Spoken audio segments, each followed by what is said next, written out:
On a clear, windy day at a pristine emerald green beach, an unparalleled secret is being kept in this world right now. At a certain church, the church bell suddenly rang out.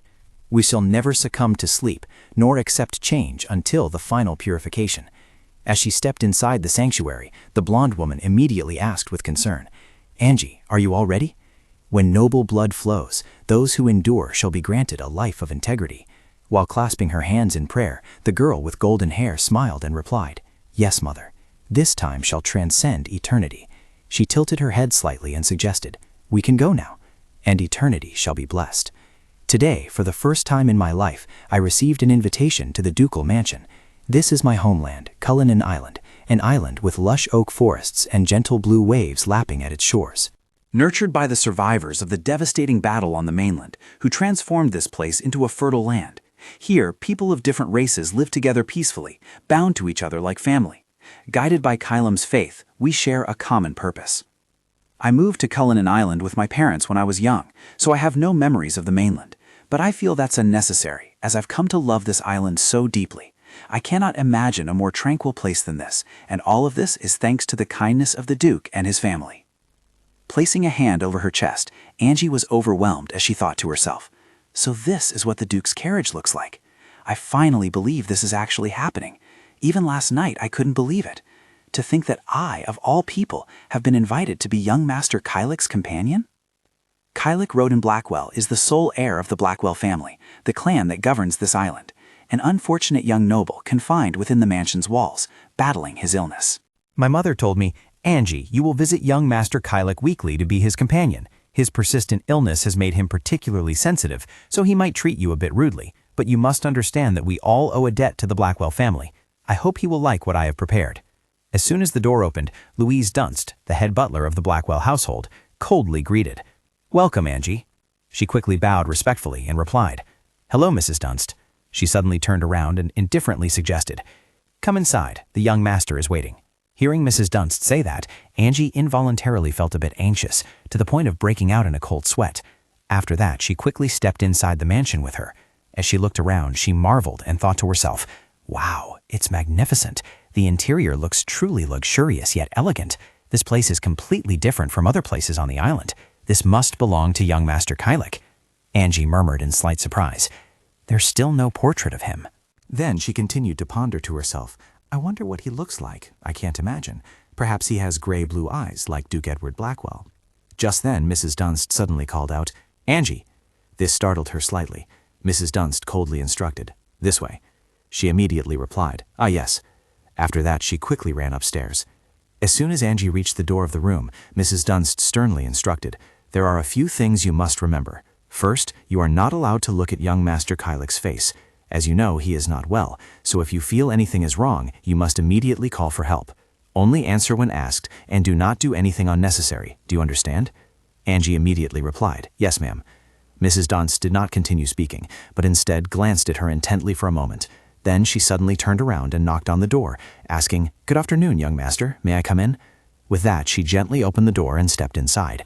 As she peered around, Angie thought to herself, "So this is his room."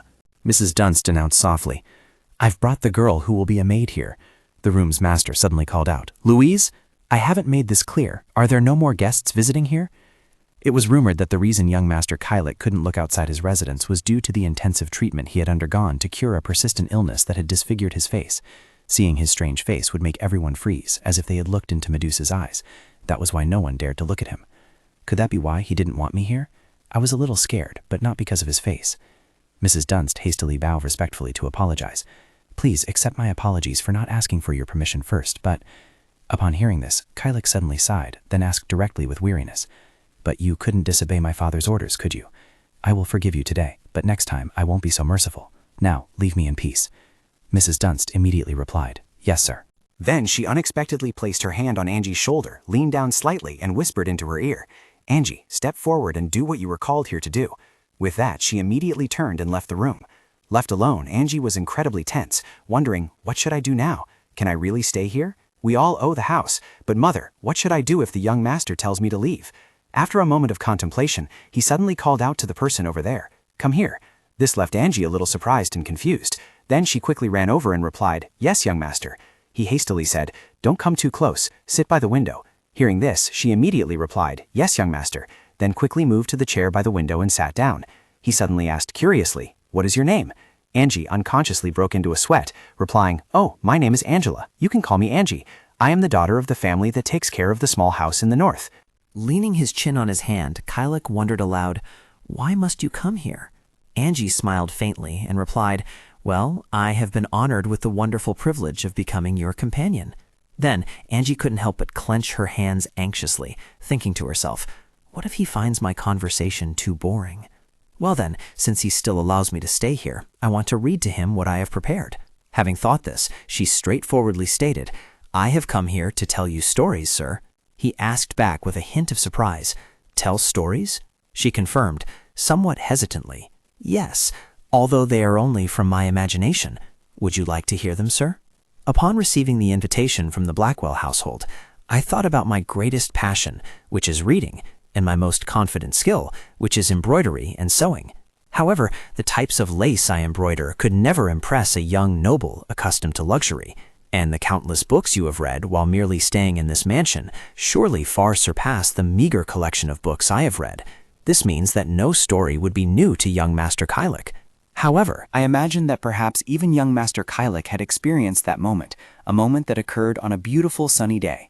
He closed the book, looked out the window, and noticed the drifting clouds shaped like the scenery from the story he had just read. And perhaps in that moment, he felt like talking to someone who shared the same associations.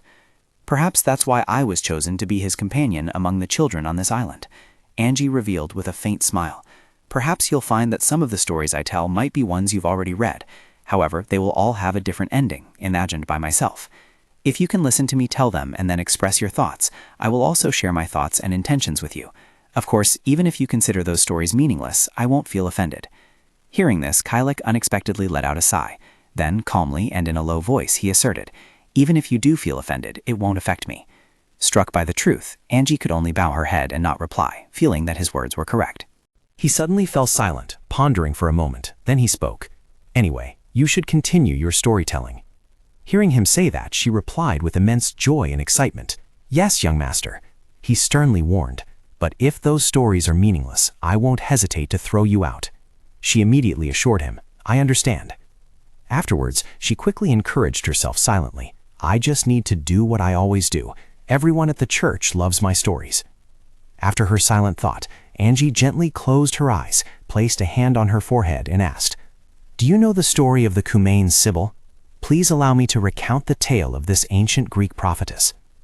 As she told the story, her throat felt parched, and the gaze from behind the curtain made her uneasy. But young Master Kylek allowed her to finish the story without any interruption or dismissal. Before long, it was late afternoon.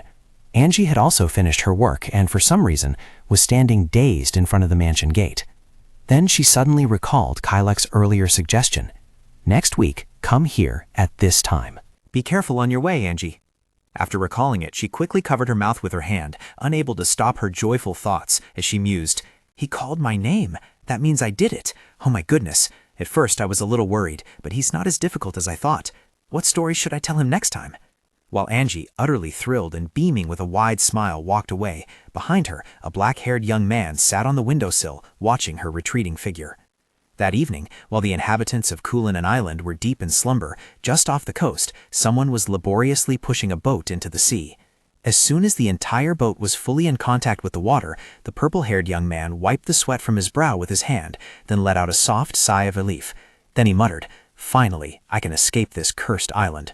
At this, the purple-haired young man involuntarily recalled the words his father and mother had said to him, "Elliot, don't you know what a precious, blessed life you've had?" Duke Blackwell gathered all the survivors of that terrible battle and allowed us to live a fulfilling life on this island. The mainland is nothing but hell. After reminiscing, Elliot pushed the boat out to sea with his oar, grumbling to himself, "My parents know nothing. Every day on this island makes me feel incredibly suffocated. There must be many places in the world better than this, more things for me to discover. I've prepared plenty of food and water reserves, so this time it's full sail ahead." A moment later, Elliot glanced around, muttering, "Who would have thought leaving would be so easy? I can't believe no one has tried to escape until now." No sooner had Elliot finished muttering than his boat happened to pass an old-looking windmill. Seeing it, he quickly thought, "That's it. It marks the border between Cullinan Island and the outside world, and it's even bigger than I thought. Once I get past here, I'll be completely free of them." Elliot's thoughts had barely finished when something suddenly shot straight towards him. It made him jump, and he immediately lay down to dodge, causing the boat to rock violently for a long time. Covering his mouth with his hand, he glanced around and muttered to himself, "What the hell is this? No, please." No sooner had his desperate cry ended than the entire sea around the area was stained red. At the same time, in a cell of some secret chamber, a man was constantly groaning, demanding, "Give me blood." Meanwhile, the black-haired young man standing outside remained completely unfazed. Seeing him just stand there without saying a word, the man angrily roared, ordering, "Hurry up." Before long, a new, beautiful day dawned on Cullinan Island. Right now, at a sewing and embroidery gathering, upon seeing Angie's work, the woman with dark brown hair couldn't help but be astonished, quickly placing her hand over her mouth and exclaiming in praise, "Oh my, Angie, your embroidery skills are truly exceptional." The girl with chestnut brown hair heard this and immediately spoke up, suggesting, "You should see how exquisite her embroidery skills are." The orange-haired girl immediately asked curiously, "What's his secret?" Angie smiled brightly and replied, "Thank you, everyone." The woman with dark brown hair suddenly asked with a hint of curiosity, "What kind of flowers are these that you've embroidered here?" Angie immediately explained, "Oh, they're marigolds. I embroidered them in place of my name." Hearing this, she quickly remarked, "It looks like your own little symbol, doesn't it?" Angie smiled brightly and confirmed, "Yes, it's my favorite flower. When I see it, my heart feels warm. So one day, I want to sew clothes inspired by the beauty of this flower. These clothes will bring smiles to everyone." Just then, someone suddenly declared confidently, "If it's you, you'll definitely do it, Angie. You'll sew the most incredible clothes on Cullinan Island, because you'll become my exclusive tailor. Yellow flowers, I always go." It turned out that this blonde girl was Letitia Durbin, the only daughter of the Duke's assistant. She walked over and put her arm around Angie, embracing her. Letitia whispered softly, "Do you understand? Angie, you can only sign with me." She immediately retorted, "Letitia, sometimes you're so childish." The light brown-haired man saw this and smiled, exclaiming, "How adorable." The dark brown-haired woman suddenly chuckled and asked, "It's nice to see the children so close, isn't it? By the way, have you all heard?"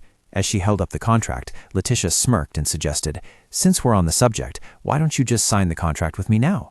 The dark brown-haired woman suddenly recounted in a serious tone, "There's news that several small animals have been found dead in the forest." The light brown-haired man started, confirming, "Ah, that's right, I heard about it too." The braided-haired woman then exclaimed, "Oh dear, me too. What could possibly harm those tiny creatures? Tsk, how pitiful." Hearing this, Angie couldn't help but wonder in confusion. Animals found dead? Why? Just then, a blonde-haired man suddenly rushed over, calling out loudly, "Hey everyone, come here." Hearing this, the others couldn't help but ask curiously, "What's wrong? Why are you running so fast? Here, have some water." Bending over and panting, he seriously warned, "This is no time to waste. Elliot's body has washed ashore on the south beach." Upon hearing this, the villagers couldn't help but discuss in a panic, "Elliot is dead? No way." A mother quickly called her children, "Kids, each of you go home now. Don't take any detours, understand?" Others murmured, "Isn't Elliot the only son of the Hawkinses who managed the distillery? What happened to him? It seems he tried to get on a boat and leave the island last night." "What? How dare he? That must be divine punishment for betraying Duke Blackwell's benevolence." The blond man quickly frowned and sternly reminded, "We must take this opportunity to remind the children that we must never leave this island." The adults said, "When Elliot tried to escape the island last night, he died after being attacked by a school of sharks." This sudden accident shocked the island's residents. Elliot's parents had been weeping for days on end. I had never seen anyone in this peaceful kingdom so filled with such sorrow. Just as I was thinking this, Elliot's mother suddenly approached, smiling and waving a greeting. "Hello, Angie." Angie politely replied, "Hello, Mrs. Hawkinses." She then speculated, asking, "Are you running some errands?" Angie involuntarily broke into a sweat and replied, "I am."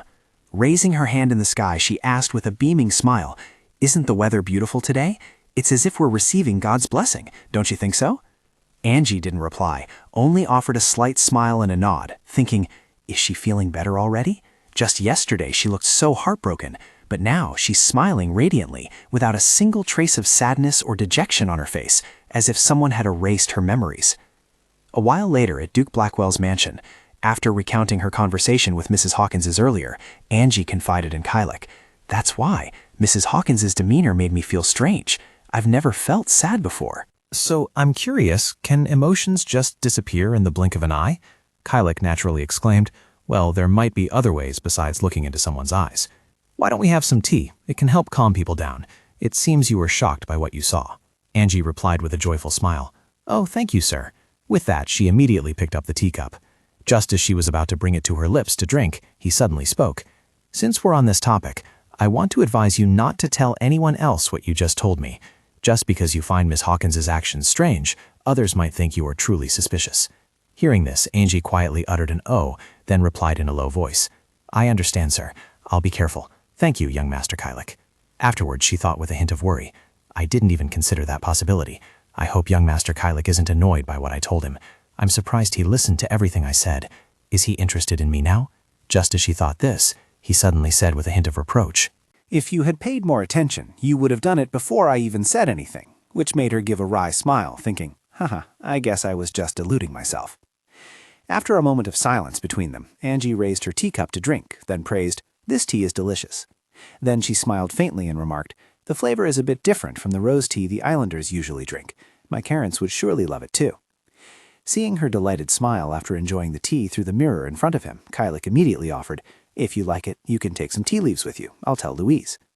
Angie was utterly surprised to hear this, momentarily stunned. Then she blushed and smiled gratefully, replying, That's wonderful. Thank you, sir. Kylek didn't reply immediately, but thought for a moment in silence. Then he spoke, reminding her, About the story you told me last time. Her eyes widened in surprise, and she replied, Yes. He couldn't help but immediately ask, You told me how Sybil, the Cumaean prophetess, prayed for immortality, and how the god Apollo granted her 1,000 years of life, but when she saw herself wasting away through the long years, She had just realized that what she had received was a curse, not a blessing. Angie smiled faintly and nodded in confirmation. Yes, that's right. So you still remember. Kylek immediately asked frankly, Then what is your answer? If the god Apollo came to you and offered you immortality and eternal youth? Angie replied with a sigh. Oh, I think I would refuse. Taken aback by her somewhat unexpected answer, Kylek couldn't help but ask, Why? She lowered her gaze slightly and explained, At first, I might be tempted by the gift without thinking, but the beauty and meaning of all things stem from their transience.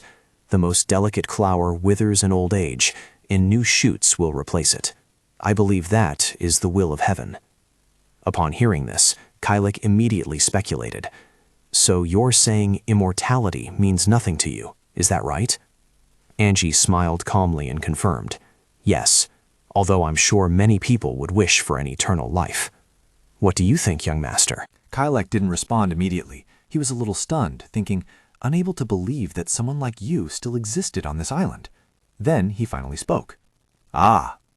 Just then, a sudden knock on the door echoed. Hearing this, Angie suddenly exclaimed with a touch of regret, Oh, it must be time. What a pity. Well then, I'll return next week, your Master Kylek. With that, Angie quickly took her leave while Mrs. Dunst entered the room. Seeing Kylek suddenly sigh, she asked with concern, What do you think, your Master Kylek? Do you find a new remedy suitable? With that, she bluntly pulled back the curtain. He quickly turned around and sternly reminded, Don't call her that, Louise. Just mentioning that word makes me even more uncomfortable. Under the candlelight, a voice spoke. Father, what exactly is the remedy we need to use? Kylek looked up with a sad face and asked, If someone is chosen to be the remedy for you, what will happen? Hearing this, the other party coldly replied, Why do you say, if they are? When your blood chooses someone, there will be no other way. From that moment on, that remedy becomes your eternity. As soon as the words ended, Kylek was stunned, his eyes wide and mouth agape, sweat trickling down his cheeks, his hands clenched slightly. So that's why father harmed mother? Simply because mother was the remedy? The remedies protect their masters by providing blood until their bodies wither to skin and bones. It all stemmed from a terrible curse, a curse born from things humans should never covet. As Kylek opened the curtain, Louise immediately grew curious. What do you think, young Master Kylek? Do you find the new remedy suitable? But he immediately reminded her, Don't call her that, Louise. Those words only make my mood worse. A quick thought flashed through Kylek's mind. I will never repeat the same mistake father once made. The scene shifted to the old church. A girl's admiring voice rose. Oh my, really? Does the Duke have another heir? As soon as the words ended, Lucy placed a hand over her mouth, speaking softly. I heard the adults talking about it. Many years ago, among the children Duchess Eugenia gave birth to, there was a pair of twins, but both of them passed away not long after they were born, except for young Master Kylik, and survived until now. After that, the Duchess also passed away. But you all have heard the rumors about young Master Kylik's face, haven't you? Letitia, sitting opposite, immediately chimed in. You mean how the medicine he took disfigured his face? Lucy quickly agreed. Exactly. I heard he often hides his face. And he does that because his face looks like a hideous monster. Meanwhile, the three people in front of her all looked concerned. Heavens, a monster? Oh no. Lucy added once more. So it seems there are many mysteries. Ever since Duke Blackwell fell ill, and his only heir was confined to the mansion, plus young Master Kylik has a terrible temper, to the point that he assaults his servants every... Suddenly, Angie couldn't help but interrupt. Aren't you being a bit too harsh? Young Master Kylik is not like that. He might speak a bit harshly, but he is actually a sensitive and thoughtful person. Upon hearing this, Lucy's face was drenched in sweat. How do you know? Have you met him before, or did you hear it from someone? Angie fell into deep thought. Her mother had told her not to mention the visit to anyone. Then she slowly replied, I just want to say, it's not right to gossip like that, especially when the Duke's benevolent rules have helped us live a prosperous life. After hearing this, Lucy felt extremely awkward. That's true.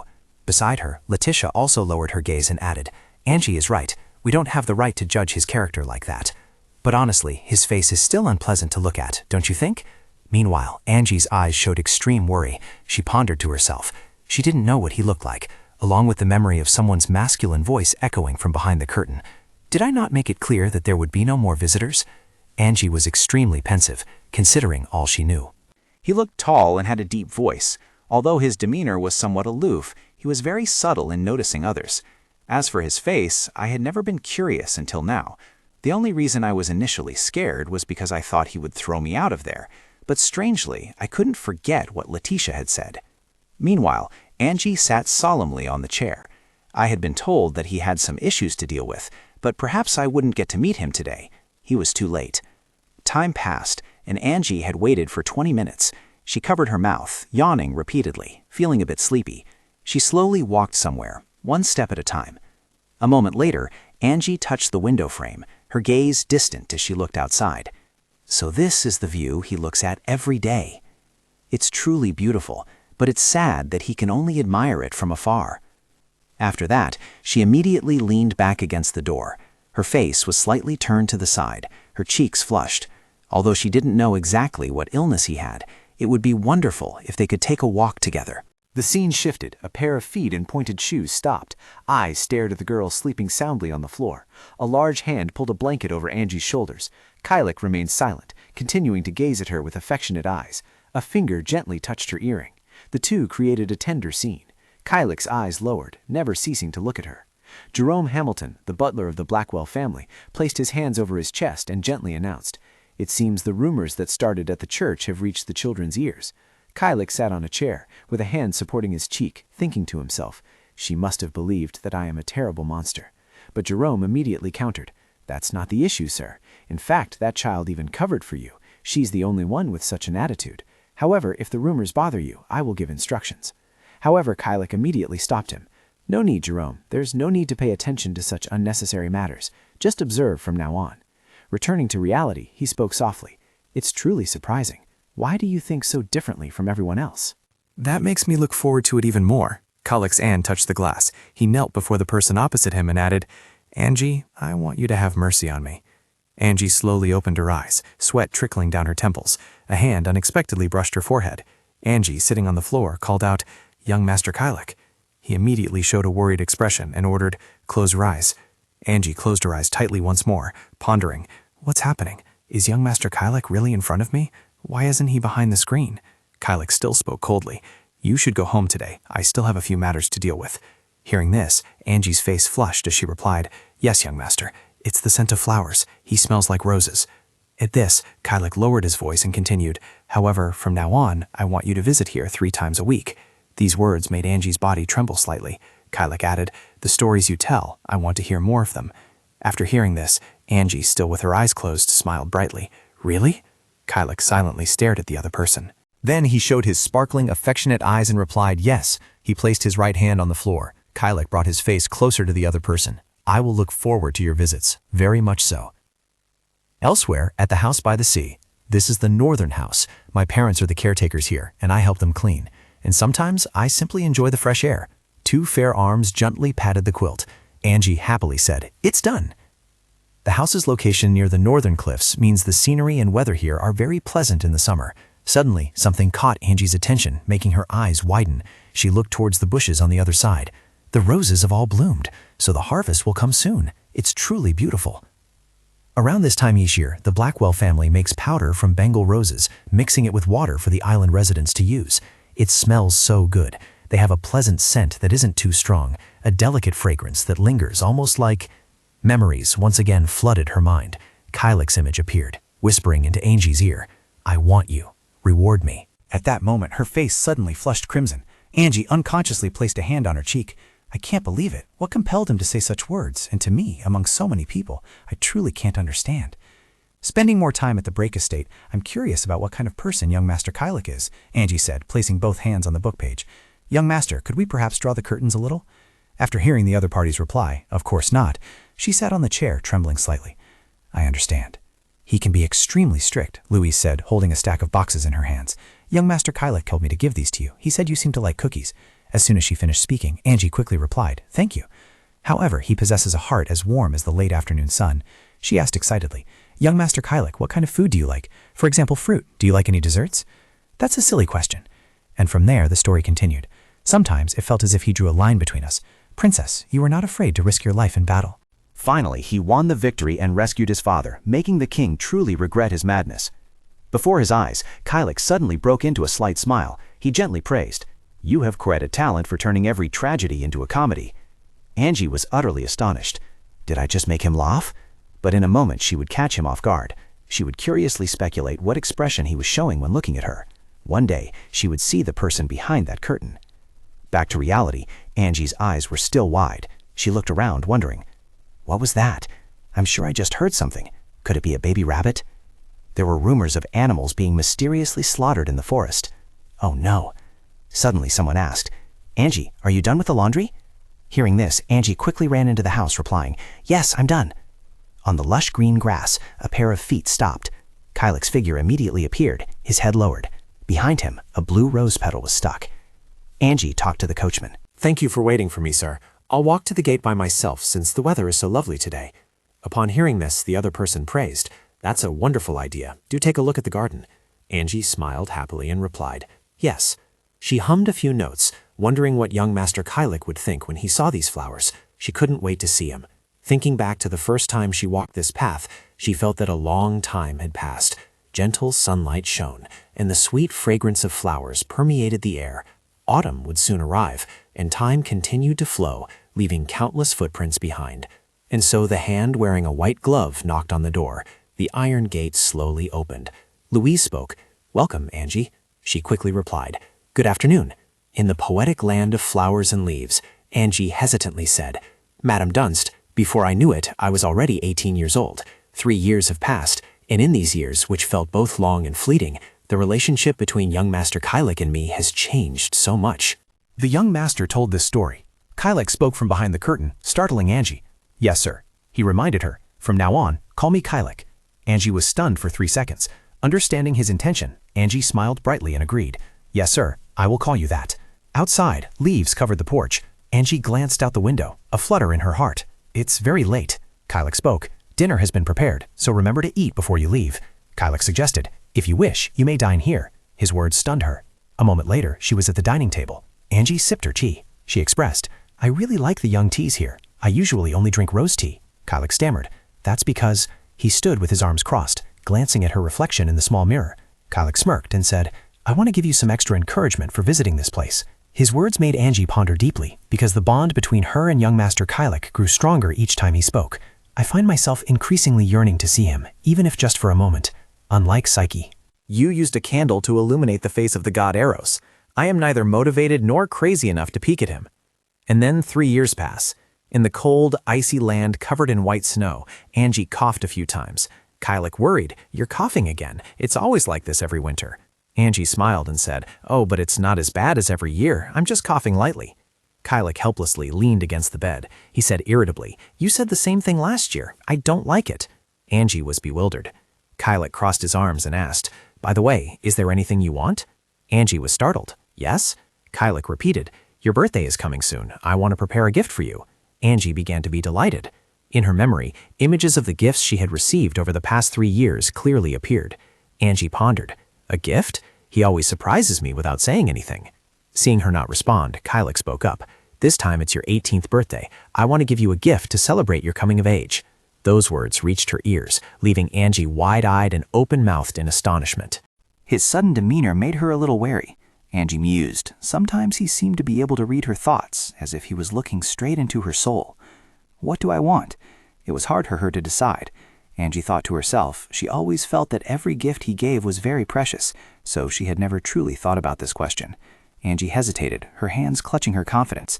If she had the chance for him to grant her a wish, then... Seeing her with her head bowed, muttering to herself, Kylek worried, "Angie?" Angie spoke up.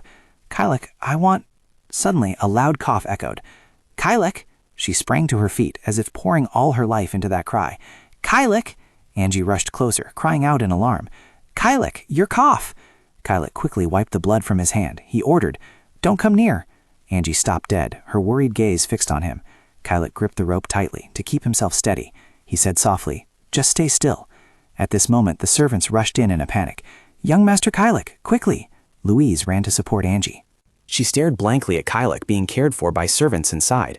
She recalled the question from that time. "If I could receive one wish from you, it would be to allow me to cross the boundary between us. Then I would run towards you and embrace you. Now, O monks, I tell you the truth I preach. If you hold firm to the words I have preached and do not believe in emptiness, this truth will protect you." In the dark room, Angie's voice echoed to him, and perhaps he would find peace in body and mind. Angie clasped her hands and prayed silently. She slowly opened her eyes, her hands trembling slightly. Angie looked towards Kylek, wondering if young Master Kylek had recovered. Suddenly, her body began to grow cold. Angie stared in alarm at her stiff hands, silently chiding herself. "My coldness is nothing compared to the pain he is enduring." It had happened many times before. She recalled the image of Kylek writhing in pain, but she could only stand by and watch through the screen. Angie sighed, but today's situation was particularly worse. "I hope my prayers can reach God above." Angie silently left the church, walking along the road. She heard a strange sound. In the distance, 2 large figures appeared. It was Mrs. Hester and Micah. They looked very sinister. At this moment, Angie still didn't recognize them. She carefully left to avoid trouble. Who could that be? A moment later, the 2 of them separated. Angie still paid attention to them, curious in her heart. It seemed they were discussing something important. She told herself, "I don't need to worry about it. It's late already. I should go home. My parents must be waiting at home." A moment later, Angie arrived home and announced, "I'm home." A voice replied, "Come in, Angie. You've received a letter from the Blackwell household. Go take a look." Angie was surprised. A letter for me? She entered the room and carefully opened the letter. Angie was curious. What could it be about? Angie examined the letter, recognizing the familiar handwriting. Could it be? The letter read, "Dear Angie, you must have been startled by the recent events. Although I very much wish to speak with you directly, my current condition does not allow it.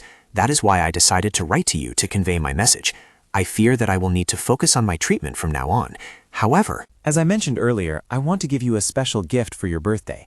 Until I recover my health and return to my bedroom on the 3rd floor, I hope you will be the first person I meet. May God's blessings and grace always be with you. Angie was moved to tears as she read Kylek's letter. Her hand gently tightened around the letter, and Angie softly said, "If you continue to care for me even while enduring such pain, I won't be able to bear it."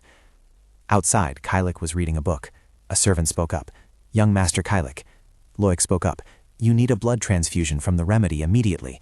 Kylek refused. "I said I have no intention of doing that." Loic spoke up, but he cut her off. "Loic." Kylek coldly closed the book on the table and ordered, "Don't make me repeat myself." His hand clenched into a fist, his voice full of menace. "Don't make me repeat myself. I will never touch a strand of Angie's hair." Kylek sat reading her letter. "Dear Mr. Kylek, I cannot express my feelings upon receiving your letter, as I have always been worried about you. I sincerely hope that your treatment process will go smoothly, no matter how long it takes. I will wait until the day I welcome you back to your room." The guest paused. Angie wrote, "Oh, I don't wish for anything for my birthday, but I do have one desire, one thing I need your permission for. although I don't know if you will approve. I want to see your face." Kylek softly called, "Angie, you don't know what I've thought every time I've seen you. When you smile brightly, unlike any other remedy, when you speak your mind, unswayed by outside opinions, and when you reject eternal life, which so many crave, embracing instead the value of a fleeting existence. I realized I was enchanted, as if attacked by some mysterious force. I was captivated by your small, pale hands, your lustrous hair, your bright eyes, and your blushing cheeks every time you felt shy. You don't know how much I've had to restrain myself when I see your beautiful lips. When you learn my secret, will you still be by my side, even after knowing everything about me?" In the dining room, Angie's delighted voice rang out. "Oh, this must be made from Mary's farm strawberries." The table was adorned with food, and Angie continuously praised. "Mom's desserts are always the best. Oh, it looks wonderful." Mrs. Risdell reminded her worriedly, "You're still not over your cold, so at least eat what you like." Mr. Risdell also said, "Eat, Angie." Seeing her parents worried about her, Angie couldn't hide her joy and replied, "Thank you." After that, Angie began to eat heartily. Mrs. Risdell brought the tea closer to her and said, "Drink a little more honey. It will soothe your cough." Angie replied, "Yes, Mom." Watching Angie eat heartily, Mrs. Risdell felt a pang in her heart. "My poor daughter, I don't like seeing you cough all winter long." Mr. Risdell was equally worried. "When you feel better, you should drink some rose tea." Mrs. Risdell continued, "That's right, it's good for your health. That's why everyone on this island drinks it instead of water." Angie replied, "I know, Mom." Mrs. Risdell's voice echoed by the fireplace. "Oh, that's right. I heard you've been teaching the children at church," Angie said. "Yes, Letitia asked me to lend a hand." Mrs. Risdell asked curiously, "Are the children well behaved?" In Angie's mind, an image of chirping baby birds immediately appeared. Angie chuckled. "Yes, they're as adorable as little sparrows." Mrs. Risdell asked further, "What songs have they learned so far?" Angie put down her teacup and said, "We mainly teach them the songs Letitia prepares, but she said next time she'll let me arrange it myself. I'm still thinking about what songs to choose." She chuckled involuntarily at the thought. Angie glanced out the window and mused, "Perhaps I'll teach them songs about the sea or the night, or—" She hummed a tune silently to herself, enjoying it. Suddenly, Angie's eyes widened in alarm. Angie asked nervously, "Mom, have you ever sung a song like that to me?" Mrs. Risdell looked at Charles Risdell. She hesitated. I've never heard it. Have you?" Charles Risdell replied, "Me neither." Mrs. Risdell asked suspiciously, "Are you sure your parents sang that song to you?" Angie pondered. "Oh, I don't know. It just suddenly popped into my head like that." Angie was bewildered. How strange. Where else could I have heard this melody? Time passed. They started tidying up. Mrs. Risdell spoke up. "It's getting late. We should go to bed." Angie complied. "Yes, Mom." Mrs. Risdell gently patted her cheek, smiling as she said, "Tomorrow is your birthday, so I'll cook some special dishes for you." Angie was delighted. "You're making me look forward to it so much." As she walked up the stairs, Mrs. Risdell's voice echoed, "Good night, my dear daughter." Angie replied, "Good night to you too, Mom." In her room, Angie sat lost in thought. She changed into her pajamas and plopped down onto the bed. Angie lay there, the melody from earlier still lingering in her mind. She wondered, that melody, I don't remember who sang it to me. After thinking, Angie closed her eyes. Angie slowly drifted off to sleep. The lyrics of the song echoed, "When the sun sets into the sea, caressed by rain and wind, the stars quietly shine." The crescent sunlight shone, but her lovely eyes shone brighter than anything. Angie stood in the middle of a field full of sun and flowers. A voice rang out, "Hello, can you hear me?" Angie looked skeptically towards the source of the sound. The sound grew clearer. "Can you see me?" The person drew closer to her. A blurry figure was waving from a distance. Angie wondered, "Who is that?" Martin's figure became clearer, and he shouted, "Can't you hear me? Please say something." Martin's feet began to move. "Do you know this song?" At this moment, Angie felt as if she was pulled back to reality. Martin tried to maintain contact with her. "If you do, please answer me." Seeing his urgent demeanor, Angie was suspicious. He extended his hands forward and said, "This song and my name is—" Suddenly, her body glowed. Angie woke up with a start. "Ah!" Light shone into the room, and a rustling sound echoed. Angie jolted awake, opening her eyes and staring at the ceiling. She wondered to herself, what was that? It was too vivid and strange for a dream. Angie recalled the dream, pondering, he seemed so real. Suddenly, there was a knock at the door. Mrs. Risdell called out, "Are you awake yet, Angie?" Hearing the sound, Angie quickly sat up and replied, "Yes, I am." Her mother reminded her, "Come out here and see. You have tons of gifts waiting for you." Her house was almost filled with gifts. Mrs. Risdell mentioned, "A gift from the Blackwell family has just arrived." A moment later, Angie was in the large living room, carefully opening each gift box. Angie looked at the gift in her hand with delight, wondering what could it be. There was a small card on the gift, which read, "To Angie, lover of winter and snow." Angie quickly realized it was from Kyler. She nervously read his letter. "Dearest Angie, I hope you have a happy 18th birthday. Although it's a pity I couldn't deliver it to you myself, please know that this letter contains all my sincerest wishes. While this day may be your happiest, your joy will likely spread to tomorrow and the days after that. I am trying my best to recover, so please wait another 10 days. After that, I will give you the real gift I prepared. The gift accompanying this letter is called a snow globe. It will help you experience the beauty of snow all year round, just like that day is always your birthday. I hope you like it." Angie carefully cradled it in her hands. She couldn't stop praising it. "It's so beautiful, like a scene from a fairy tale." She looked at the other gifts and thought they were probably more than she needed. And the real gift? Angie gently placed a kiss on the globe. She thought to herself, "Does he mean he'll show me his face? Anyway, I'm very happy to know he's doing well." Suddenly, Mrs. Risdell appeared and gently touched her shoulder. "Oh my, it looks so beautiful, Angie." She continued, "Isn't this the first time young Master Kylik has sent you a birthday gift? He must have opened up to you more, hasn't he, Angie?" Angie shyly replied, "Oh yes, Mother." She cried inwardly. "I feel ashamed of the gifts I've received over the past few years, so I've kept it a secret from my parents." Seeing her hesitant look, Mrs. Risdell chuckled. "You know what? Your birthday and his are only a day apart." "Wow, that cake looks delicious." Angie asked, bewildered. "What do you mean?" She shyly continued, "Are you serious, Mom? I didn't know Kylik's birthday was so close to mine." Mrs. Risdell said with a slight hesitation, "If I remember correctly, his birthday is tomorrow." Angie felt guilty. She suddenly remembered that every time she asked, he never told her. She murmured, "I can't believe I still didn't know after 3 years." Mrs. Risdell gently touched her hand. She leaned closer to comfort her. "They are different from us, Angie. Duke Blackwell and young Master Kylik don't want many people to know about their birthdays." Angie, bewildered, asked again, "Why is that?" Mrs. Risdell replied, "It's a rule of silence. Duke Blackwell despises all forms of lavish celebration, so you should pretend you haven't heard anything the next time you visit." She gently rubbed her hand as a subtle reminder.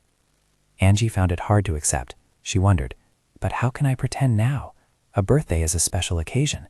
Things like this make me feel so sad." Angie looked at her mother with sad eyes. She spoke up. "Exactly what illness does young Master Kylik have?" My heart feels weary for him, knowing that he cannot even enjoy the simplest joys in life. Angie narrowed her eyes. "Mom, I can't stop worrying about him." Mrs. Risdell silently watched her daughter's sorrowful face. Mrs. Risdell spoke up. "You must never say such things in front of others, Angie. The Blackwells are not a family like us. They are completely different from us, which means they carry a heavy burden on their shoulders, and our duty is to respect their wishes." Her mother's words, like a reminder of her own humble status, plunged Angie into contemplation. Fearing her daughter's sadness, Mrs. Risdell comforted her. "But if you're truly worried, why don't you pray for young Master Kylik tonight? Dear Sir Kylik, I had a wonderful birthday party today, filled with heartfelt wishes from many people. I received many gifts, but the snow globe you gave me is still the best." Angie silently prayed beside the cake. "Thank you for giving me this eternal winter gift. I also really want to tell you that I miss you. When this treatment ends, may I see your health restored and behold your smile. May I wish for such a thing." With those words, Angie blew out the candle. She thought to herself, "May he be blessed with a lifetime of enduring health and peace." The candle went out completely, emitting smoke. The hallway was pitch dark.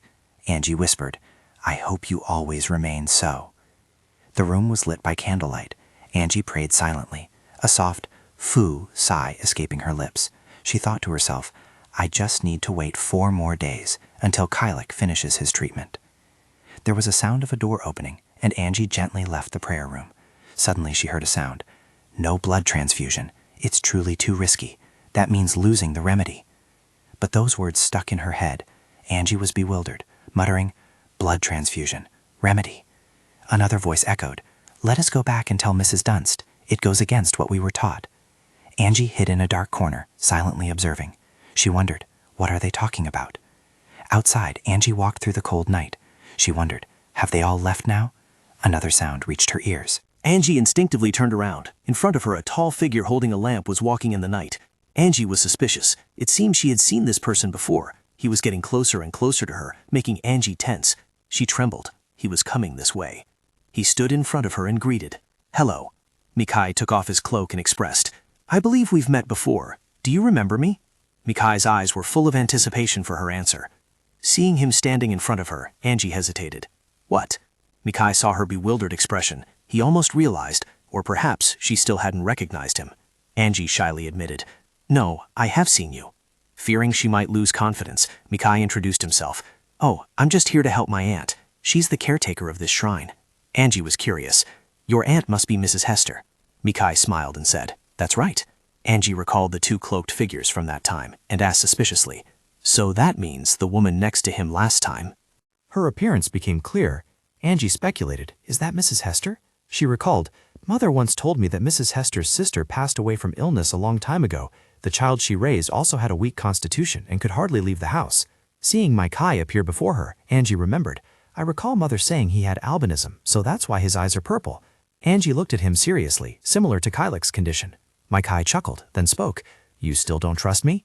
Angie flinched. "Oh, Mikai moved closer and said, "If you allow me, let me take you home. It's late and it's getting dark." Angie instinctively stepped back, coughing and waving her hand in refusal. "It's fine, I'll just take my usual path. Goodbye." After that she hurried away, leaving Mikai alone. Watching her flee, Mikai sighed. "What a pity, I still haven't had a chance to tell her my name." In her bedroom, Angie fell asleep. She dreamed again that she was in a sun-drenched field. Suddenly someone called her. Angie startled and turned around. Martin waved and shouted, "Can you hear me?" Angie was bewildered. "It's him, he's in my dream again."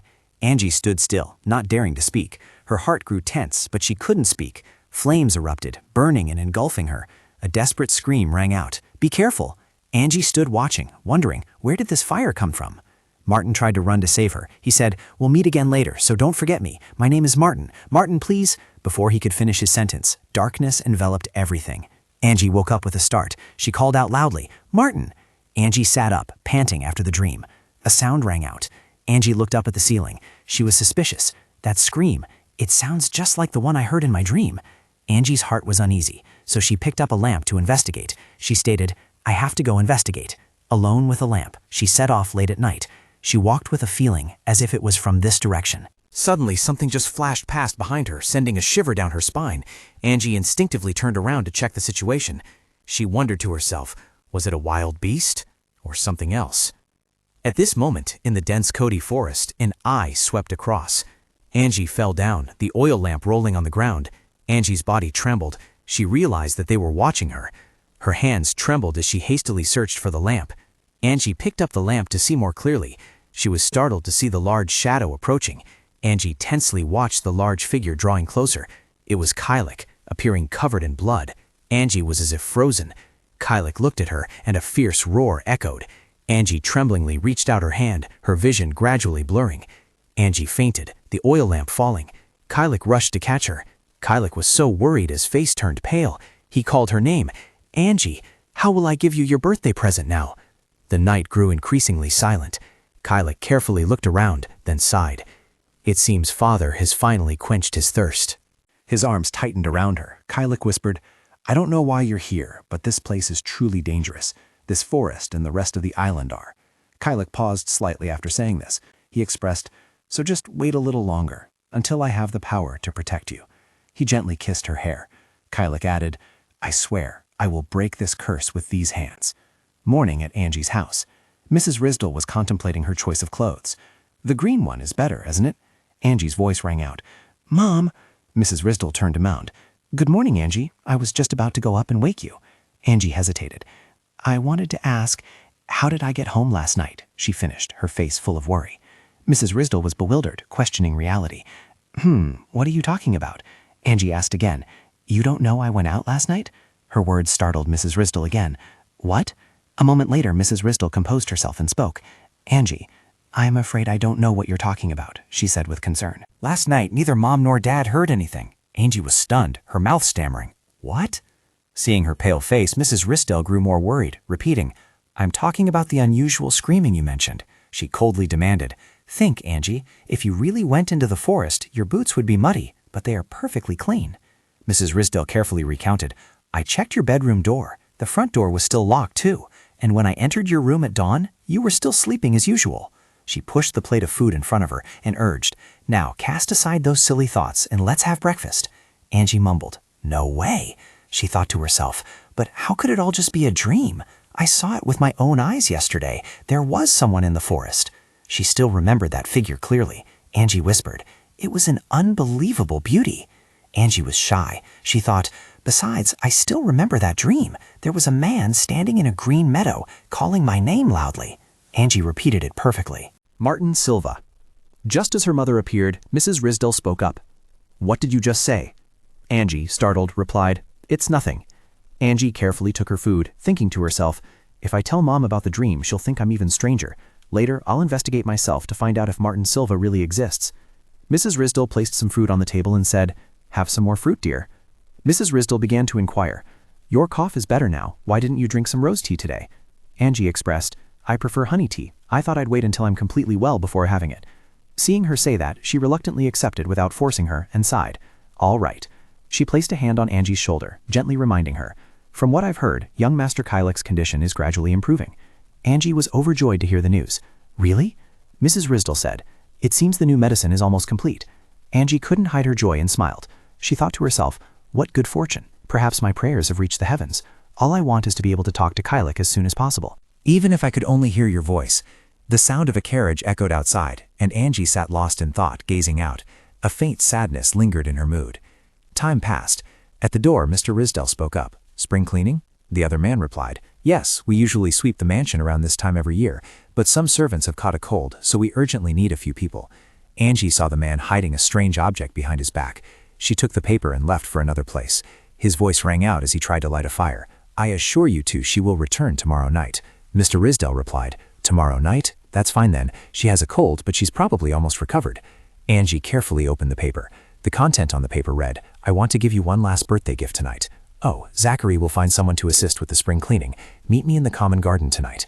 Angie quickly realized the sender was Kylik. Suddenly, the other man spoke up. "What are you thinking? Will Angie go?" Angie quickly hid the paper behind her back. She replied, "Yes, of course. I'm happy to help clean up."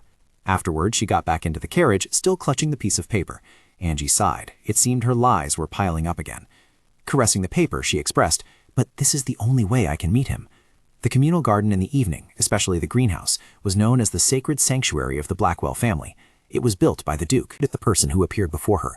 She was confused. "No way, you are—" Kylik carefully turned around. Angie confirmed, "You're the man from the forest." Kylik smiled. The two stood facing each other, the atmosphere gradually warming. Kylik's voice rang out, "Good evening, Angie." Hearing his gentle voice, Angie couldn't help but be surprised. "I know that voice." "Kylik." He smiled gently in response. "Yes, it is I." While she was still dazed, "How could you?" Kylik stepped forward. Seeing this, Angie hesitated slightly. "So, the person I chased in the forest was you?" He immediately confirmed, "It was me." Then, Kylik stepped closer and put his arms around her waist. "You were unconscious, as if in shock, so I brought you home." He gently whispered to her, "It seems you remember everything." But Angie was still a bit hesitant. "My mother said it was just a dream. She said she didn't see any traces that I had gone outside." Kylik quickly assuaged her unease. "I erased all your traces so as not to worry your parents. Even the clear footprints in the snow, I wiped them clean and left the cloak in its original position." Inside the warm greenhouse, Angie asked what she had always been curious about. "But what were you doing in the forest at that time?" He calmly replied, "I was there because I heard a strange noise. Wasn't that where it came from?" "I only just found out after hearing Jerome's announcement. I was quite curious too, but strangely no one else came to check it out except for you." Angie stammered, "Yes, that's right." Her heart remained uneasy. Was that sound truly from the wind scythe? Recalling the desperate screams from that day, Angie was certain that it was definitely a human scream. While she was still lost in thought, Kylik gently touched her hair. Then, next he lifted Angie's face. Kylik softly asked, "Do you like your birthday present?" Hearing that, her heart immediately fluttered, and her face flushed slightly. She had tried to imagine him many times, but couldn't stop listening to the rumors, and never in her wildest imagination had she pictured such an outstanding face. Her hand unconsciously gripped her dress. Under the bright moonlight, their two silhouettes were etched onto the marble floor. "Do you mind if I come closer?" Then Kylik carefully took Angie's hand. "You can push me away whenever you feel uncomfortable." He gently reassured her, "I will always respect your wishes." His words surprised her greatly, her sparkling eyes widening. At this moment, Angie's heart was in utter turmoil. She wondered, what should I do? Now she could only place her complete trust in him. How could I not want you, my lord? Then the two exchanged a passionate kiss. Just like that, in the lush greenhouse, they remained lost in their fervent kiss. Angie felt her heart pound, her mind in ceaseless chaos. She thought, my heart is about to leap out of my chest, but she couldn't pull away. His breath was too sweet. And so Angie sank deeper into this love, ecstasy washing over her body like surging waves. Not long after, they finally separated. She still couldn't escape the emotion. Her mind was completely muddled. Angie remained dazed, her eyes becoming dreamy. This was definitely not a dream. Observing Kylek's flushed face, she thought, I can't believe it. I kissed Kylek. Angie shyly lowered her head, her heart continuously stirring. However, thinking of something, a shitter ran down her spine. The sole heir of the Blackwell family is... Before she could finish her thought, he asked anxiously, Angie, are you all right? However, she let go of his hand. No, I'm not. Seeing this, Kylek was startled and bewildered. Noticing her timidly stepping back, he confusedly moved forward. Did I do something you didn't want? Angie stammered in response. No, it's not that. She kept backing away, hesitantly uttering, I want that too. Angie clutched her dress, gloomily saying, But you and I, we come from very different backgrounds. Hearing this, Kylek fell silent. He understood her concern. Kylek could only comfort Angie. If that's what you're worried about, then there's no need. Then he carefully took her hand. You know very well. That action surprised her, but Kylek always maintained a gentle demeanor, as if he was demonstrating his worth. To me, you are. He pleaded with her with affectionate eyes. In the dark dungeon, only 2 flickering lights shone. The deafening sound of breaking glass echoed. Then a voice spoke. That boy is more precious than anyone. In the cracked mirror, the reflection of a man appeared. So I want him to live the rest of his life healthy and completely unharmed. Jerome stood outside the bars, remaining silent. Meanwhile, Edward inside the cell struggled to voice his expectation. That is my only wish, Jerome.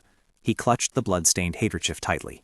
To achieve that goal, you may use anything necessary, new medicines, witches, or remedies. Edward had only that concern, not bothering with the fresh red bloodstain on the ground.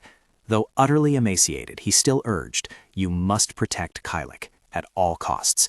At this moment, Edward's silhouette under the blazing lights was no different from a hideous demon. Beside the beautiful roses, Kylek gently held Angie's soft hand. Angie, you know very well how precious you are to me. In that moment she was dazed, unsure how to respond. He quickly pressed on. Isn't that right, my dear? Kylek knew Angie was still uneasy, but his eyes couldn't hide his disappointment. Although, of course, then, just as he was about to release her hand, Kylek didn't forget to add, if you don't feel the same way I do, then that's another problem. Hearing this, her emotions were stirred. Because Angie knew her feelings were real, she quickly took his hand. Angie, flustered, poured out her heart. No, sir, I feel the same way you do. In this fragrant garden, I've been waiting for this moment for a very long time. I remember praying every night in the solemn church. Yet I've always hoped, imagining the moment we would face each other like this. She revealed all her hidden feelings. I've always looked forward to this day, the day I could finally talk to you and look straight into these eyes. But with my humble background, it's like a curtain separating us both, and I'm not sure we should go any further. After listening, Kylek remained silent, pondering everything for a long time. It was then that he revealed the secret he had hidden.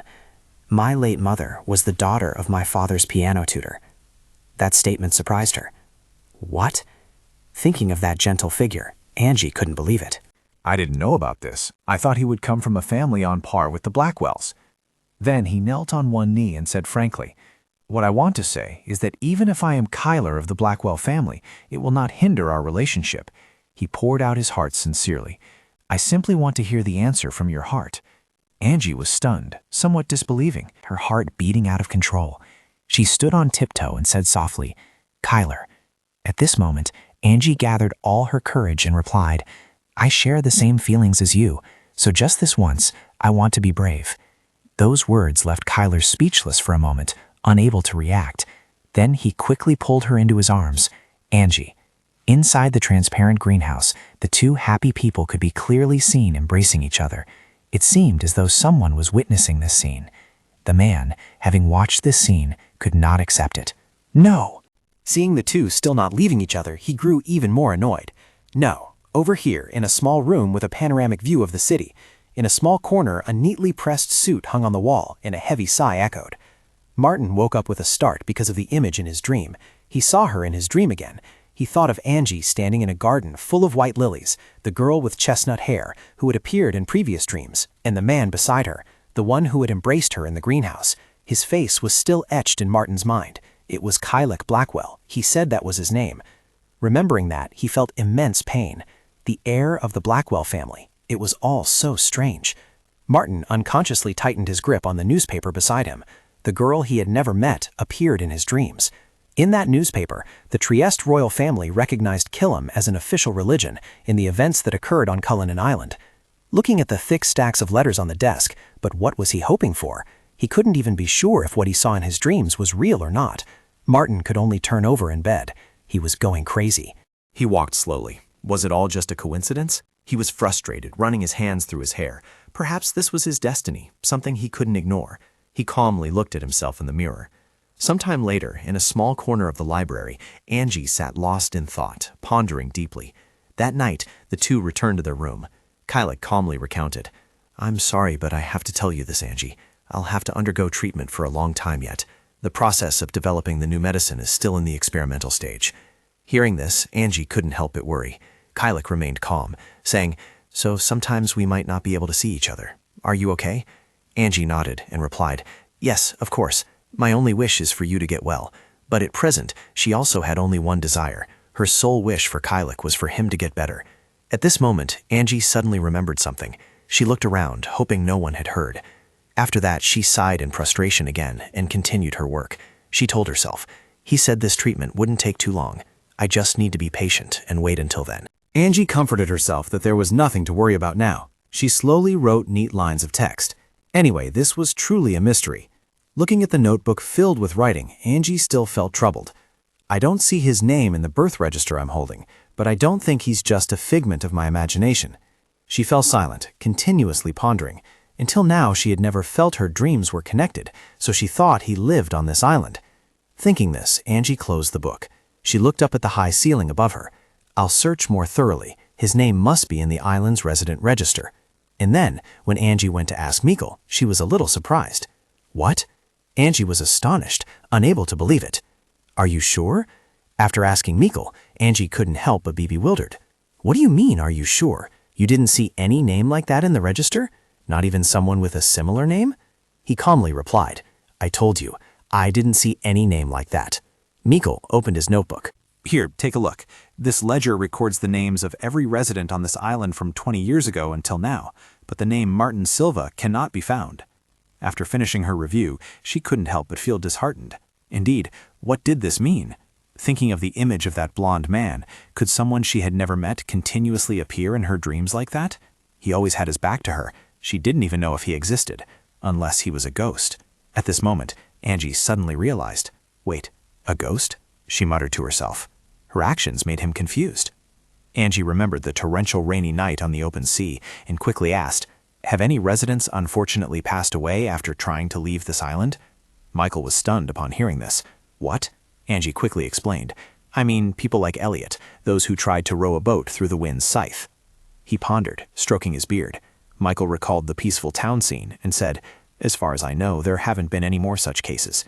He cheerfully suggested, otherwise you could try looking in the register of the deceased. Angie hesitated slightly. Oh, that. Just then, a voice rang out, catching her attention. You're still here, Angie? Letitia beamed, a radiant smile spreading across her face. Hello, Uncle Michael. He chuckled in response. Good afternoon, Letitia. She enthusiastically ran over and linked arms with Angie. Come on, let's go. Didn't we agree to make Guipure together? Angie awkwardly replied, That's right. With that, the two of them left the place together. Angie didn't forget to remind herself that she would look for that notebook later. Perhaps she could meet that person again in her dreams and get a few more hints. Before long, they both moved to the library. Letitia kept feeling that there was something strange about Angie. You've changed. She immediately turned into a detective, searching for differences in Angie. Angie hesitantly asked, What do you mean? Suddenly, Letitia leaned closer. I'm sure you... She blushed. Then she cheerfully said, You look even more beautiful than usual. After hearing that, Angie was stunned for a long time. Meanwhile, Letitia kept circling around Angie. Why do you look so pretty today? You're hiding something, aren't you?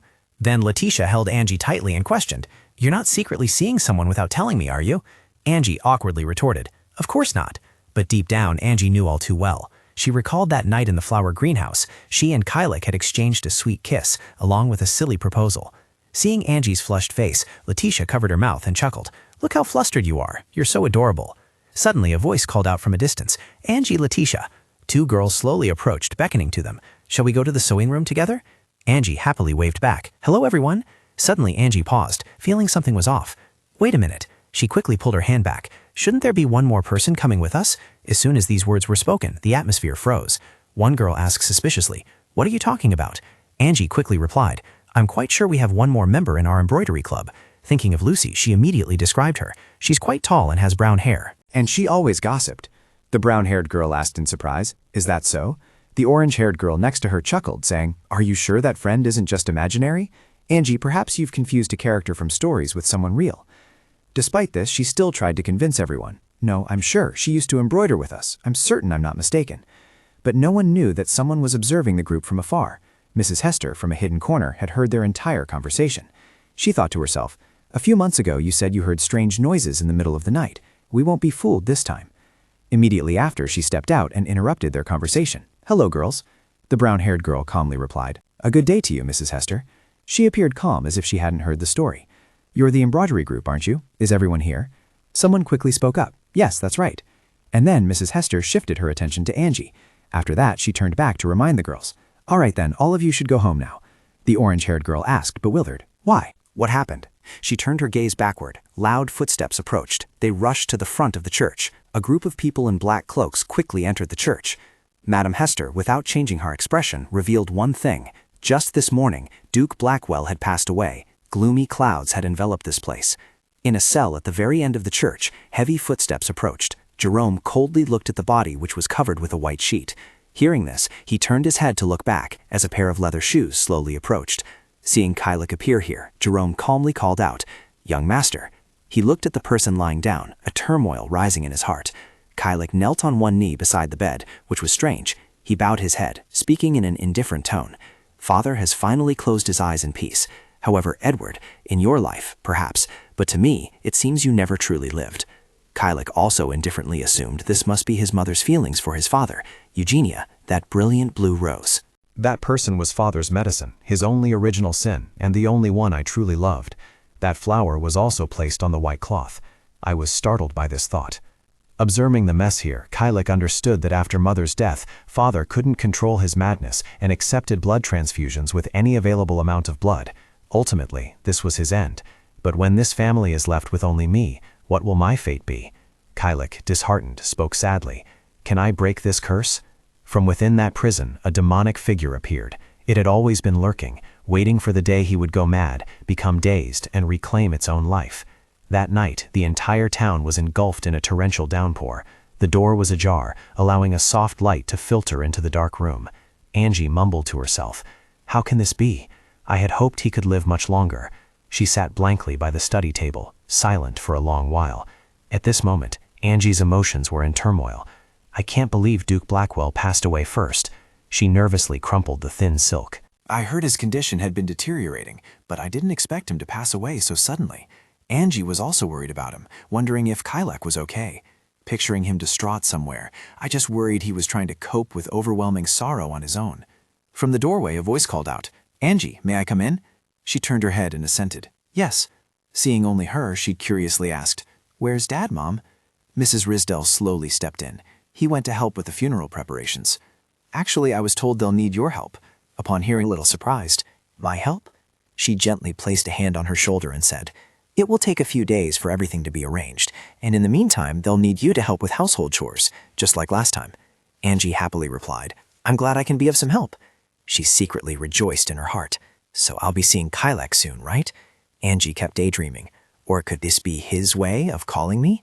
Seeing her silence, Mrs. Risdell felt uneasy. She slowly sat down at her feet. Angie. Madam Risdell tried to soothe her. You don't need to worry about anything. Although Duke Edward Blackwell is no longer with us, the magnificent ducal estate will have a new duke, Duke Kylek Blackwell.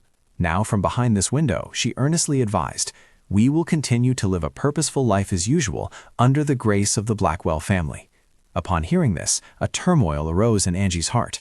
Madame Risdell didn't forget to remind her, "You understand, don't you, Angie?" She could only comply, "Yes, madam." However, she still had a concern. "But is everything really all right?" Then Angie recounted her worry.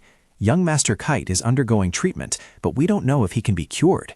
She offered a speculation. "Well, if his condition doesn't improve, he will seek treatment elsewhere." Angie was bewildered. "What?" Hearing that, she became even more worried. "Outside this island? But we are not allowed to leave here." Where windmills stood on the sea, the waters surrounding the island were always teeming with lurking sharks. Traces of poisonous gas still lingered across the land, a red hue covering the very air here. Mrs. Risdell calmly spoke. "You're right, Angie. However, you should listen carefully to what I'm about to tell you. In the verdant waters teeming with dangerous creatures, 2 to 3 times a year, though I'm not entirely sure, shark schools will migrate, and the full moon will deviate from its usual orbit, turning red.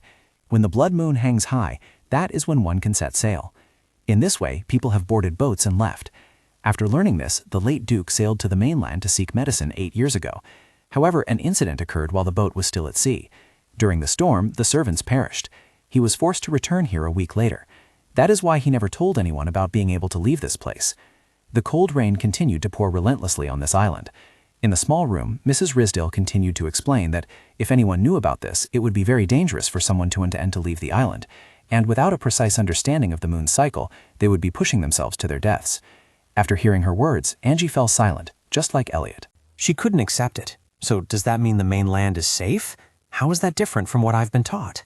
Her mother quickly denied. No, that's not the issue. The Duke is simply desperate to leave here to find medicine. She slowly stood up, reminding her once more, so don't have any foolish thoughts. Then she sternly added, and you must never tell anyone about what I've told you. Do you understand? Angie sprang to her feet, quickly grabbing her hand. Mother, I have one more question. Confused, she tried to inquire, when does the full moon cycle you just mentioned occur? Her mother answered vaguely, I don't know. Perhaps it's something only long-serving servants of the Blackwell household would know. She patted her shoulder reassuringly. Now quickly pack your things. You'll need to go to the Blackwell mansion before the funeral is over. Even after she left, Angie still couldn't understand. It was truly strange. Throughout this rainy night, a thought occurred to her. She had never once considered the possibility of leaving this island, if that were truly possible. At the cemetery, Akung too was attending a funeral. One by one they bowed before Edward's grave. "O God, please grant peaceful rest to our master, and bless us with holy renewal and resurrection." Mrs. Risdell and Angie were also present to bid farewell. She was dressed in an all-black outfit, her face showing only sorrow. She turned to remind her, "Stay here, Angie." She immediately agreed, "Yes, mother." Then Mrs. Risdell left her there and moved forward. At this moment, Angie secretly thought Kylek probably wouldn't attend the funeral. After all, he had never appeared before people. She felt someone beside her, immediately turned to look, and saw a familiar figure. Could it be? Then she tentatively called out, "Kylek." Hearing that, Mikhail looked up suspiciously. That action made her fearful, and she quickly turned her face away. Did he hear? He, however, just raised a finger to his lips, signaling Angie. Next, Mikhail slowly approached her. Angie, bewildered, immediately questioned, "Who are you?" He bowed slightly to her. "Long time no see, Angie." Hearing the greeting, Angie immediately looked up with astonished eyes. Him! He looked completely different from when she saw him outside the church, so different that it suddenly reminded her of Kylek. Angie was still immersed in doubt. Suddenly, Mikhail's next words startled her. "You don't look as surprised as I thought you would. I thought you'd be wary because I know your name." Angie looked up directly at Mikhail. "What?" Mikhail didn't hide anything he had heard people say about her from Angie. "I've heard a lot about you. You are Angie Risdell, a friendly resident of Cullinan Island, with excellent poetic talent and a love for reading." Angie felt a little embarrassed by so much praise. "Just call me Angie." After Angie spoke, for a moment, only the sound of rain falling on both their umbrellas remained. But the silence lasted only a few brief seconds. "I am Mikhail Randall, and I hope you will call me Mikhail, instead of calling me the young master of the Blackwell house." The rain had stopped. The nobles on the island gathered together in a room to discuss. Angie quietly looked for shelter from the rain outside. Suddenly, footsteps echoed from a distance, approaching her. "What are you doing out here, Angie?" The person who approached was none other than Mikhail. Angie looked up at him for a moment, then smiled and replied, I just came out for some fresh air. Mikhail was concerned about Angie's feelings. The atmosphere inside is a bit heavy, isn't it? I understand. Mikhail quickly leaned against the wall, just as Angie was doing. Angie didn't want them to just silently watch the rain, so she looked for a topic to start a conversation with him. I heard you've been through a persistent illness. As soon as Angie's question ended, she was flustered by Mikhail's playful remark. I'm surprised. I thought you weren't interested in learning about me. He continued. To be honest with you, I've only recently recovered and been able to go out. At that time, I kept feeling that the atmosphere I was enjoying was truly illusory. Just like the Duke's passing, it's hard to believe. Angie bowed her head in silence, as if contemplating something. Then she quickly spoke up. I hope you won't have to go through that again. Knowing you've endured such pain for so long, I sincerely hope you'll find happiness from now on. Mikhail looked at Angie without blinking and softly replied, Thank you. I'll help out with the manor from now on. It's fortunate you're here. Angie said, flustered, I'm not much clearer on the tasks than you are. Mikhail, taking the opportunity to tease the beauty, said, Oh, I think you're better than me at this. Angie realized she truly couldn't retort to Mikhail, so she remained silent. Angie secretly glanced at Mikhail, thinking, Before I mistook him for Kylek, but now I can see he gives off a different vibe than Kylek. Kylek was like a black chess piece, while Mikhail was a white one. While Angie was lost in thought, Mikhail spoke up and asked, Would you like to go for a walk? Angie quickly replied, All right. The two walked downstairs together to the garden. But after only a few steps, Angie tripped on the staircase.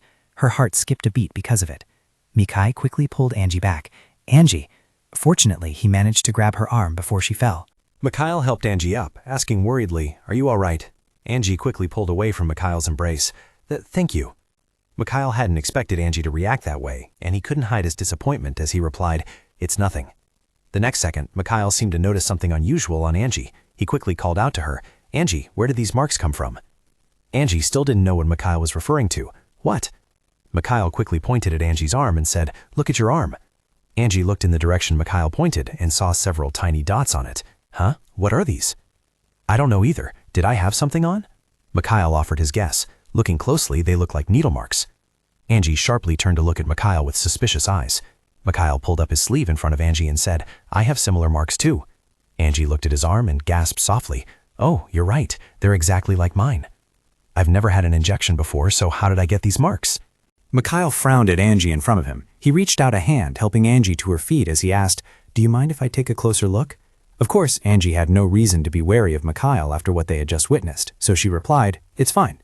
The two were unaware that Kylek had observed their every move from the beginning.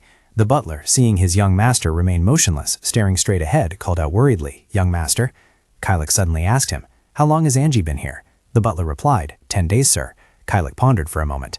That means... Mid-sentence, Kylek suddenly fell silent, as if he had just remembered something. Kylek turned and walked away. No, it's nothing. It's better to take some time to adjust, because the future holds many changes. Mikhail's mansion was always dark and gloomy. Angie and Annette talked in the room. They said all their work during this time was cleaning the library and doing odd jobs. Annette suddenly remembered something. Would you like to have breakfast together tomorrow, Angie? Angie smiled, her eyes narrowing. Well, let's have breakfast together tomorrow. Angie and Annette chatted for a little while longer, then Annette returned to her room. Good night. Angie, the room's occupant, replied, See you tomorrow morning, Annette. The door closed and Angie immediately wiped the smile from her face. She lay down, her mind a jumble of thoughts. I can't believe they gave me a private room. I probably won't see Kylek today, will I? He had sent me a note saying he would try to stop by. It had been a long day. First, they had buried someone. Then she had made new friends. I have no idea where these scars came from. If they're injection marks, why can't I remember anything about them? I'll have to ask Mom when I get home. Angie blew out the candle on the bedside table. She leaned over to look out the window, a pensive look in her eyes. My cough seems better now, so maybe I can start drinking rose tea again tomorrow. Angie closed her eyes as drowsiness set in. In her hazy state, Angie heard a faint call, like wind blowing from afar. Angie, Angie, Angie. The urgent call made Angie turn sharply, even though she knew she was dreaming. The one calling her name was Martin. Can you hear me? Angie immediately recognized it was Martin. He was in her dream again. But I don't remember ever telling him my name. Martin shouted at Angie again. Please answer me if you can hear me. A nod will do. Do you live on Cullinan Island? The moment Angie opened her mouth to reply, she was startled to realize she couldn't make a sound. She still couldn't speak. Finally, Angie could only nod in a panic. Martin received the signal, just as she had thought. Listen carefully to what I'm saying, Angie. The roses grown on that island contain opium. Don't drink rose tea anymore. If you do, you will slowly recover your memories. You must try to remember who you are. Before you were on Cullinan Island, you must clearly remember your true identity. Angie mumbled at a volume only she could hear. Wait, don't go, please, stay a little longer.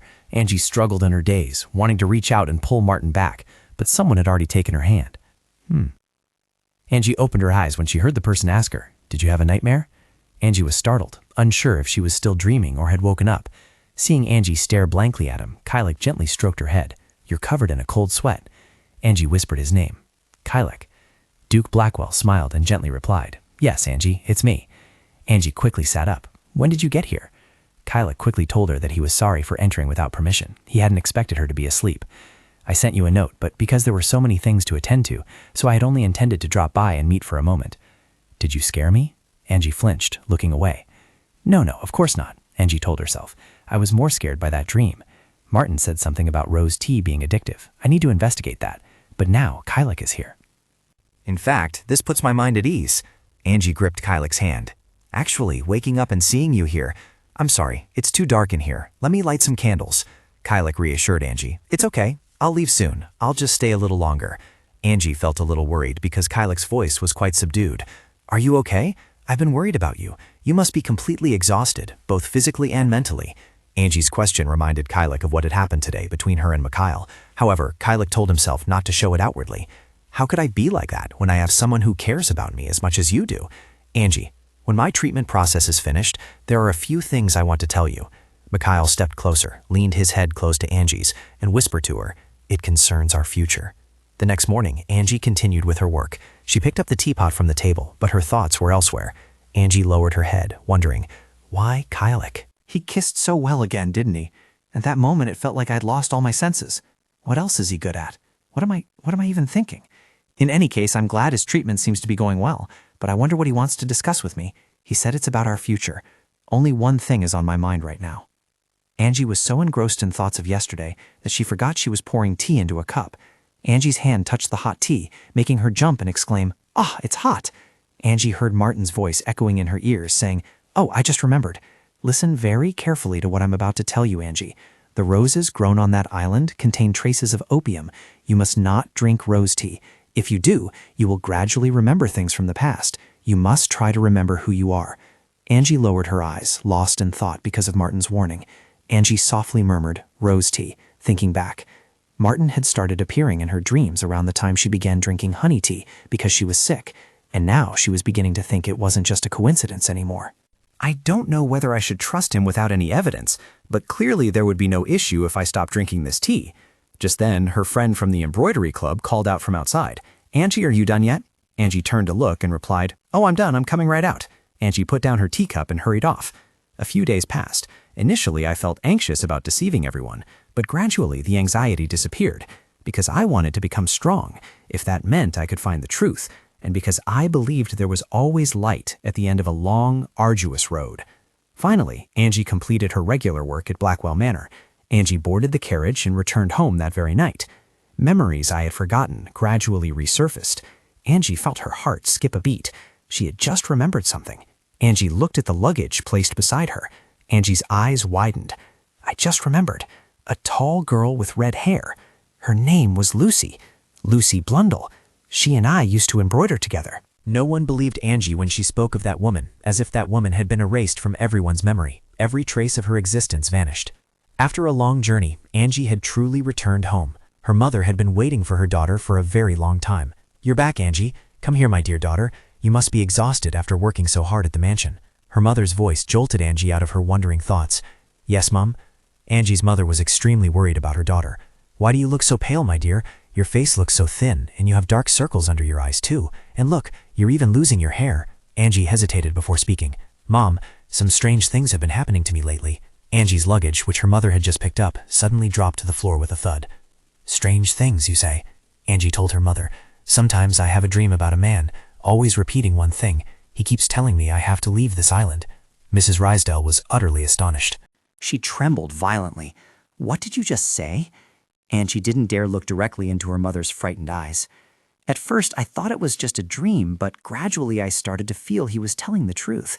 Perhaps it's simply because we don't know much about the war survivors outside this island.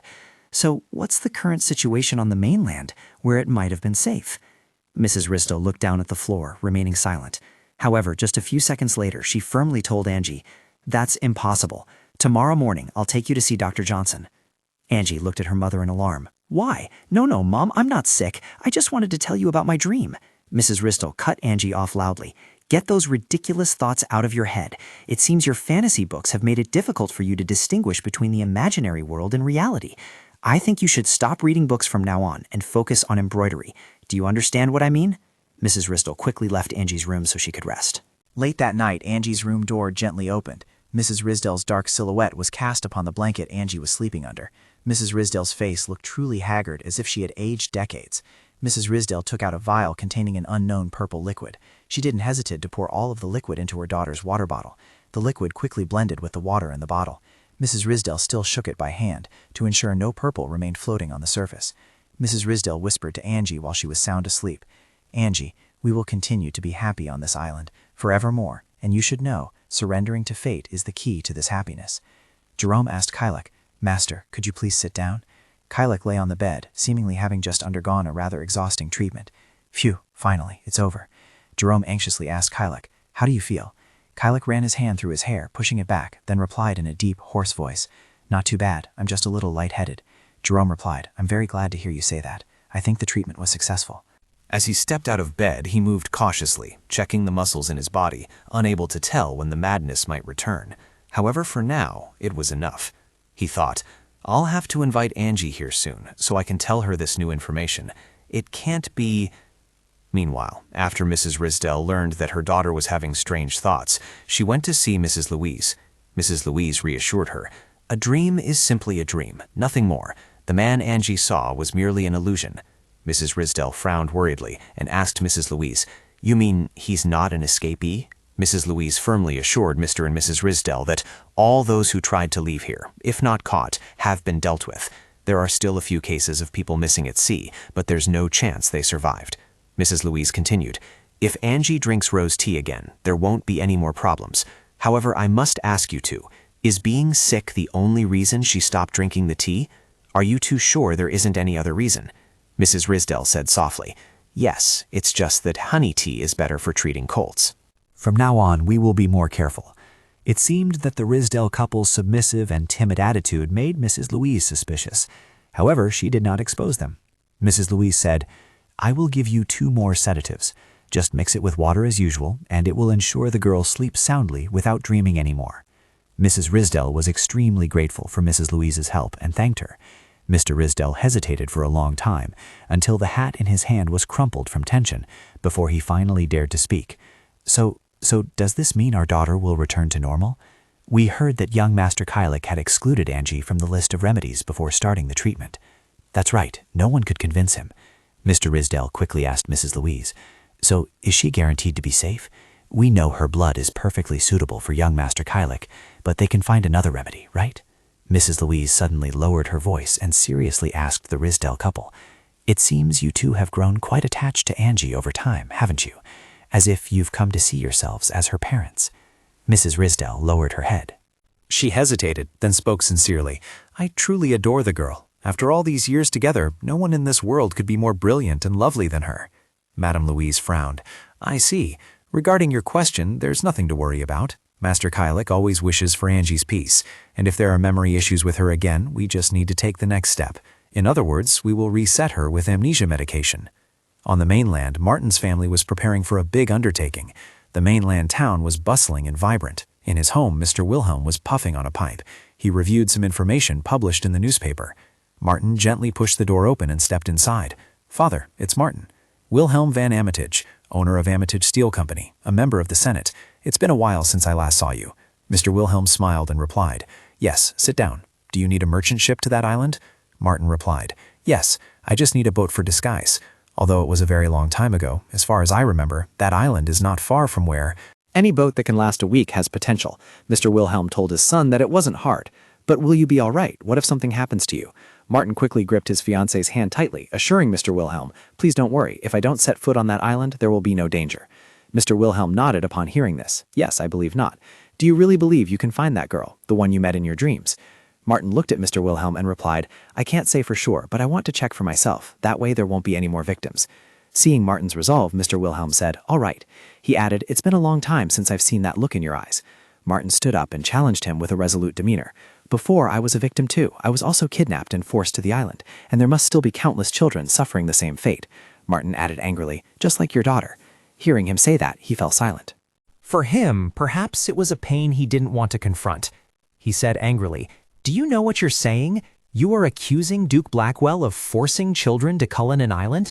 He added, asserting that the children's memories were being manipulated as they were forced to drink opium grown on the island. He snapped, "Nonsense." He said, "I am extremely grateful that you risked your life to save my daughter," he informed him. However, Bryn lost her memory and wandered off when she inadvertently caught the attention of some petty thieves. He continued, "The Blackwell family is an affiliated house of the Trieste royal family and the most powerful family across the continent." He said slowly, "I don't sense any malice from them, and although I may be the wealthiest person in Wintergard, I am nothing compared to them." He felt insignificant before such powers.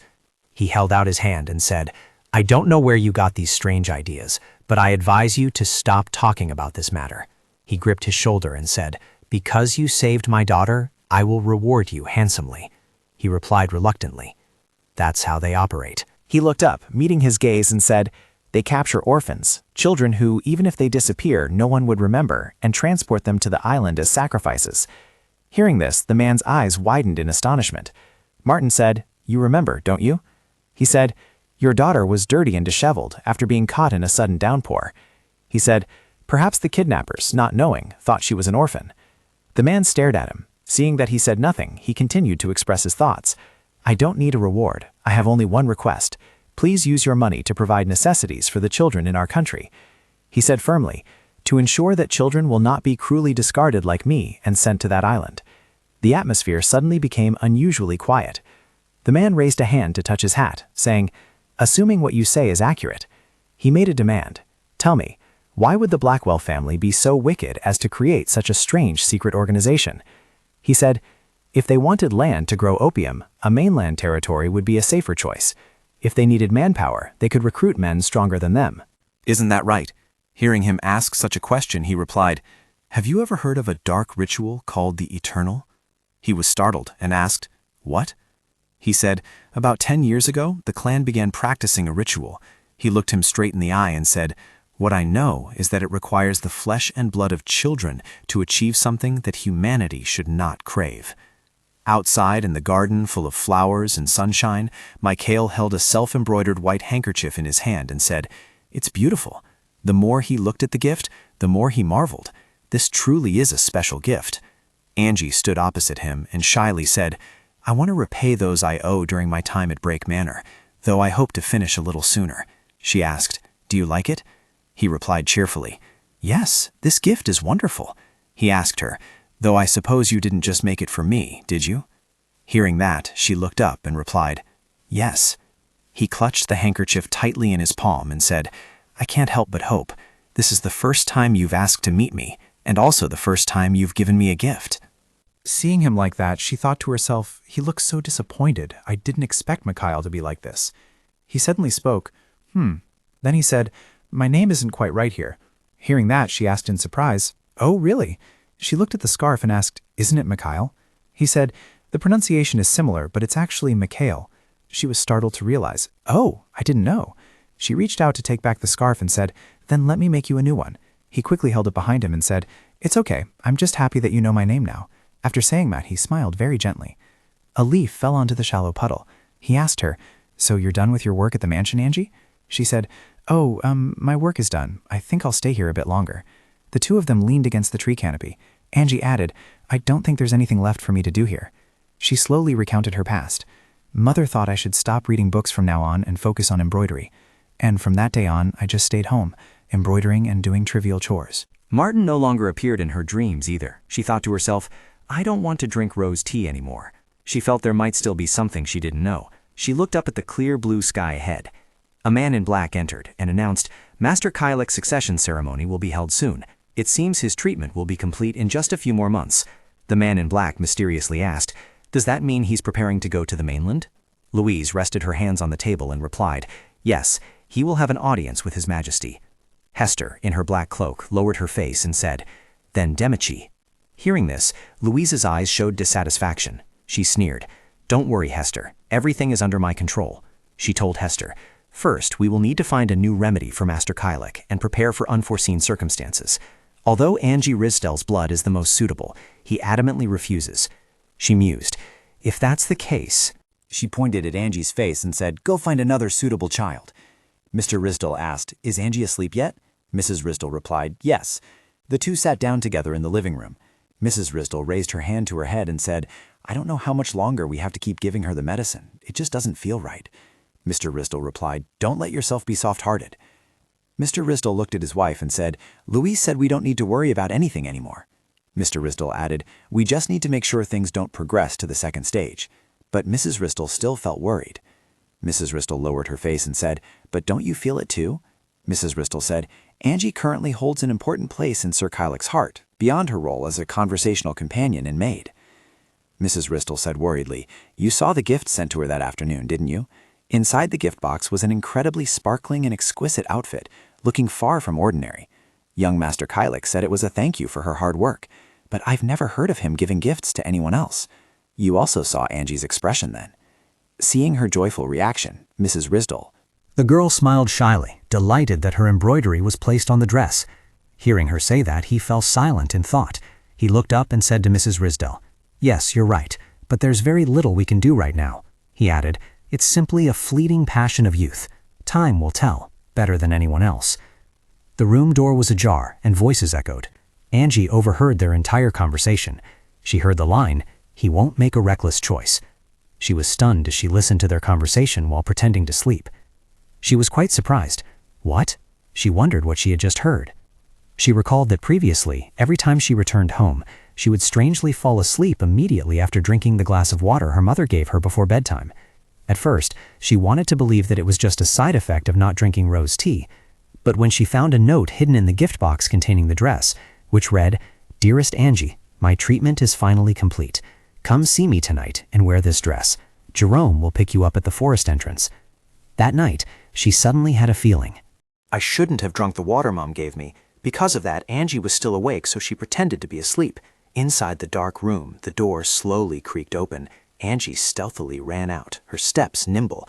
Angie hurried away, her mind filled with panicked thoughts. Why? Why was everything like this? She wondered, why did Mom drug her? Was it because she told Mom about Martin appearing in her dreams? Or was it because Mom feared her relationship with Kylek would go too far? Angie looked ahead, her eyes full of confusion. She wondered, what exactly did Mom put in her water, and what was the second phase? She held onto her hat, running and thinking. It was hard to think clearly when there was so much she didn't know. She thought, if there were things everyone didn't want her to know, then what she knew was just the tip of the iceberg. Suddenly, a voice called out, making her turn her head. "Angie." Jerome, seeing her hurried appearance, asked, "Did you run all the way here? There's still plenty of time." Seeing him, she called out, "Mr. Jerome." He saw her tired look and said, Her face was pale. Would she like to rest a little before continuing? She panted, "No, thank you." She said, "I want to see Kylek right now." Her hands gripped her skirt tightly. She thought to herself, even if it was just for a brief moment, she wanted to rush into his arms and leave all her worries behind. She was led to the palace door. She looked ahead with a troubled and expectant gaze. She slowly approached the door. She lightly touched the door. Kylek quickly appeared before her, startling her. Seeing her appearance, he said, "You're here." The two quickly intertwined their hands. She called him, "Kylek." She looked at him with eyes as bright as stars. "I'm so glad. He looks fine." She looked at him, thinking to herself, "Actually, he's even better than before." With her hands intertwined, she asked him, "Are you completely cured?" She looked at him worriedly, asking, "You don't need to undergo treatment anymore, do you?" Hearing her concern, he shyly said, "Yes."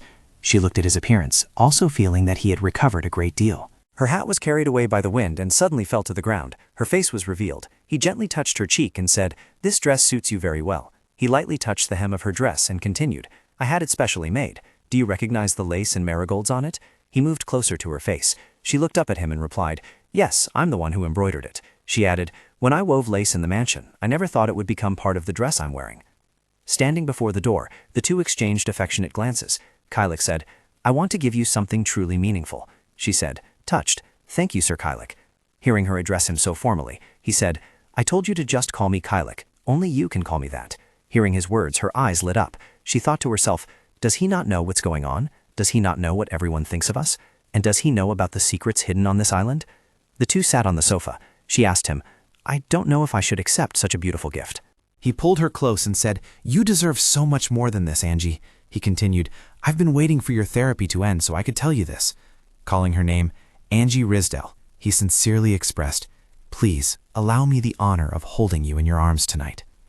Outside the enchanting lights, inside the room, the two exchanged the sweetest and most affectionate kiss.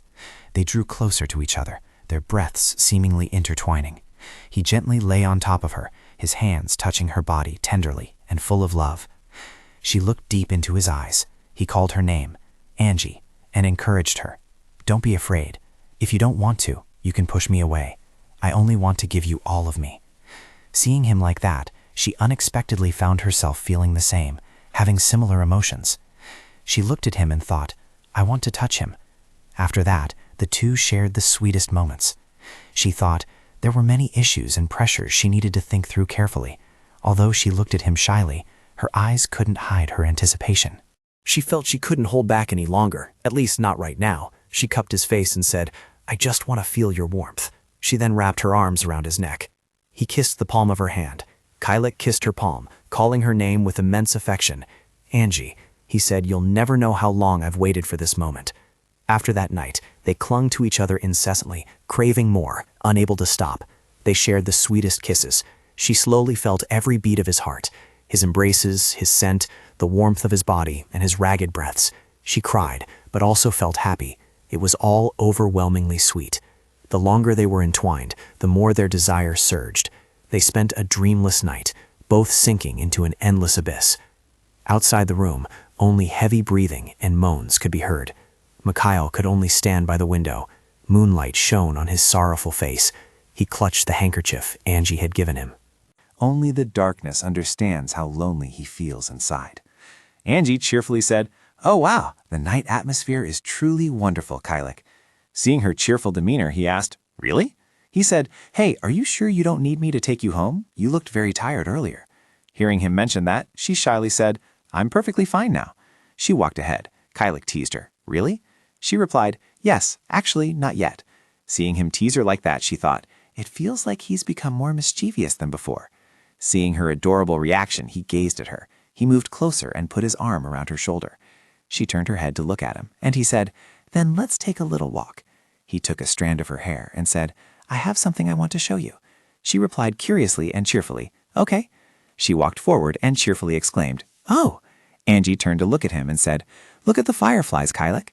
Like a child, she widened her eyes, looking at the glowing spots around them. There were even more fireflies here. Suddenly, she exclaimed with delight, "Wow!" He hugged her from behind and asked, "How do you like it?" In front of them was like a palace of light with moonlit fireflies and cool blue water. The two stood above, looking down, and he asked her, "Do you like it?" Angie happily replied, "It's absolutely beautiful. This is the most beautiful scenery I've ever seen."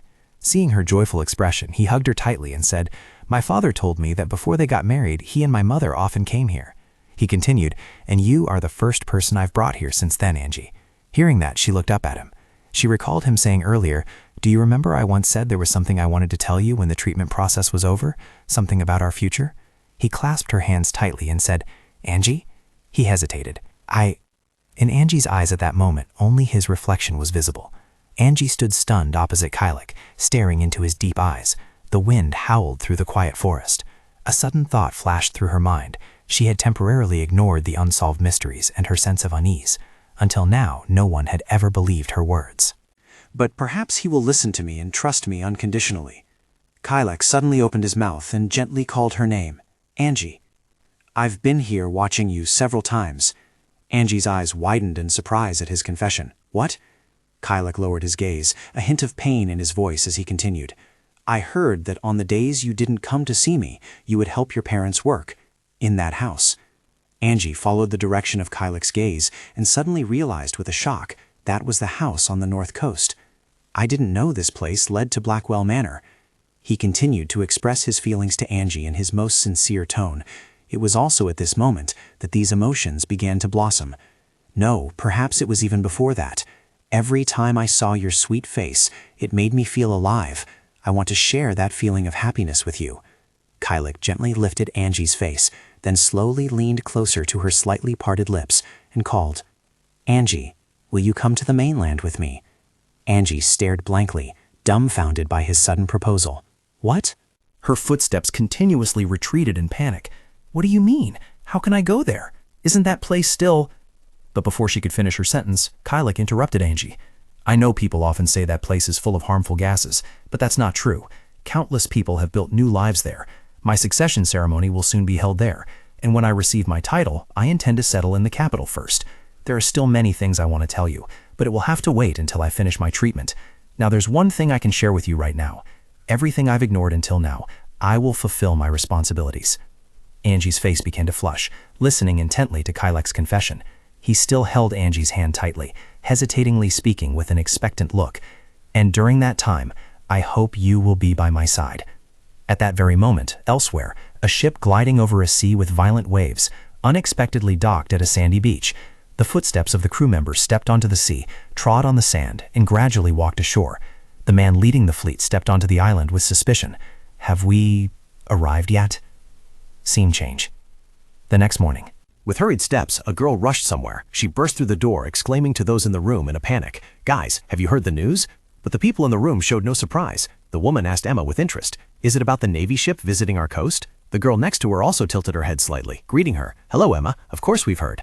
Emma sank down and asked with a radiant smile, "So, everyone already knows? Well, the captain of that ship is meeting with Sir Kylik today." At that moment, inside Kylik's mansion, the ship's captain stood before him, respectfully recounting the events. "It truly is a miracle. We were swept away by the storm and then unexpectedly found ourselves at your esteemed island, a place we have been searching for a very long time. We thought we couldn't reach it due to the thick fog. This must be why the island has remained safe until now. This is truly divine providence." Emma delightedly recounted what she had overheard about that conversation. He said the world outside Colonel Island was now safe, although she still found it hard to believe. They said we still needed to observe the situation for a few more years. The red-haired girl exclaimed in surprise, "That sounds wonderful. I thought we'd be stuck on this island forever." Angie stared at their cheerful conversation with a complicated mood. She silently lowered her head and murmured to herself, "The mainland. Just last night. That was still an impossible dream." Kylik's conversation and proposal from yesterday suddenly replayed in Angie's mind as if it had just happened. "Think it over carefully, Angie. I will wait." Angie couldn't believe it, still bewildered by the reality unfolding before her eyes. It truly is a strange coincidence, almost as if it's destiny. At least now one thing is clear to me. What Martin said is completely true. That means Martin truly exists beyond this island, and it seems what he said about rose tea is also true. Lately, I haven't seen him in my dreams, perhaps due to the effects of the new medicine. I wish I could know more, not just because I want to know the hidden answers, but also to help Kylik as much as possible. He has been seriously ill for a very long time, so he probably doesn't fully grasp the situation on this island. Angie's gaze suddenly shifted slightly, glancing in a certain direction. She called softly when she saw Letitia, who was biting her fingers tightly in fear. "Letitia, you look so pale. Are you okay?" She suddenly lifted her head and looked around. Letitia suddenly lowered her head and quietly called Angie. "Angie, have you ever met Sir Kylik?" Angie was bewildered by her strange question. "Huh? What do you mean, Letitia?" Letitia didn't answer her question, but stared at the ground, muttering, "How could I have? It's rare enough just to encounter him." Angie was confused and puzzled by her reaction. Why did she suddenly bring up Kylik? Whatever the reason, she couldn't press her for answers. She reached out and firmly held Letitia's hand, which was trembling for some reason. She had never seen her this scared before. Angie's eyes grew pensive. She called out to Letitia, making her startle and quickly turn her head towards her. "Letitia, if you need my help with anything, remember to let me know, no matter what it is." Letitia gently rested her head on Angie's shoulder. After that, her mood gradually brightened, and she said, "Thank you, Angie. You are truly the person I cherish most in this world." Angie smiled gently and pulled her into her embrace. Her hand continuously patted her shoulder gently. Why didn't I realize then that from that very moment I had made an extremely serious mistake? A quiet morning at a luxurious and beautiful mansion. Kylek stood before a wall covered with photos of family members. He softly called the butler beside him. Jerome. Sometimes one will recall things on their own. His mother's gaze then, a gaze fixed on his father amidst the spreading flames, on the day she knew everything. He kept thinking about the words she used to condemn his father, about her face, pale as if drained of all blood. His father loved his mother deeply, but realized that love too late. Perhaps that is why he was determined not to do anything that could make him regret it. His face suddenly turned, looking seriously at him. Kylek's voice was more resolute than ever. You are my father's loyal retainer, so I will not stop you if you choose a different path than mine.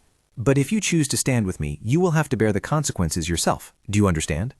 Jerome didn't hesitate, bowing respectfully as he replied to him. I respect all the wishes of you and your father, therefore I will give my full devotion. His voice echoed, inadvertently reaching the ears of the elderly maid hiding behind the curtain. Louise whispered worriedly to herself, No, if this continues, something will happen. Perhaps it's best if I act. Her hurried footsteps carried her away.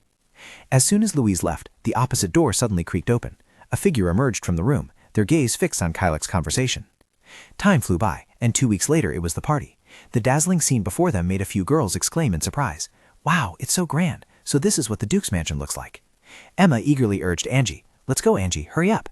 Angie, with her pretty appearance, gracefully approached them. I'm here. Kylek's inauguration ceremony was finally officially announced. On that day, he would depart for the mainland with naval officers to receive him. A 3-day party will be held for the residents of Cullinan Island before this journey.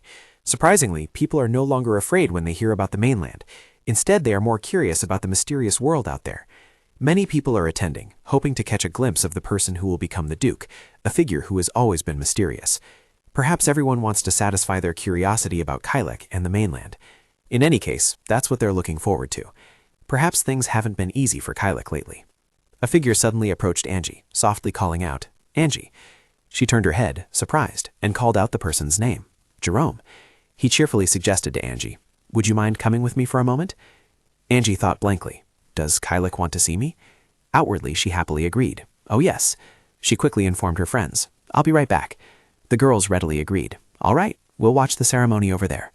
And so Angie was led by the butler, Jerome, in some direction, amidst the bustling and luxurious setting of the party. The moment Angie stepped closer to the door, Letitia and her father subtly glided past her. Harold thoughtfully touched his chin, his eyes scanning everything around the party. He was Harold Durbin, the treasurer and administrative supervisor of the Blackwell household. Letitia suddenly flinched as Harold's sharp voice rang out. I hope you are mentally prepared, Letitia. Remember, any mistake will not be tolerated. You are bearing the future of our entire family. A stranger's footsteps approached the two of them, then suddenly stopped. Louise looked up at them, then cheerfully exclaimed, Welcome, I've been waiting for you, Mr. Durbin. He immediately turned his gaze towards her and politely replied, Good evening, Louise. Shall we go see Mr. Kylek now? Louise turned to lead the way for them, adding, Not yet. Today the two of you will discuss some matters with me first. Letitia suddenly froze in place, not daring to move. He glanced at her impatiently, then urged loudly, Why are you standing there so dazed? Quickly, follow me. Letitia's eyes widened with a strange, fearful expression. She dragged her frozen feet forward, answering him in a small voice. Yes, father. At the same time, at a quiet place, away from the noisy and bustling atmosphere of the party, Jerome walked ahead, leading the way for Angie, who obediently followed. This way, Miss Angie. Angie curiously looked around, then asked with suspicion, this is... A familiar voice suddenly rang in her ear, making her quickly turn her head. Angie! Angie exclaimed excitedly as Kylek's face gradually appeared before her eyes. Kylek! Kylek, in handsome suit, gazed tenderly at Angie with a longing look. He hurried over, took her wrist firmly, and cheerfully reassured her. Relax, no one will come in here. Kylek pulled Angie straight into his embrace, along with a cheesy declaration of love. I miss you. Angie gently pushed him away, then asked worriedly, Are you sure you have time to see me like this? You must be very busy. But Kylek, with a shy, flushed face, spoke the truest words in his heart. Tra, nothing excites me more than being by your side. Angie's face immediately flushed, and she shyly lowered her head while he still wore a happy smile. She gradually calmed herself, then gave a faint smile. Angie looked up, meeting his eyes directly, and then softly called, Kylek, I've been thinking a lot about what you said that day, where many fireflies surrounded us. Kylek's proposal from that day suddenly replayed in Angie's mind. Will you come to the mainland with me? She fell silent. telling herself it would be a lie to say she wasn't afraid, but the idea had already taken root in her mind. A long time ago, when Kylek mentioned the mainland, before I met Martin, or perhaps even earlier, when I learned about someone who was always interested in exploring things beyond the island, I had already anticipated it. There would be a time when I would set foot in that new world. The moment I heard Kylek's words, the first feeling that arose in me was excitement. If I could go there with Kylek, if fate gave me the chance. I want to go. Kylek's eyes widened in surprise at Angie's words. Her hand tightened its grip on his. Angie pressed her cheek against the warmth in Kylek's palm, then gently closed her eyes, repeating those words. Kylek, I want to go. To the mainland with you. He gently called her name, a joyful and excited smile playing on his lips. Angie. Angie whispered softly, a hint of worry in her voice. But I feel terrible leaving my family and friends here. Kylek's hand tightened its hold on her cheek, then he gently reassured her. Don't worry, Angie. Although it will take some time, I assure you that your loved ones will be arranged to stay in the capital. Angie exclaimed in surprise, unable to believe it. Really? His affirmation made the smile on Angie's lips instantly brighten. Yes. Kylek reached into his pocket, searching for something. Now it's my turn, isn't it? Angie stared blankly at the box he had just taken out. What is this? The precious and sparkling item was presented before her, accompanied by his explanation. This is the sacred tear, a piece of jewelry passed down to the female head of the family for generations. My father gave it to my mother, and now it's my turn to give it to you. As Angie realized she was holding a treasure, she became agitated and quickly refused. I can't accept this. Kylek still smiled gently as he asked, If not you, then who else could I give it to? I had originally intended to give you a necklace and a ring, but by custom, we only exchange rings when we pledge our vows. Angie unexpectedly blushed, covering her gaping mouth. She hesitantly asked Kylek, Kylek, are you sure? I have nothing, and I can't help you with anything. You come from the Blackwell family, a branch family of the royal family, while I... Suddenly, the hurried footsteps of someone echoed, interrupting the conversation of the lovers expressing their feelings. Jerome bowed respectfully before Kylek, then gently announced, Master, I apologize, but it's time for you to leave. He suddenly remembered, then regretfully exclaimed in a dejected tone, I completely lost track of time. Kylek handed a book to Angie with the instruction, Please read this, Angie. Everything I want to say is in here. It should have all the answers you're looking for. He gently placed a warm kiss on Angie's forehead, making her blush shyly. I will contact you soon, so let's get ready to leave the island. Angie still stood there, bewildered, watching Kylek's retreating figure disappear into the distance. She gently tucked the letter he had just given her into her waistband.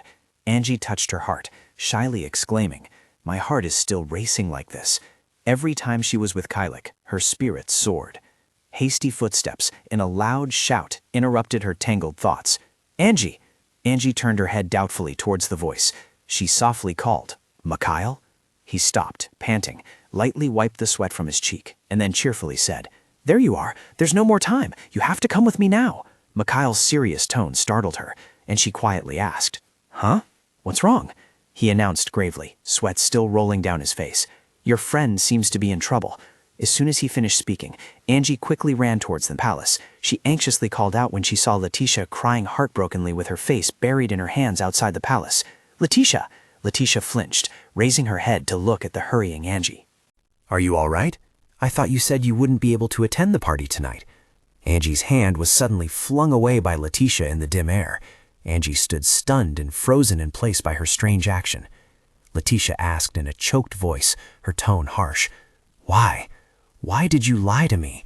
I asked you, have you ever met Lord Kylek before? Angie uneasily thought to herself, So that means? She gently called her name, Letitia. Letitia's voice, hinting at a strange mood when she asked Angie about that matter, suddenly rushed back into her mind like a great stream. Angie, have you ever met Lord Kylek before? At that time, Angie had asked her back in surprise. Huh? What do you mean, Letitia? But Letitia did not answer her question. Instead, she lowered her head and mumbled something to herself. I don't think there's any reason for you to meet him. Such opportunities are very rare. Angie panicked, her face starting to stream with cold sweat, and she pressed her with a question. Letitia, are you here to meet Lord Kylek? Letitia's face suddenly hardened and darkened. You don't know anything. Her hands clutched tightly at her dress, as if trying to suppress the uncontrollable emotions within her. Letitia warily whispered, "You don't know how much I want to run away." Memories of that fateful day resurfaced in Letitia's mind. In the dark and squalid room, Letitia tried to call out to her father, who had coldly turned his back. "Father?" Her body trembled as she stammered, I feel hesitant about this. I'm so scared. I don't want to meet Lord Kylak. Everyone says his face is as hideous as a monster's. Is it too late to regret it?" He suddenly turned around and stepped forward. "Letitia!" He suddenly turned his head, angrily yelling at the frightened Letitia. "What the devil are you doing?" Louise also subtly glanced at Letitia, enunciating each word with annoyance. "Don't be so unreasonable. Your friend, Angie Risdell, is already prepared to take on this role before you." Her words plunged Letitia into extreme bewilderment. What? Coming back to the present, Letitia was still kneeling on the ground, asking in a small, self-mocking voice, "What does Kylak look like?" Angie replied, "I won't tell you when you've kept secrets from me all these years." Angie's hand, which was about to touch Letitia in midair, suddenly froze. Letitia wiped away the tears welling up in her eyes, then angrily yelled at Angie, "Get out! I don't want to see you right now." Angie still hesitated, worried about her friend's condition. Letitia, still resolute, closed her eyes tightly and shouted, "Get out, quickly!" The letter Kylak had given Angie earlier unexpectedly fell out of her pocket without anyone noticing. Mikhail, seeing the awkward situation, quickly bent down, gently patted Angie's shoulder and suggested, "Angie, I think you should come with me. Your friends will come to take care of Letitia, so you don't need to worry." After that, he quickly ushered Angie away with him, though her eyes still glanced at Letitia. Letitia remained sitting alone in the deep darkness, heartbroken, covering her face and sobbing. Though reluctant, Angie was forced to turn and walk straight ahead, giving Letitia space to process her emotions. But she would never have guessed that, in a hidden corner unknown to anyone, Mikhail had gently slipped the letter Kylak gave Angie deep into his pocket. The next morning, the sky was thick with dark, ominous clouds, as if signaling some great impending event. Inside Angie's room, a hand gently wrung out a wet cloth in a basin, anxiously asking Angie, "Do you feel any better, Angie?" Mrs. Risdell placed the wet cloth on Angie's forehead, worriedly tending to her unconscious on the bed. Her fever still showed no signs of subsiding. She said, "I can't believe you're so seriously ill in the middle of summer." In her delirium, Angie's hand suddenly clutched a corner of the blanket, squeezing it tightly. Angie painfully thought to herself, "After the party, I tried to meet Letitia many times, but she kept refusing to see me. In fact, she refused to see anyone. In the end, I lost the letter Kylak gave me. I was so foolish." Suddenly, a man's voice came from outside, interrupting Angie's thoughts. "How is Angie?" Mrs. Risdell quickly stood up, recounting her daughter's situation to Mr. Risdell. "She's better, but we need to keep an eye on her." He quietly offered the packet of medicine he had just brought back to Mrs. Risdell. "This is the medicine Dr. Johnson prescribed for her. It seems dead animal carcasses have reappeared near the forest. Were they also found near the north coast? It's been many months since a similar incident occurred." "Oh, have you heard the news?" Mrs. Risdell wondered, quickly asking, "What news?" Mr. Risdell immediately blurted out the news about the name that made Angie, even though she was tired and lying in bed, clench her hands. "About Letitia. I happened to hear while I was at church that she will soon be engaged to Lord Kylak." Mrs. Risdell was astonished, covering her mouth with her hand, exclaiming somewhat loudly, "Oh my goodness!" Angie, who was unconscious in the back, suddenly shot upright to their bewilderment. "What? What did you say, father?" Her hands trembled as she clutched the corner of the blanket, while Mr. and Mrs. Risdell anxiously cried out, "Angie!" Angie's eyes were wide and vacant, and she continuously mumbled, "Letitia and Lord Kylak getting engaged?" Angie's body trembled uncontrollably. She then looked up at Mr. Risdell and repeated the question. "Letitia and Lord Kylak, are they getting engaged? Father, is that true?" He was at a loss for words, only able to gently call her name. "Angie?" Angie still couldn't accept the truth and asked again, "Has House Blackwell officially—" Her vision blurred as she uttered her last words. "Announced it?" Her eyes were wide open, revealing a mix of shock and horror. Angie's body could no longer support itself. She staggered and then collapsed. Mr. and Mrs. Risdell, worried for their daughter, quickly reached out to catch her and called out loudly, "Angie!" Angie lay completely in Mr. Risdell's arms, muttering in disappointment, "I was once certain that all that remained was to continue our journey together. But where did everything go wrong?" The next clear morning, the carriage was rolling along when it suddenly braked sharply on a soft, smooth patch of grass. Martin and Bryn walked arm in arm towards a woman sitting outside on the porch. She excitedly cried out, "Grandma!" That woman was Catherine Wynne, the grandmother. Martin and his fiancée cheerfully waved at her. "We're here." Catherine happily glanced at them and gently said, "Welcome, my dear Philip." Martin gently bent down and kissed Catherine's cheek, then asked with concern, "How have you been, Grandma?" "It still feels strange when you call me by that name," she chuckled. "But Philip is your name. What's strange about that?" He shyly tilted his head and explained, "Oh, I didn't know my real name for many years." Bryn also politely bowed and respectfully greeted Catherine. "Hello, Grandma." She quickly introduced herself. "I'm Bryn. Do you remember me?" Catherine touched her cheek, trying to recall. I know Brianna, the grocer's daughter." But Martin quickly interjected. "She's my fiancée, Grandma. I've brought her to see you a few times already." He worriedly thought to himself, "Is Grandma all right? Her memory seems to be getting worse." Martin took her hand and squeezed it tightly. "I'll visit you more often." Bryn happily chimed in, "Me too." Catherine happily watched her 2 grandchildren and exclaimed, "How wonderful it is to see your lovely faces more often." After the conversation, Martin slowly entered the house, following his grandmother's footsteps, then smiled and said, "Today I've come to help you with the housework. Grandma, just tell me what to do." Catherine immediately chuckled at his offer. Martin indeed brought out the broom. He carefully wiped away every stubborn speck of dust clinging to the floor.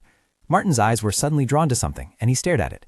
The warm scene of Catherine and Bryn, grandmother and grandchild, intently baking on the other side, made a strange thought occur to him. Sometimes I still find it miraculous that I can experience simple joys like these. 9 years ago, I risked my life to escape the island. During my wandering life, I met her, and in that moment, an instinct compelled me to rescue her.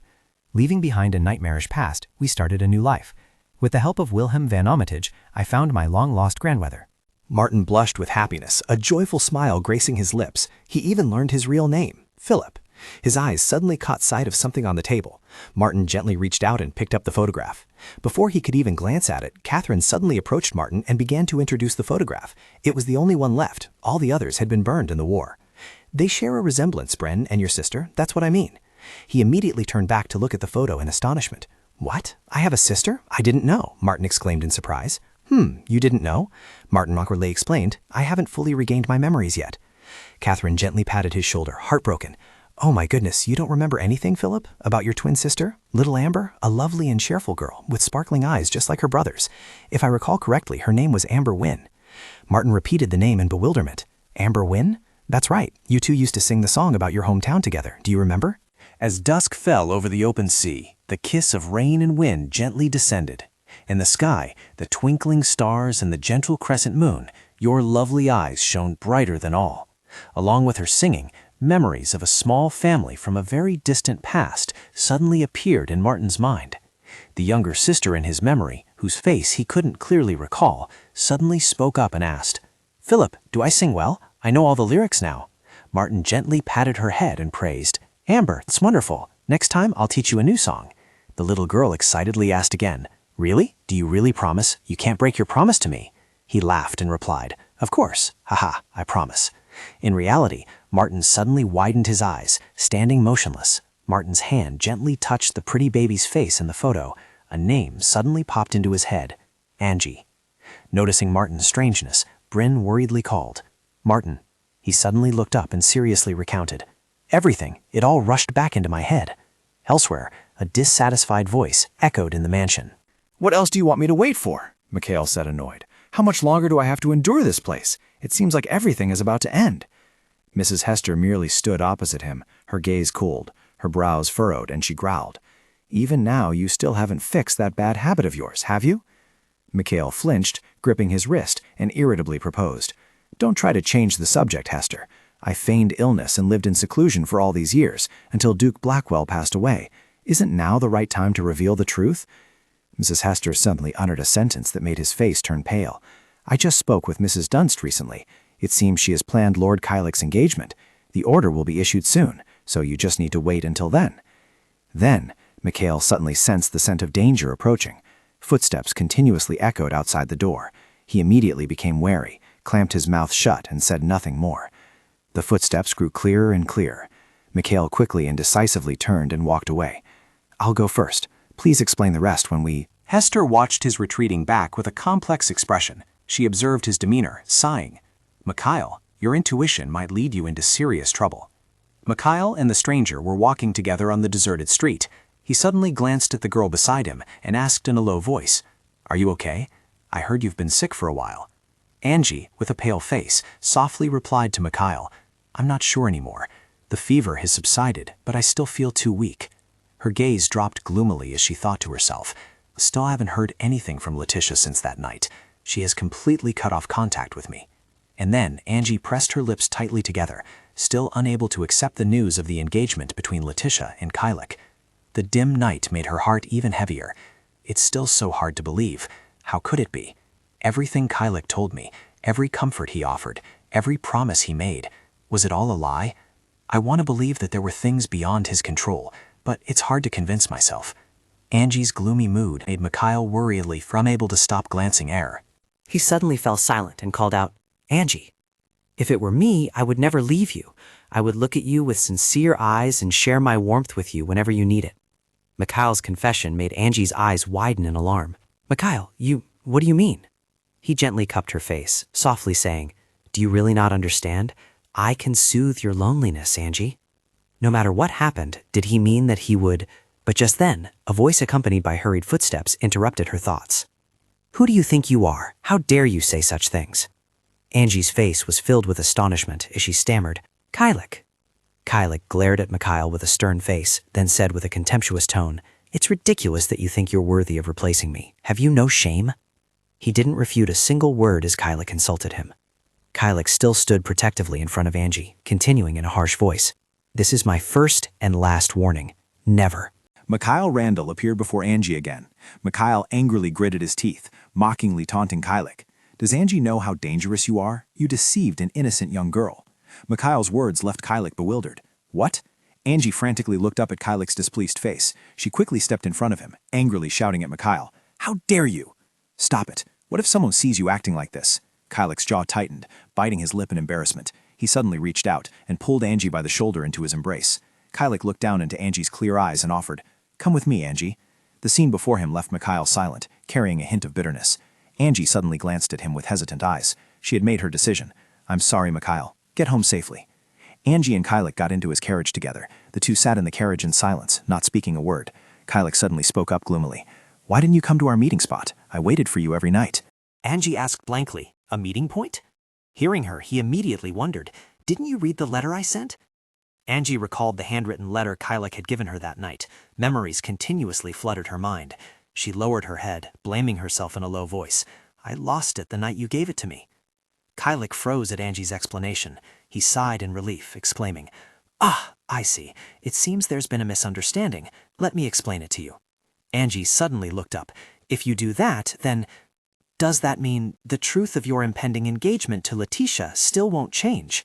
A bead of panicked sweat suddenly rolled down Kylek's cheek, his eyes wide. He hastily moved closer to Angie, whispering, "Angie." But she turned away coldly, questioning Kylek. "I'm right, aren't I? Everything is just like the rumors. They are all true." Angie was saddened, feeling as if she was slowly being separated from this painful reality. Heartbroken, she silently told herself, now everything was clearer. From the location and time of the engagement ceremony to all the subsequent plans, everything. Everyone is happy except for me. That makes me feel like the time we spent together is being denied. Eventually, my very existence will be denied. I will soon return the brooch to you. Only the future princess deserves this family heirloom." Kylek's face was agitated now, clearly showing surprise, as he shouted, "What? Good heavens, what are you talking about? That brooch is yours, Angie, and I don't simply love Letitia." Angie stared into his deep eyes, her own eyes slowly welling up and her face flushing redder. Kylek reached out his hand, firmly grasping Angie's hand, which was clutching her skirt, and explained, "As I wrote in the letter, it's merely a marriage of convenience. Recently, too many eyes have been watching us, so we should go to the capital and..." Angie suddenly turned pale, angrily questioning him. "Are you saying that I should become your mistress, or will I be your servant in the capital's mansion?" Kylek's hand awkwardly reached out into the silent air, and he pleaded in a low voice, "Angie, please don't say that. Angie, that will never happen. I will arrange a separate residence for you there. You won't need to interact with anyone else from the family." No one can touch you. The reason we must get engaged is... Angie cut Kylek off with a long, weary sigh. Huh. She brought both hands to her face, trying to hold back the tears welling up. "Lord Kylek, if I had known all of this beforehand, I would never have gotten involved with you. I wish I could have controlled my heart, not let myself fall in love with you, or if I had accidentally fallen for you, I would have buried my feelings deep, never letting them show." Kylek was stunned by Angie's resolute words. She decisively stood up straight, wanting to leave. "Now, if you'll excuse me." Kylek wanted to hold Angie's hand, but the conflict within him held him back. He could only gently call her name. Angie. Angie reached for the doorknob, but suddenly flinched and pulled back when she heard loud noises continuously echoing from outside, accompanied by Jerome's voice. Lord Kylek. She quickly recognized the speaker, Jerome. Kylek, still behind her, was holding his face, sighing helplessly. He extended his strong hand, blocking the door Angie wanted to open to return home. Kylek's low voice resonated from behind Angie. Angie. Listen to me. I can't let you go. There are still many things we need to clarify between us. Angie's eyes widened and she cried out excitedly, Kylek, what are you going to do? A wisp of smoke swirled before Angie's eyes, gradually blurring her vision. Angie completely collapsed, unconscious. Just then, Jerome suddenly burst through the door, rushing to announce, I sincerely apologize, but... His words abruptly stopped, and he froze at the sight before his eyes. Angie lay silently and neatly in Kylek's arms, completely unconscious. Kylek gently stroked Angie's hair, while glancing at Jerome and pressing him. Jerome, has someone discovered our carriage? We must return to the mansion immediately. Just this once. In a luxurious and dark mansion, someone's hands were clasped tightly together, and they spoke with a resolute tone. I must seize the opportunity when the fog dissipates. What now, Captain? Kyler's plan is simply to locate the island and approach it?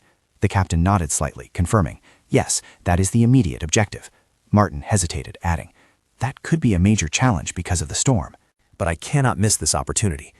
The captain suddenly looked up, thinking of something, and immediately asked for his opinion. So what do you think? We will weigh anchor before the storm arrives, drop anchor at a nearby rocky island, and find the island as soon as the fog clears. But it all depends on your ability to withstand the storm. Martin clenched his hand, then answered him with a serious look. No problem. His eyes looked out the window with determination in his heart. I must find you, Angie. Angie suddenly woke up, sat up abruptly, breathing heavily with exhaustion. She tiredly touched her heaving chest with blurry eyes, thinking, Martin.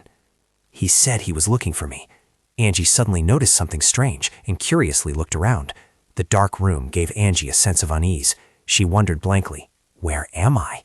Kylek was sitting on the chair in front of Angie and suddenly asked in a low voice, Are you awake? Angie was startled when she saw him and exclaimed in shock, Kylek! How? Sir? Kylek suddenly stood up from the chair. I'm sorry, but that's the best I could do. As I said, many are watching to harm you. You are safe here. Just relax. Kylek's attitude startled Angie, who quickly pleaded, Please let me go home. Is it not best to distance myself from you to protect you? Angie's words confused Kylek. What? She then softly voiced her inner thoughts. They want to eliminate me because they fear I will become a burden to you. No matter what you say, my decision will not change. I will stay on this island, continue to be with my parents, and live life as it is now. You should go to the capital and fulfill your duties. The coronation, the engagement ceremony, the wedding, all await you. Kylek's face darkened as he cut Angie off. I'm sorry, but it's too late. Too late from the moment we realized our feelings for each other. No, perhaps from the moment you set foot here. Kylek gently stepped towards the door, grasping the handle. The faint light from the crack in the door slowly appeared before Angie's eyes, along with Kylek's low voice. So Angie. She stared in panic at the last glimpse of freedom. Kylek stood silently in that light, pleading in a low voice, Please, don't leave me. Kylek stepped out and firmly closed the door, leaving behind deep darkness and Angie, who sat helplessly on the bed in silence. Angie gradually became aware of the scene that had just unfolded before her eyes and Kylek's strange words, her face turning pale and her eyes widening. The next morning, Martin went to a small family house by the sea and politely asked, Excuse me, has Angie gone to manage the branch of the Blackwell Hamleys Manor? Mrs. Risdell looked at him in surprise and gently explained, So you didn't know? Lord Kylek needed someone to help prepare for the wedding, so she was urgently called away last night. I only heard Jerome say so afterward. Martin, carrying a sense of doubt, softly exclaimed, I see. He added, Thank you for letting me know, then I'll have to visit her myself. A heavy rain poured down against the dark window. Angie sat on the small bed, curled up tightly. Her face was pale, and she thought wearily, I don't know how many days I've been here. Every night, Kylek comes and silently watches me. In your eyes, I saw a longing for an answer I would never agree to. I cried, I screamed in anger, but it was all in vain. Once, I tried to end it all. The shattered glass was Angie's sharp weapon in despair. She recalled the chaotic scene, but you stopped me. You held me tight. your head resting on my shoulder for a long time, as if you were silently weeping. My mother was the sacrificial lamb for the curse my grandfather created. The curse was unimaginably horrific. My grandfather called it a great miracle. After witnessing the nature of that curse, my father chose to hide it from my mother, but the truth gradually revealed itself within the file on the table. Eugenia sat stunned amidst a pile of decaying documents, raising her head to question Edward, her husband. Is everything recorded in this file true? Kylik bitterly recalled that day's scene, but my father couldn't keep the secret for long. The tears of despairing souls suddenly appeared in Eugenia's mind. She stammered, screaming at him. How? How could you do such a cruel thing? Edward gently called Eugenia's name and approached her. Eugenia. But Eugenia quickly stepped back, moving away from him with a voice full of disgust. Stay away from me. The kindling inside the lantern fell, then quickly burst into a strong blaze. Eugenia stood amidst the flames, tears of resentment streaming down her face. I will never forgive you, not even when I die. Her silhouette stepping into the fire horrified Edward, who quickly shouted to stop her. No! In reality, Kylik still held Angie's hand tightly, recounting in a low voice. My father lived with regret until the end of his life, and I grew up burdened. Angie, I never want to experience the same regret as him. His gaze suddenly fell upon the wound on her arm. Kylik's face revealed clear pain and bitterness. He stared at her with infatuated eyes, then uttered a sincere vow. The salvation you have granted me, I will not let it become meaningless. So please. Back in reality, inside the dark cellar, there was only a faint glow from the surrounding lanterns. Kylik leaned his body against the wall and instructed the maid. Prepare it for me. Easily digestible food, some warm water, and warm milk. Yes, sir. She then quickly left to do the task Kylik had just assigned. A woman's voice suddenly rang out from behind Kylik. You still brought that girl here? He spun his head around to look at Louise and explained, if it weren't for me, she would have been in danger. She saw through Kylik's thoughts and gave a mocking smile. Who would dare to do such a thing? He lowered his eyes tiredly and sighed. Well, it could be a fanatical follower of Kylam wanting the antidote, or a family member who sees Angie as a thorn in their side. I will leave the island as soon as the storm passes and follow the engagement plan, but on one condition. If there are still any brain-erasing potions in this mansion, destroy them all. Louise cried out agitatedly with hesitation. What? But, Kylik continued to walk coldly, saying in a threatening tone, if you don't obey my orders, this matter is no longer up for discussion. She pressed her lips together, quickly understanding the situation without uttering another word. Louise asked puzzled, why must it be her? Kylik questioned her suspiciously. Do you truly not understand? After failing to find a suitable antidote, Angie was chosen after many years of careful consideration. I'm sure you understand the reason better than anyone. You once said that with the vitality Angie possesses, this change is worth the risk. You're sure she'll be to my liking, aren't you? That's the reason, Louise. Mikhail quickly turned and left after hearing their entire conversation. He returned to the room where Angie was being held captive. She lowered her head, looking at the handcuffs tightly binding her wrists with disgust. Tsk! An uncomfortable feeling surged through Angie's body. I feel so nauseous. Is it because I haven't eaten anything? Why do I feel... Angie suddenly became agitated, covering her mouth tightly with her hand in a panic. She silently pondered something. A sense of unease welled up within Angie, her eyes wide. Come to think of it, when was my last period? Hasty footsteps from outside the door suddenly echoed in, startling Angie. The door slowly creaked open, fueling her suspicion. Who could it be? If they were bringing me food, they would just place it next to the bed. Someone walked in, anxiously calling out loudly, making Angie stand there, bewildered and frozen. Angie, is that you? Angie was stunned, unable to believe it. She thought to herself, it's Mikhail. Mikhail hurriedly pulled back the bed curtains, staring at Angie, who was sitting on the bed. She was startled, her eyes wide as she exclaimed, Mikhail, why are you here? His gaze slowly became solemn. He just remained silent, not saying a word. Mikhail explained in a low voice, Annette told me. Are you okay? Do you have the key to unlock the handcuffs? Angie was flustered by her current appearance. No, they're on that table over there. Mikhail quickly ran over to pick up the key, then reassured Angie, he's at the dock. It seems there's a problem with the ship going inland. The handcuffs on Angie's hands were finally opened, returning her freedom, but Angie's gaze lowered slightly with a surge of disappointment. A loud noise suddenly rang out, interrupting her chaotic thoughts. Mikhail glanced at her, full of pity and heartache. He tightly grasped Angie's hands and urged, there's not much time left, Angie. Let's get out of here. We can talk later. Angie hesitated, asking, do you want me to leave this place? Mikhail gently supported Angie, then, respecting her opinion, said, if you don't want to. But Angie quickly cut him off with a resolute voice. No, I want to leave here. I have to go. In the dark corridor, Mikhail gripped Angie's hand and pulled her along with him to flee. The two were extremely careful, trying not to make a sound. Angie whispered, When my parents arrive, I'll be safe. In the heavy downpour, Mikhail quickly jumped out of the mansion window. Then he helped Angie, assisting her to get outside. Angie bowed her head in silence, letting out a soft, tired sigh. 2. Mikhail, I can manage on my own from here.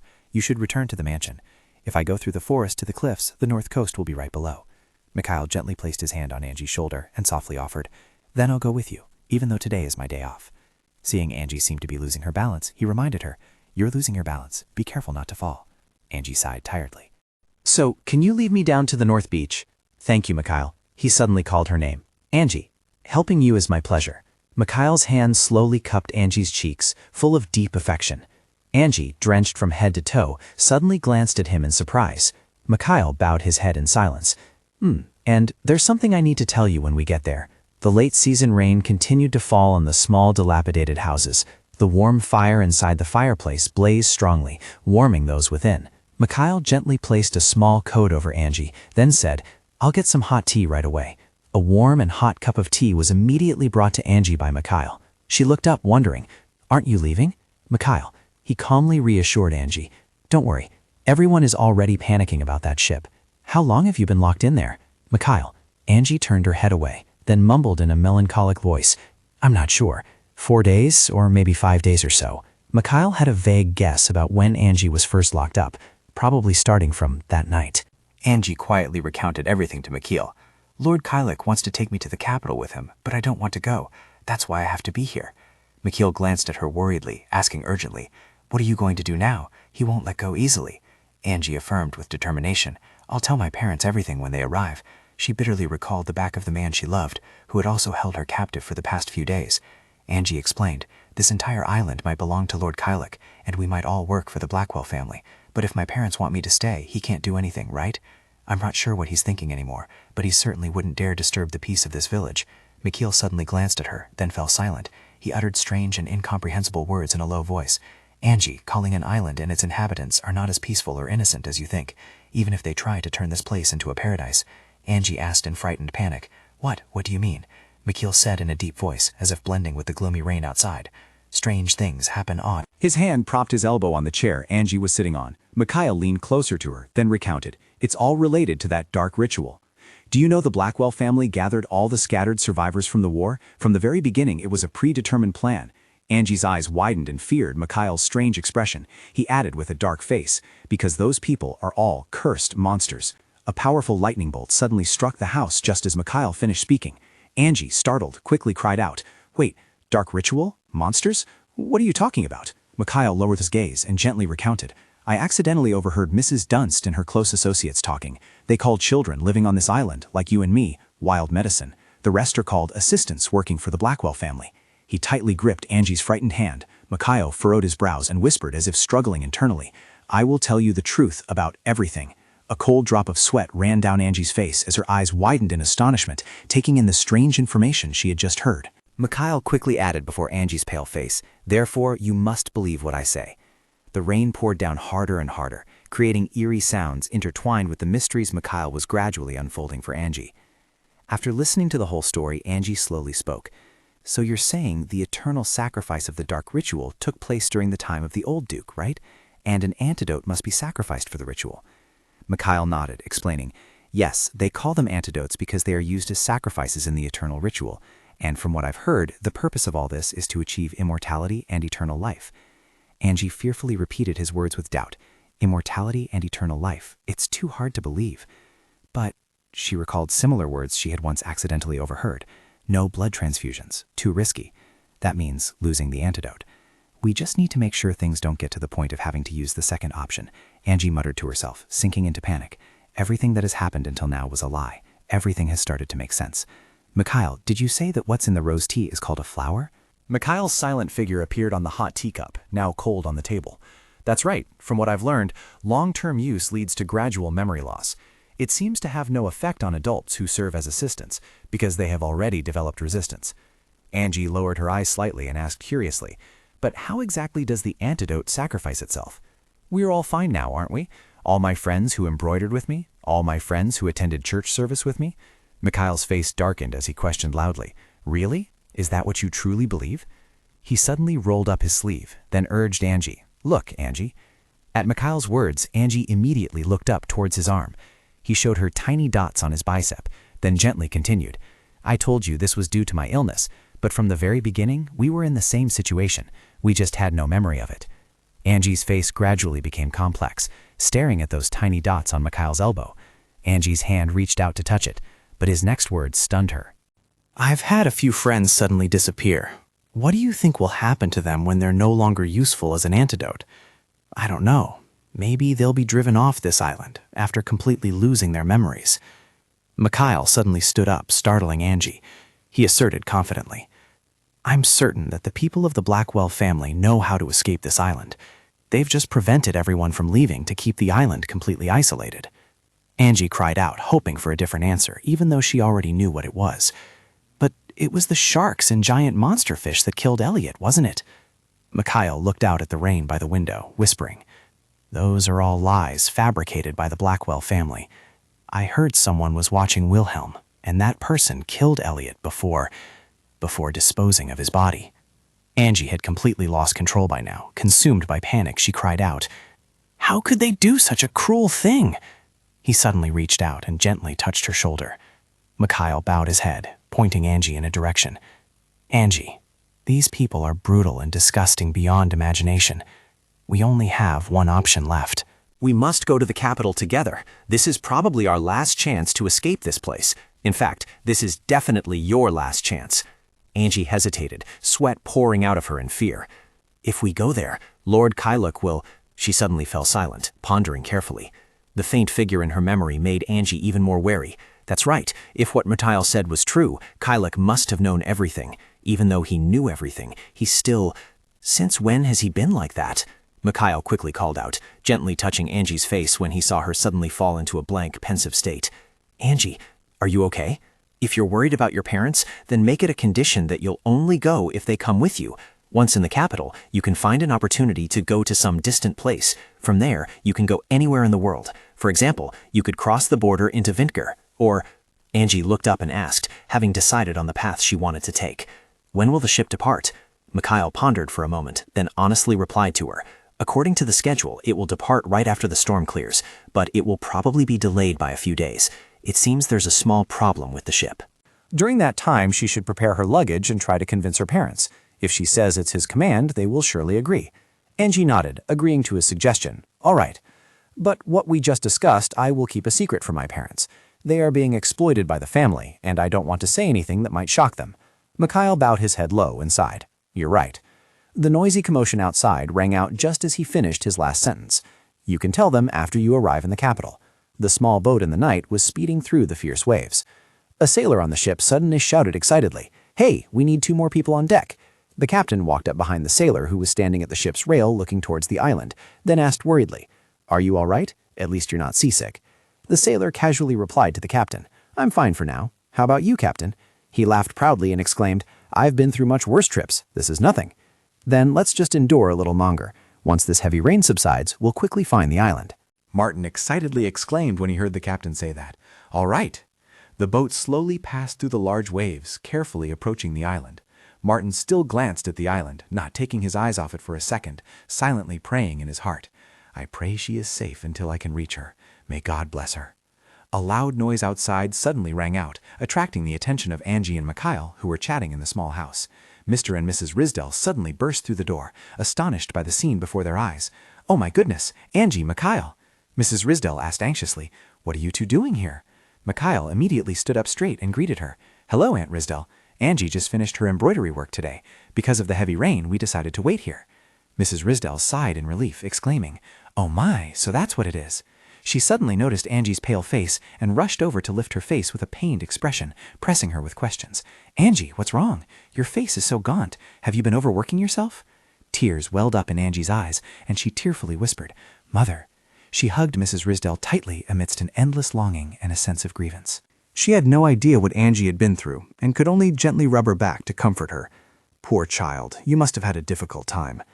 Mr. Risdell behind them was also worried about his daughter, and spoke up to instruct her. We brought homemade soup. Eat a little before you go to bed. He also asked Mikhail, You must be hungry too, right? Please eat before you leave. Mikhail politely replied to Mr. Risdell, Thank you, sir, but I need to go to Blackwell Mansion. He further explained, "Today's my day off, but it seems they need more help because of the storm." Angie anxiously called out to him, "Mikhail." But Mikhail comfortably gave her a gentle smile and raised his hand to reassure her. "It's all right. I'll be back later. Get some rest, Angie." Angie happily nodded at him with a grateful voice. "Thank you, Mikhail." Mr. and Mrs. Risdell suddenly looked at each other with complex expressions. Mrs. Risdell bowed her head in silence, with tangled thoughts in her heart. Going back in time a little, Louis sat in front of Mr. and Mrs. Risdell and spoke. "Perhaps this is better. Lord Kylik will settle in the capital, and Angie will forget him and live peacefully with the two of you." Isn't that the most ideal outcome? Mrs. Risdell, startled, quickly bowed her head, unable to utter a single word. She whispered softly, "If that memory loss potion is truly safe to drink, I think it would be better than Angie living unhappily. Staying with Lord Kylik would make her life difficult, but if she were under our care, there would be no problem." Louise's face darkened as she exclaimed, "I understand. I will inform Lord Kylik, so please continue to act as usual." The rain in reality had yet to cease. At the Kylik family mansion, Mikhail's hurried footsteps ran towards the mansion's door. He ran with all his might straight through the strong, biting rain. Each raindrop soaked Mikhail, yet it couldn't stop his determined steps. Mikhail faintly recalled Mrs. Hester's instructions. "The order has been issued. That thing will be eliminated when lightning strikes. Mikhail, you must fulfill your role well." In reality, he gently wiped away the drops of water still clinging to his cheeks. Mikhail stopped, panting, and looked towards the castle with a triumphant gaze. "Well, Kylik Blackwell, what you desire will never be yours." Elsewhere, Kylik, holding a small umbrella, disappointedly asked the person in front of him, "Is there no other way?" Jerome, flustered, bowed his head. "I'm truly sorry, but it will be at least another week." Kylik reluctantly conceded. "I understand. Then there's nothing else to be done." He then turned his back and walked away, leaving him alone in the storm. Jerome suddenly called out, making Kylik's steps halt. It would be safer to weigh anchor after the storm passes. He irritably turned his head, casting a sharp, questioning glance at him. "If the fog lifts then, people will grow suspicious. What do you intend to do?" Jerome could no longer deceive them with shallow tricks. They would soon realize that leaving this place was only a matter of time. Eventually, they would have to be set free. And besides, the treatments were no longer necessary. Jerome gently nodded without another word. Suddenly, a voice from somewhere rushed over, shouting loudly, making Kylik turn his head suspiciously. "Sir, Lord Kylik, the Risdell family has left the mansion after meeting her." We also discovered that the vial of amnesia potion had finally disappeared from the supply room. Jerome shrieked in panic while Kylak's face darkened. "What?" The messenger hesitantly continued to report. "And not only that, Angie Risdell had snuck out of the annex during the night. She is currently on the North Shore." "This can only mean they are about to use the amnesia potion," Jerome urgently called out as Kylak had discarded his umbrella and rushed off into the surging night rain. "My lord, it is too dangerous for you to go alone. Please allow me to escort you." Kylak suddenly stopped, cutting him off. "Jerome?" His hand reached out, waiting for something to be placed in his palm. Jerome clutched the umbrella handle hesitantly. He helplessly conceded, reaching into his vest and pulling out an object. Jerome quickly placed the object into Kylak's hand. He immediately gripped the object he received, bowing his head in silence. Kylak forcefully spurred his horse. He urged the horse to gallop swiftly towards Angie without another word. Jerome, holding the umbrella, was unable to stop Kylak and could only call out softly after his retreating figure from afar. "Lord Kylak." The drenching rain poured down once more. Kylak mounted his horse, rode through the curtain of rain and galloped straight ahead. A sudden bolt of lightning illuminated his determined face. Mikhail hurried down the stairs. Continuous roars and screams echoed, causing his steps to gradually slow. Mikhail quietly hid in a corner, observing the chaos on the other side, where someone was utterly terrified. What's going on? We've already given him sedatives. Why? Chains! Chains! Get more chains to bind him!" Bullets continuously fired towards the monsters. The chaotic sounds of screams and fearful fighting enveloped the dark room. "Stop him! Grab his neck!"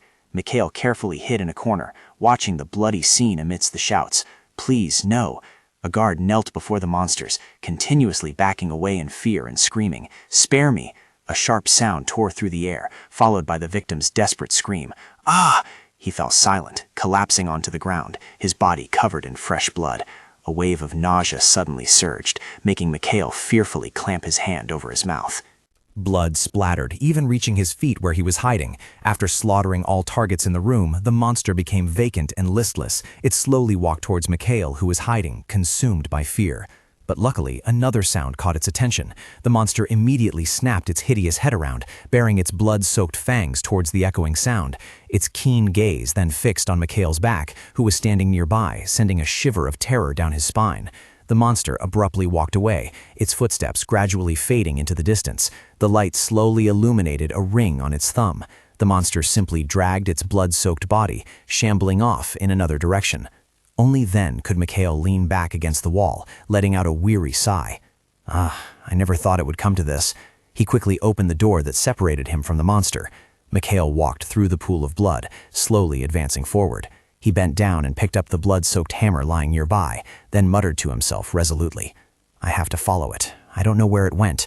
If that thing runs into the forest and reaches the cliff, then—" Elsewhere, Mrs. Risdell exclaimed in surprise. "What do you mean?" Angie gripped her tightly clasped hands, then urged loudly, "We should go to the mainland and start a new life there. If we can't get used to it, we can always return to the island any time." Mrs. Risdell lowered her head and said hesitantly, "Angie, it's not as easy as you think. The imperial capital must have many servants and skilled laborers. What could we do there?" Angie was at a loss for words. She raised her face with her warm hand, softly calling, "Angie, my dearest wish is for our family to stay here together, to preserve an island as peaceful and happy as this one." Angie hesitated, looking up to stare at her. "That's what I want too, but—" Suddenly, Mr. Risdale entered with an empty glass and a bottle of medicine from his breast pocket, carrying a faint aroma that drifted into Angie's nostrils. She uncomfortably covered her mouth, her face pale. Mr. Risdale exclaimed anxiously, "Angie, are you all right?" Angie quickly turned her head to reassure him. "I'm fine. It's just a bit of nausea. I'll be fine after a short rest." More importantly, Mr. Kylek will soon find you. You came here without informing him. If you meet him, you need to make your intentions clear. Could you, mother and father, consider this request of mine? We could start a new life outside this island." Mrs. Risdell, feeling helpless, had no choice but to compromise with her. "I will discuss it with your father."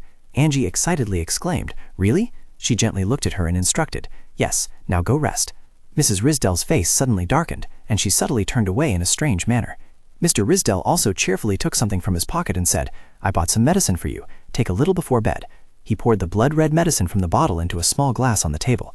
Mr. Risdell sternly ordered Angie as he pushed the glass of medicine into her hand, "You must drink all of this medicine." Although it was a bit bitter, Angie obediently raised the glass, preparing to drink it all. "Yes." A loud noise suddenly rang out, interrupting her action. A bullet grazed Mrs. Risdell's shoulder. Bang! She was startled, immediately stood up in fear and asked herself, "What's happening?" A barrage of bullets continuously struck the house at a terrifying speed, to the horror of Angie's entire family. Bang! Bang! Her face suddenly went grim as she fearfully uttered a name. Kylek. Kylek, his brow deeply furrowed, was visible through the shattered glass, pointing his gun directly at her family. Mr. Risdell urgently urged his daughter, "Get up, Angie, we have to get out of here. We have to get out of here. There's an exit near the cliff." Angie hesitated, calling out, "Dad, wait!" But he resolutely led his family to flee to a shelter. "Hurry!" That sigh, Kylek suddenly stood motionless, letting the raindrops stream down through his hair. His eyes, wild with madness, stared intently at Angie with a terrifying gaze. The rain continued to fall on the small houses on the night. Mikhail was staring blankly at something in front of him, lost in thought. He suddenly stiffened, startled by a sound coming from behind him. Mikhail cautiously whipped his head around. The silhouette of a monster, very close to him, immediately caught Mikhail's eye. The monster calmly raised its head slightly, staring intently at the tree roots high above. "This is John Fitzroy Blackwell, founder of Breckle." "You have brought the most horrific curse upon the family." He dared to abandon his humanity and step into the domain of the gods. As a result, Mikhail stood silently in place, cautiously observing him. A profound realization dawned in Mikhail's eyes. He had become a monster. A creature existing without consciousness. It must be removed from this world for the safety of us all. Mikhail slowly dragged his heavy steps towards John. As soon as he heard the sound, John immediately turned his head, confronting Mikhail with a terrifying face. Mikhail swiftly kicked John directly in the stomach, causing him to fall to the ground in agony before he could react. John's body hit the ground hard in pain.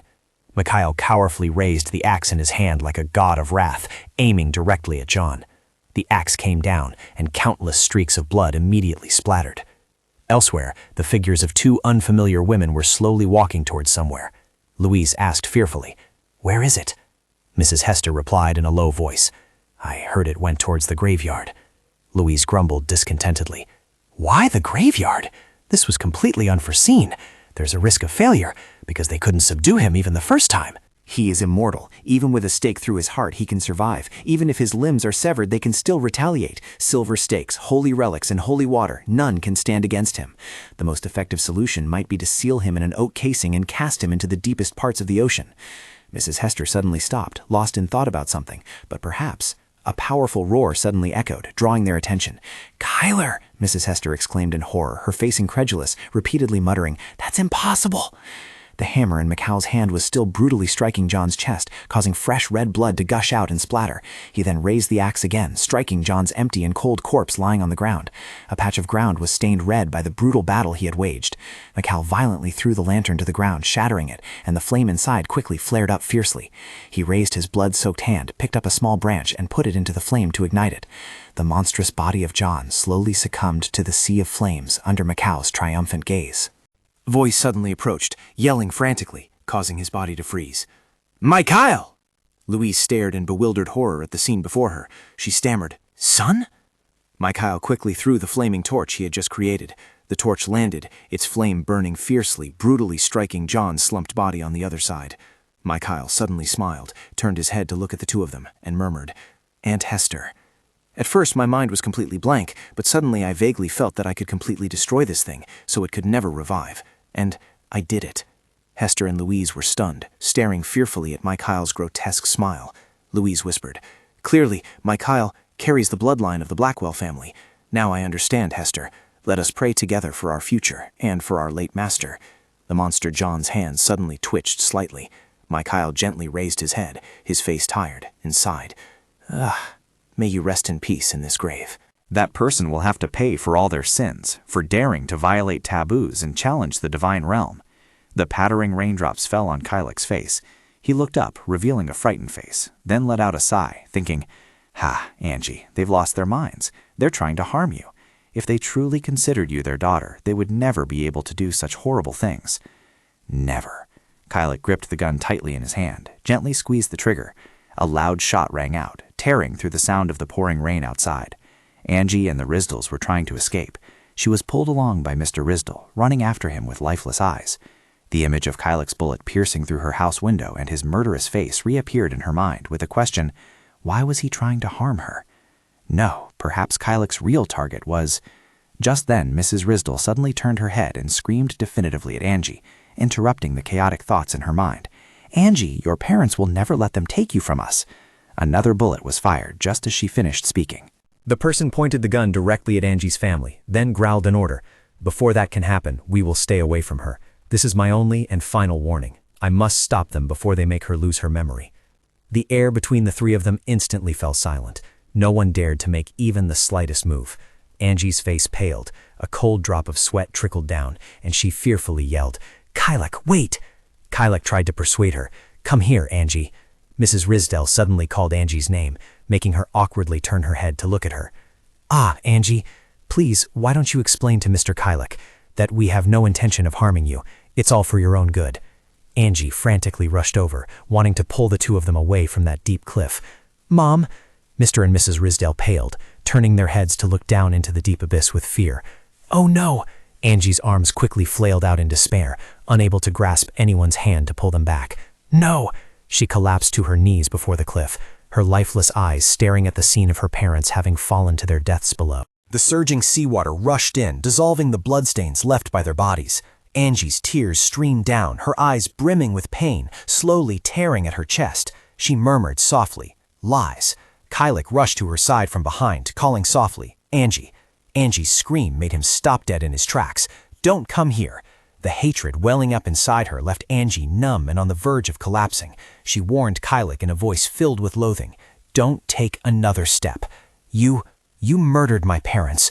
Angie slowly raised her head, revealing the bitter anguish of her shattered faith, betrayed by the one she loved, right before her eyes.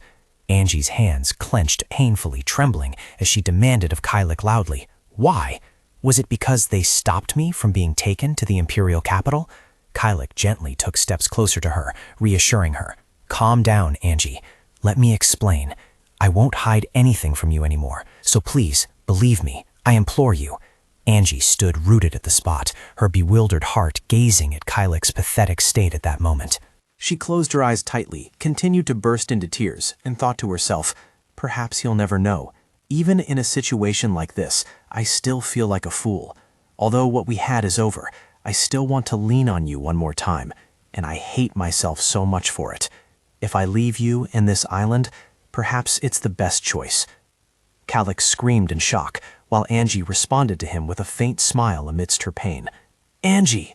She slowly stepped back towards the cliff, making the most extreme decision.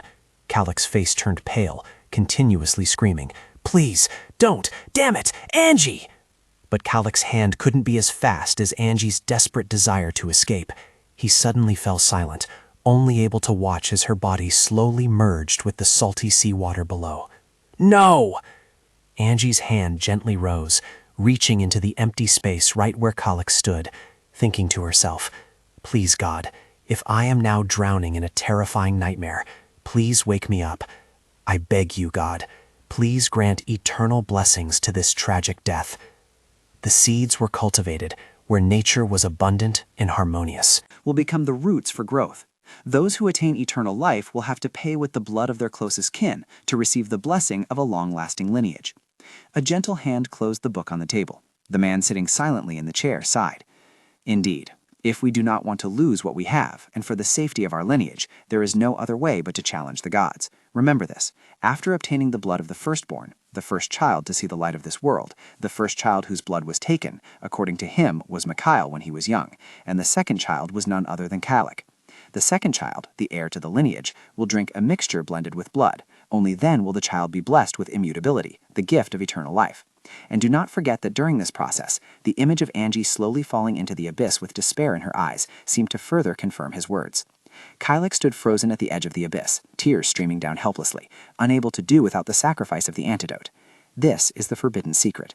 Angie's body fell freely, gradually merging with the waves. The ocean waves covered her body, along with a revealed secret that the family must carry until death. Calyx suddenly woke up in his bed. He tiredly brought a hand to his forehead, letting out a sigh. Calyx's hand trembled uncontrollably. Damn it! The room door suddenly creaked open, revealing a figure outside. Jerome, carrying a tray of food, respectfully entered Calyx's room and softly called out, Sir, how are you feeling? You should eat something. If you can't eat food, perhaps a little blood would help. Calyx clutched his face, then growled irritably at him. Get away from me. The smell of blood makes me sick. How is the search progressing? Jerome hesitantly reported the search's progress to him. They were scouring every corner of the island, but unfortunately had found nothing yet. Elsewhere, Louise was walking softly down a dark corridor. She spoke in a low voice to the person behind her. Once again, I won't be able to see him. Don't talk about the schedule. We've been stuck on this southern island of the imperial capital for a month now, postponing both the coronation and the wedding ceremony. Louise mumbled, while Letitia, who was behind her, was looking around fearfully. Hopefully they will at least find her body. If clear evidence emerges, he will give up and accept her death. She hesitantly asked her, Is there no possibility that Angie is still alive? Perhaps she was swept away by the storm and rescued by a fishing boat from a neighboring country, just like the young master. Louise replied to Letitia with a firm, assertive tone. They have searched everywhere, and there isn't a single shred of hope that she is still alive. Letitia's hands trembled as she clutched her dress, listening to Louise's next instruction. Therefore, the coronation ceremony must proceed next month. It cannot be delayed any further. The wedding ceremony as well. But Letitia's tear-streaked face caught her eye. Louise sighed wearily. Unbelievable. Both you and him. I simply don't understand why she is so important to you all. Scene change. In a warm house one autumn day. The warm coffee cup was set down forcefully on the table before them. Martin glanced at the person opposite him, gently asking, Are you all right? Are you hurt anywhere? The girl replied to Martin calmly, Yes, I'm fine. Thank you for taking care of me, Martin. The atmosphere between them suddenly became awkward and silent. He lightly scratched his head, forcing a smile as he sighed. You still don't seem very comfortable, do you? I guess you're still not used to everything. Angie quickly waved her hand, refuting his words. It's not like that. It's just that I still can't believe this, from how I met you in a dream to the feeling of sinking deep underwater and how miraculously you saved me, and the fact that we look exactly alike. Martin added in a low voice, I'm a bit surprised myself, Angie, but there's still plenty of time to get used to it, because we'll never have to be apart again.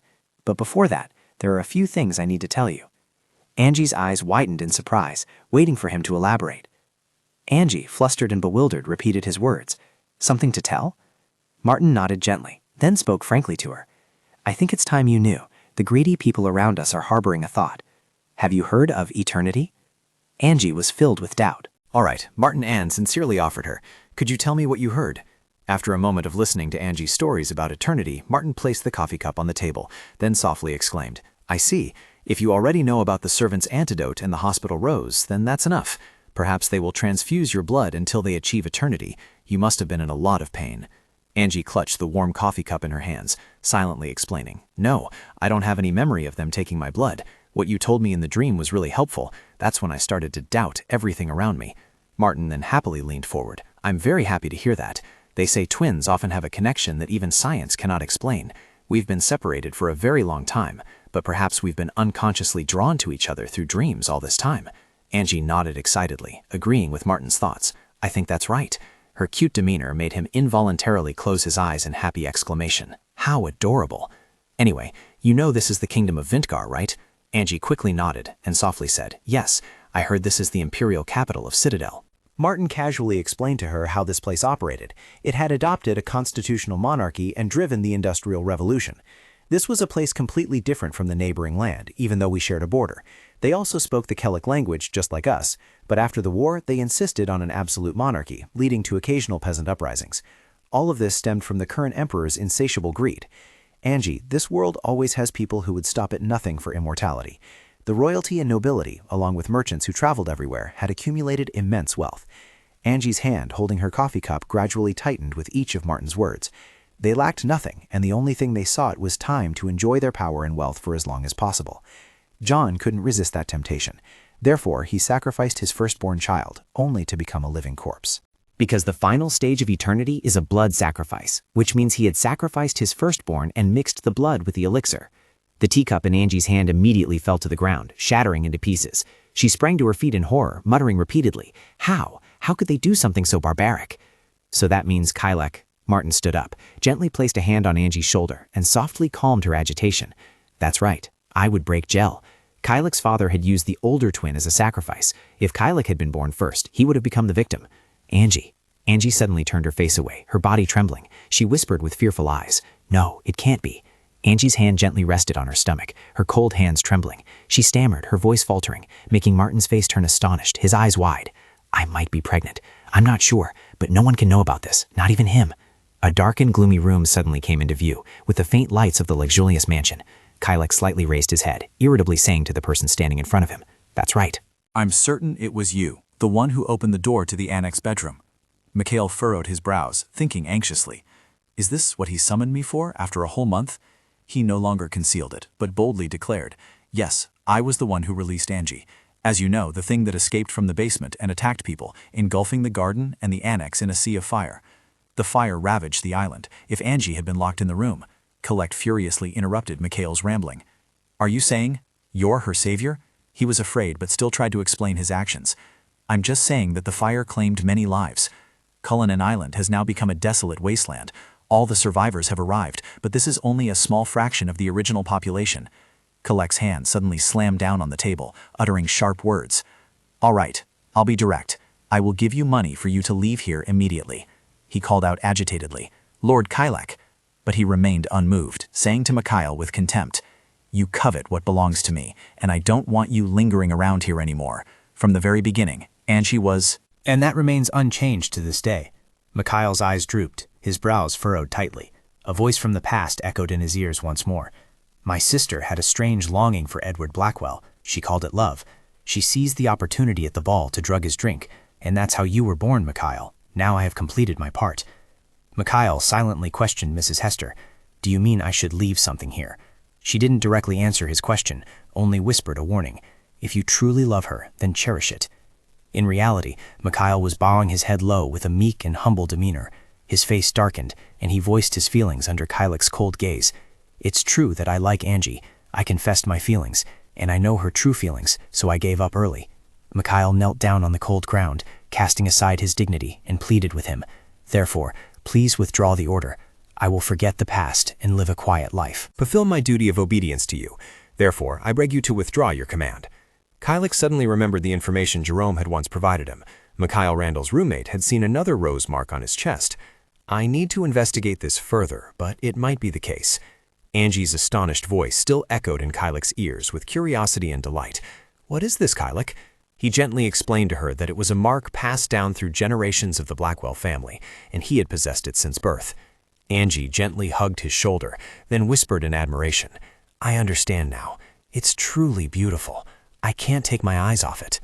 The following afternoon at Angie's residence, an excited voice suddenly rang out from the wooden house. Oh my goodness!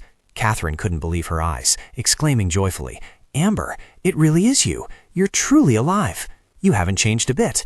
I can see Lillian and Ralph's features in your face. Angie immediately blushed shyly, staring into her eyes. Martin, who was nearby, suddenly spoke up, concerned for Catherine's health, and made a suggestion. Grandma, you should go inside. It's not easy for you to walk around. Let me make you a warm cup of tea with the tea I brought. A memory suddenly sparked behind Angie's surprised face. She immediately called out softly to him, Martin, I see a faint memory. About playing with the kittens here. Martin excitedly exclaimed, So you remember now? Angie and Catherine behind them also gently covered their mouths, giggling. That's right, Amber. You always loved dogs and cats. That warm image reappeared in Angie's mind, making her nostalgic as she recounted it. Yes, at that time there was also a very big dog along with the small cats. Martin gently picked up where Angie left off with a humorous story from when they were both young. One time, one of them took a very big cookie that you had been given. You plopped down on the ground and cried. Do you remember? She chuckled happily and replied to him, Of course I do. Martin looked up, admiring the falling maple leaves, and remarked, Me too. Memories also start coming back when I revisit old places. Shall we take a walk?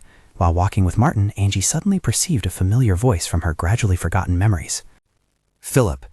Angie let out a cry as the warm scene of her small family from the past appeared before her eyes. Her mother gently touched little Angie's cheek, softly asking, Aren't you cold? Amber, the little girl quickly replied, Not at all. A family that was once simple but filled with happiness on everyone's lips gradually faded in Angie's eyes. In reality, Angie's hand agitatedly gripped the dress she was wearing as she whispered to herself, I remember now. I finally remember. Those lies have been completely exposed. All the falsehoods around me have gnawed away at the truth. The image of Kylik extending his hand to Angie with a gentle voice reappeared before her eyes. Angie, and when I do so, I hope you will be by my side, just as you are now, forever. Angie subtly looked towards the distant horizon, bitterly thinking to herself, I wish I could forget him. She suddenly remembered the tiny life in her womb, unconsciously gently touching it. Angie lowered her head, carrying her weariness. Her gaze drifted to the distant lakeshore as she pondered bitterly, My child, can you tell me, how could I ever look down on your father? A long time had passed, carrying the painful memories that gradually faded with the wind. 3 years later, an innocent little boy was hurrying somewhere. Noah excitedly spread his arms towards the person standing in front of him, calling out loudly, Mommy! Angie, looking completely different from before, suddenly turned her head and glanced at him. She gently tilted her head and smiled happily. Noah! Noah immediately ran and hugged Angie tightly. A voice suddenly rang out, shattering the warm moment between the mother and son from earlier. Noah kept insisting on seeing you, Angie, so we came. Angie smiled brightly towards Bryn, who was carrying a small baby, and said gratefully, Thank you, Bryn. She walked closer to Angie and asked with concern, Are you planning to work late today? Angie quickly replied, No, I'll try to finish this afternoon. Noah politely greeted, Hello, Patricia. Bryn covered her mouth and chuckled excitedly, recounting, Everyone is talking about your wonderful designs in sewing. Angie is very famous. Angie quickly shuts her eyes, looking embarrassed and flustered, and exclaims, I still have a lot to learn. The girl next to Bryn immediately speaks up. Oh, why do you say that? I heard the royal family has been placing orders recently. Bryn quickly replies to her, Yes, they ordered tablecloths and handkerchiefs. Now they want hats and clothes, too. The maid excitedly exclaims, See, there's no one here who doesn't know Miss Angie. Bryn also chimes in, praising Angie. I'm very proud of you, Angie. Not to be outdone, Noah also excitedly shouts, Mom is the best. His cuteness makes the little girls laugh happily. Ha ha ha. Angie happily glanced at what she had. She proudly thought to herself, Many seasons passed and spring returned, and I had gradually built a new life for myself. I opened a shop named Amber instead of using the name Angie. Angie had completely changed her old appearance. Then, the tiny child in her womb was gradually born, welcoming Noah, my precious child. I had enjoyed every warm day that passed. With my new family, whenever I think about the past, my heart sometimes aches, but then I will clasp my hands in prayer and bury my memories. Despite the pain, the past has become nourishment for my current life. At the mansion where Kylek resided, Jerome respectfully stood before him and reported, "The diplomatic negotiations are progressing very smoothly. As you know, neither Vintar nor Trieste desires war. If we can at least reach an agreement on trade," Kylek suddenly interrupted him. "So when do we depart for Vinkar?" Jerome bowed and reported, "In 2 days." The newspaper from the horrific night 3 years ago lay intact on the table, with the headline, "The Horrific Storm at Sea. A natural disaster struck the sea south of Vinkar." Kylek sternly instructed him, "Ensure our plan is reviewed to prevent risks. The upcoming trip is a great opportunity for me and the Blackwell family." In the spacious living room, where sunlight streamed through the windows, creating a pleasant atmosphere, Angie exclaimed in surprise, "What? Did I hear that wrong?" Wilhelm turned his gaze towards her.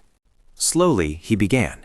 This morning, the royal family of Trieste arrived for a visit, and they plan to stay at Vintkar Palace for the next 2 weeks.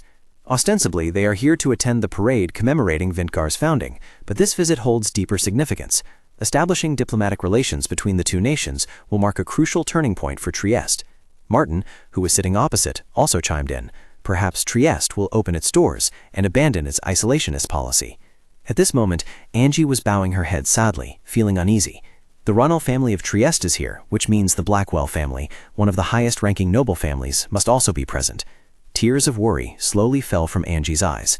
Suddenly, a warm voice reached her. "Don't worry, Angie." Wilhelm continued. "The list of the royal entourage provided by the Member of Parliament does not include Duke Blackwell's name. Only the royal guards and high-ranking members of the Privy Council are accompanying them. The Privy Council is an advisory body to the Emperor. I heard this visit has been ongoing for a week now, but I'm still telling you to avoid any unnecessary worries." Angie stammered. "Oh, I'm sorry." Wilhelm reassured her. "There's no need to apologize." There was a new reason why she felt this way. Martin and his wife sat opposite, looking at Angie with eyes full of worry.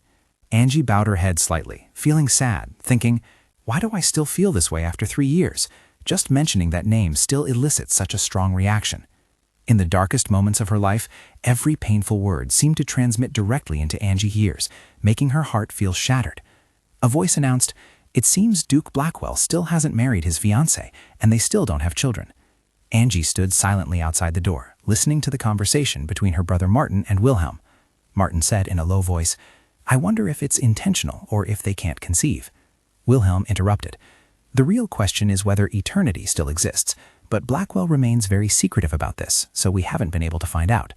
That remark made Martin suddenly stop, stunned and unable to reply. A reassuring thing is that there have been no reports of missing minors in the past 3 years. From that, it can be inferred that they have stopped using the antidote and the eternity rituals. Wilhelm said in a low voice, "I want to believe that." Martin, however, had a different opinion, speaking up. After all, they can no longer get the opium roses. Those only grow on Coanan Island. Angie turned and left in a sorrowful mood. Her clattering footsteps further emphasized her loneliness. The voice from inside the study then echoed, tearing through the atmosphere. "The time has passed. You are safe now. But Angie could still be in danger. It's best we don't lower our guard at this moment." At that moment, she remained with her head bowed in sadness, her face awash with emotion. Angie thought, praying that he would sincerely repent for past deeds and commit no further mistakes. Under the orange glow of the sunset sky, with cherry blossoms fluttering in the wind, in the kingdom of eternal succession, Letitia gracefully stepped into the palace. The attendant spoke. "The princess wishes to express her delight at your joining the delegation, though it is a little late. She also hopes your time in the palace will be comfortable."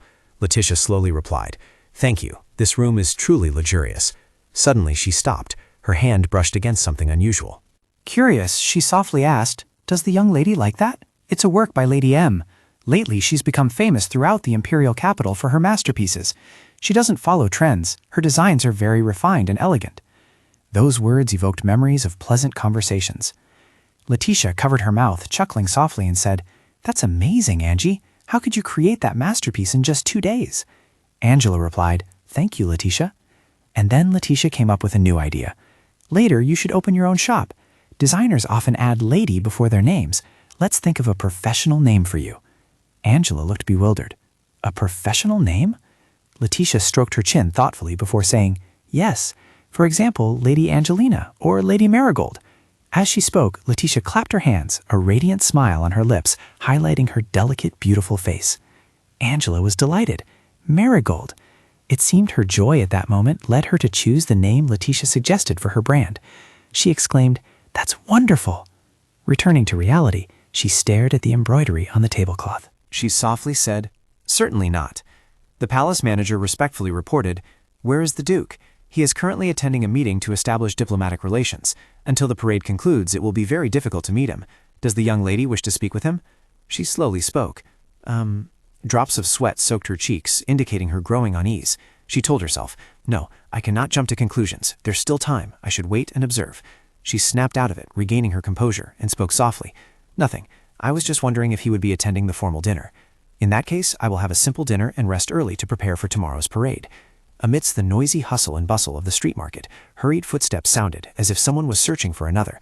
And the person Angie was looking for was Mrs. Madeline Schultz, the owner of the Citadel shop, with her radiant smile. Angie, in her flowing, soft dress, hurriedly spoke. "I'm sorry, I must have startled you." Mrs. Madeline said in a low voice, "What is it?" Oh, look at him. The consul's wife said everything looked beautiful, but the child's name is wrong. She looked bewildered. What? No way. Madeline asked curiously, "Isn't the child's name Michael?" "That's how it's pronounced in Vinker, but the child's father is from Vincentine, so his name should be Mikhail." Angie smiled gently. "I see." Madeline explained thoroughly to her. "Perhaps this country has many different spellings for the same name. It seems to be due to many immigrants." Angie held the old book Madeline had given her, looking down in thought. "Now I understand. Mikhail doesn't even pronounce his name as Mikhail." Just as she was lost in thought, Madeline's voice suddenly rang out. "So, if you don't mind, could you come to the embroidery workshop with me to re-embroider it? I said it would be finished today." Angie smiled sweetly like the radiant sun. "Ah, of course, it'll be done right away," Madeline replied. "That's a relief." Just then the lively sound of drums and trumpets rang out, making Angie turn her head in surprise. Madeline clasped her hands together cheerfully and said, "The parade must be starting. Why don't we watch it on our way to the workshop?" Amidst fireworks soaring through the air and cheerful laughter, the streets everywhere became lively. Angie tactfully refused. "It's really not necessary." Madeline quickly urged her. "Come on, didn't you say you've never seen a parade in the town center? Now you're a woman of Citadel, you can't miss it. Come with me." Angie looked at Madeline's hand and softly called, "Madame Madeline." Loud cheers echoed, welcoming the emperor, the great personage waving from a luxurious carriage. Madame Madeline explained to her, "Besides the procession, they also give out jewelry along the way. There are even children carrying jewelry for the prince and princess."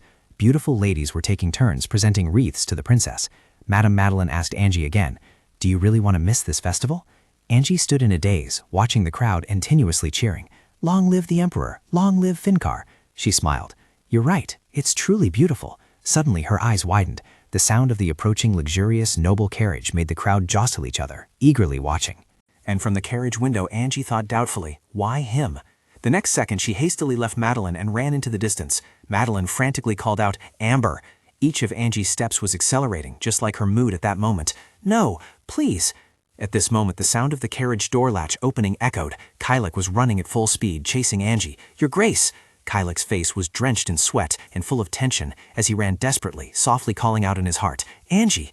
While a bustling festival to welcome the emperor was taking place outside the Classville mansion, the sound of the mansion door opening rang out decisively, chillingly. Angie frantically pushed the door open and stepped inside shouting, "Noah!" Seeing her with such a distraught expression made Wilhelm and Bryn, who were sitting in the living room, look up. Bryn softly called out, "Angie!" Her face was filled with worry. Her tear-filled, fearful eyes slowly spoke, "Noah! Where is Noah?"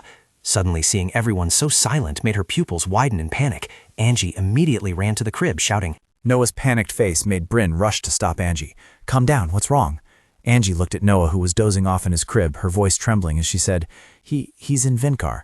Bryn tilted her head, asking, "How so?" Angie lowered her head and whispered, "He even recognized me." Suddenly, Wilhelm spoke up. "If that's true, Angie, I think it's best you hide for a while until the choice delegation leaves Vinkar." They both turned to look at Wilhelm with suspicion. Wilhelm looked at baby Noah, who was slowly falling asleep in his crib, looking both adorable and somewhat pitiful. Wilhelm suggested, "You should go to Leven now. I'll carefully assess the situation.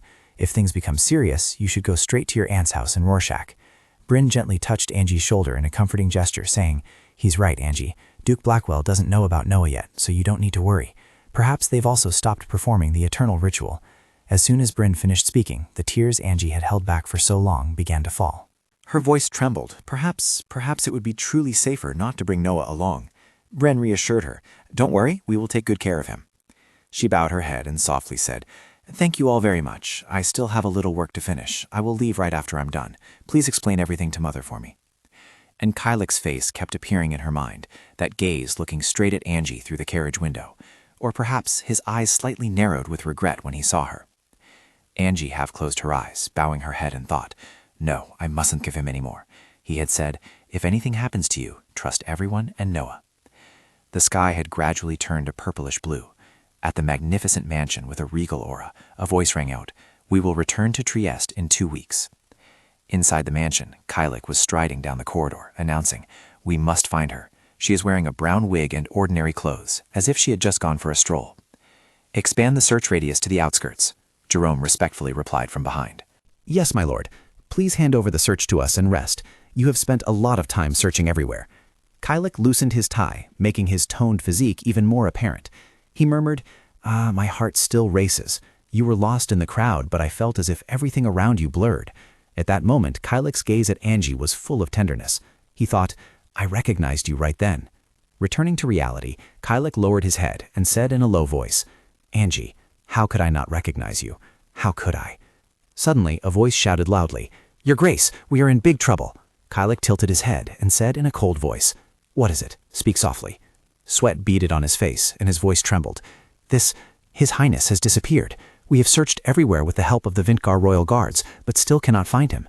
The last time the quartermaster saw him was when the parade was ending. Jerome, with calm eyes, slowly spoke. What? Rainier the Eighth, the puppet emperor of Trieste, the one with the weakest heart. If someone intends to take his life, it would be the second heir to the throne who is eagerly awaiting an opportunity to overthrow his brother. Suddenly, he spoke, causing the two to turn their heads in alarm. He announced, Duke Winston, investigate his activities, especially those he has secretly contacted. As the sky gradually turned to night, the streets remained brightly lit, filled with the joyful laughter and cheers of the people. On the roof of a large house, 3 guards were constantly peering down, observing the streets. He subtly curved his lips into a wicked smile. Just as we predicted, the town parade is the perfect opportunity. While all the Vintgar Royal Guards are flocking to the parade, our puppet emperor remains confined in the palace. His comrade, arms crossed, chimed in, Indeed. Our new master has made a very wise decision. Hey there, Shadow, don't doze off. Are you listening to me? Just then, slow footsteps approached, accompanied by the sound of friction on the tiled floor, creating a tension that seemed to rip through the air. It was a refined face with purple irises, a symbol of royalty. Mikhail strode calmly. I'm listening. You're talking about the plan to follow the new master's orders and eliminate the puppet emperor. Hofstar replied, Yes, that's right. He, with his elegantly long hair, tilted his head and reminded, Don't forget, you must leave evidence showing that this was caused by the Vintgars. Only then will our master be able to provide justification to sever diplomatic ties with Vintgar. Ignoring his words, Mikhail remained silent and did not reply. In his mind at this moment, Mrs. Hofstar's reminders kept her playing. I must give you one more task. You must contact Grand Duke Winston and receive secret orders without anyone finding out. You must ensure that you do not attract the Duke's attention. Returning to the present, he thought, So, as expected. He kept explaining, the master's plan is to extract compensation from Vintgar before severing ties, and simultaneously eliminate the thorn in our side during this process. He replied, That's right. What the master and the Privy Council desire is a permanently class-based society. So where is that puppet imprisoned? The scene shifts to a luxurious room within the imperial palace. Kylek's voice rang out with solemn authority. Now that the Vintgar royal family has granted permission, it is time to close the imperial palace. Until the emperor is found, no one from Trieste will be permitted to leave the city. All forms of external communication, from carrier pigeons to other methods, are forbidden. The guards will be held accountable for their surveillance later.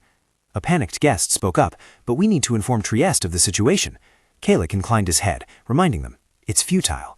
The Vintgar royal family has agreed to summon a large number of soldiers to aid in the search, so there will be no shortage of manpower. And even if His Highness were to meet with an unfortunate fate, Trieste knowing would change nothing. The national founding celebration will still proceed tomorrow. With all the bustling activities in the town center, the search will proceed more smoothly. People won't find it strange to see soldiers everywhere, and they will assume their presence is to maintain order. The guest continued, Honestly, Sir Kylek, I'm not sure if the Vintgar royal family can be trusted anymore. His Highness disappeared right during the festival attended by the royal family. By the time Vintgar's most elite guards had been summoned outside the palace, Kylek bowed his head, rubbing his tired forehead, and slowly spoke. This could not have been done by the Vintgar royal family. Review what you know. While the elite guard is stationed out there, this guest palace is surrounded by Trieste's cavalry. So, who do you suspect assassinated His Highness? The moment he finished speaking, an oppressive silence enveloped the palace. Kylek spoke gravely. The Vintgar royal family is well aware of this possibility, and they are currently under immense pressure. Because they were the ones who invited me here, they would feel remorseful if anything unfortunate were to happen to us. Therefore, I suggest that instead of sitting idly by and suspecting them, we should acknowledge their willingness to assist us and use it as our diplomatic advantage. Therefore, for the time being, I require everyone to remain here.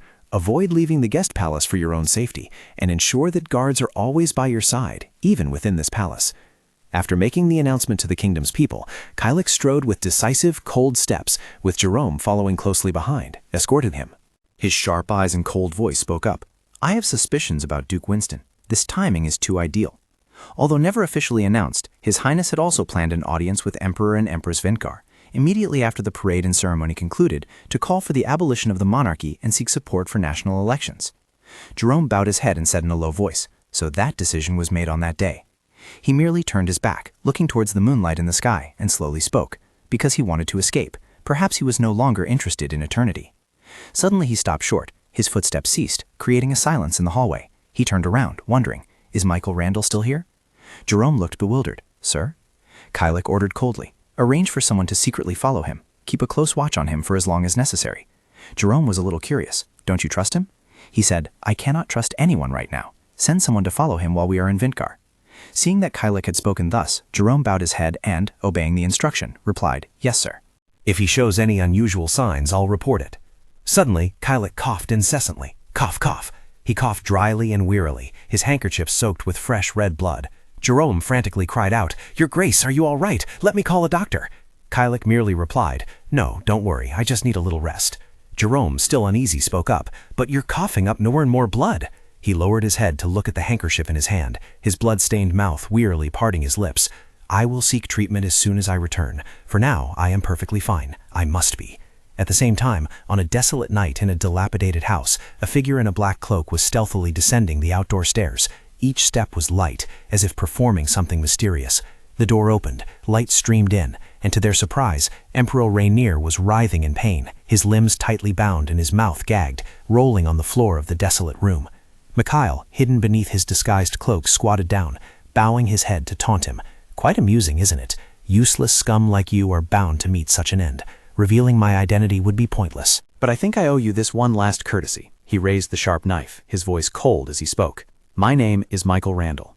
Michael was quite pleased with the outcome, so he removed the gag and flashed a sinister smile. He coldly tossed the fountain pen down beside the body, which was submerged in a pool of his blood. Immediately after, Michael turned and strode away with an air of arrogance. But he didn't realize that the man's fingers were trembling as they clutched the cold ground. In the warm ambience of a cafe, two men were enjoying tea and chatting. One of them said in a low voice, A few days ago, I picked up a rather special passenger at the center of Lubeck port. Her face was obscured by a bonnet, so I couldn't see it clearly, but I had a feeling she was a noblewoman dressed simply to conceal her identity. The other man, smoking a cigarette, slowly spoke. So what's strange about that? Sometimes I drive nobles myself. He said, The strange thing is that she came to such a place at dawn, and also, when she got out of the car at Lake Lavon, A man who seemed to be her servant gave me a tip. It was 5 times the usual carriage fare. He lowered his cigarette, his face astonished. What, do you think this is hush money? He replied, Of course. They told me not to reveal anything about taking them to Lavon. He asked curiously, Tell me, are they looking for a discreet place for a date? Due to the ease of their conversation, they didn't notice the slight smile under Mikhail's hood. Soon after, he gently rose from a seat. Each of his footsteps, along with a scuffing sound on the tiled floor, echoed. In the dark night, his solitary figure quietly left the shop. That solitary figure appeared, heading towards the desolate house in the dense forest. Angie was hanging laundry, and every gust of wind made her locks of hair flutter. Suddenly, her face became bewildered, full of questioning wonder. Angie's voice trembled as she asked, What's wrong? Mikhail smiled at her, his eyes full of tenderness. Hello, Miss Angie. Long time no see. Her eyes widened in surprise. Am I dreaming? He softly called out. Angie, I know this is a bit of a shock for you. I can barely believe it myself. Before, in Hall Village, a woman carrying a loaf of bread ran past me. She looked exactly like you, although her hair color was different. I'm very sorry for following you without saying a word, but I believe you've been through some terrible things recently. Angie turned her back, bowed her head slightly, not daring to face him, then softly said, Yes, Mikhail, I went through an ordeal, but I was rescued and helped. I found a way to reunite with long-lost family members and regain my memories. You know what I'm talking about, don't you? Mikhail lowered his head, a slight smile playing on his lips. I know. This is truly something to celebrate. That means you've broken free from eternal shackles by your own strength. You're still as extraordinary as ever. Angie quickly dodged his touch on her shoulder. Angie looked at him and softly asked, "What about you, Michael? I heard the entire island was burned down and the residents were evacuated." He quietly withdrew his hand from her shoulder. Mikhail bowed his head and smiled at her with gentle eyes. "Why don't we talk about this over dinner?" he asked. "I'm just passing through this village for a bit," Angie replied. "But it's been a long time since we last met, and it would be a shame to leave right away." Angie was surprised. "Oh, all right then. There's a lake nearby. You can wait there for a bit, and I'll be right out. I need to cook dinner for my grandmother first." He said, "That's a good idea. I'll head into the village first. Take your time." After Angie left, a faint, profound smile appeared at the corner of his mouth. "I'll wait," he murmured. Angie slowly entered the house, gently opening the door. She softly called out, "Grandma, are you hungry yet? I have an appointment with someone tonight, so I'll be going out." There was no reply. "Grandma, are you sleeping?" She searched but couldn't find her. "Grandma isn't here. She's nowhere to be seen. She has difficulty walking, so where could she have gone?" Suddenly, she saw a neatly folded piece of paper left on the dining table. Angie gently picked up the letter. After reading its contents, her face turned pale with fright, and beads of sweat continuously dripped down. "I have arranged a carriage at the back gate." And that was Kylik's message. "I have no intention of harming your grandmother, but I advise you not to seek help from others. I hope you will make a wise choice." Angie, heartbroken and desperate, slumped to the floor, staring at the paper. How could he? When did this happen? Angie gripped the paper tightly in her hand, her anger considerable. She lowered her head, calming herself. "Calm down, Angie. You need to be calm. Who knows what else will happen next? You can't just keep delaying here. Mikhail already left a moment ago. So what?" She turned, her emotions surging, then quickly grabbed her satchel. She opened the back door of the house. Ahead was the light from the carriage waiting for her. Angie silently took her handbag and strode towards the carriage. The coachman, seeing her, nodded respectfully in greeting. Angie stared blankly at the carriage before her, her face so anxious that sweat continuously dripped from her cheekbones. She silently approached, carrying an inexpressible feeling of helplessness. Immediately after that, she gently placed her foot on the step to get into the carriage. Under the deep, dark sky, the luxurious carriage gently rolled along the village road. Inside the carriage, her eyes sadly gazed at the spaces outside. Suddenly, Angie's eyes subtly lowered, revealing an undeniable sense of loneliness and subtle anxiety. She opened her handbag, gently took out an object, and thought to herself, "I will leave a small, inconspicuous mark." Then she reached her hand out the window, scattering sparkling glitter along the road, hoping someone would find this trace. And so Angie was brought to the imperial palace. Her lonely figure stood gazing at the moonlight from the open door. Kylik, with his hands casually in his elegant trouser pockets, tilted his head and spoke gravely. "Come in, Angie. I've been waiting for you." A chilling atmosphere permeated the air, mingled with the strong scent of roses. Memories of our time together remained intact, making every effort to forget you vanish into thin air. Heart-wrenching memories of moments when it felt like only the two of us existed in this world. Angie bowed her head and asked in a low voice, "Where is my grandmother? Please take her home." His angular face exuded a cold aura, but he still used a gentle voice to reply. "She is still in Lavon, as per her wishes. I will send word and arrange to bring her home, so don't worry. Do you have anything else you want to ask?"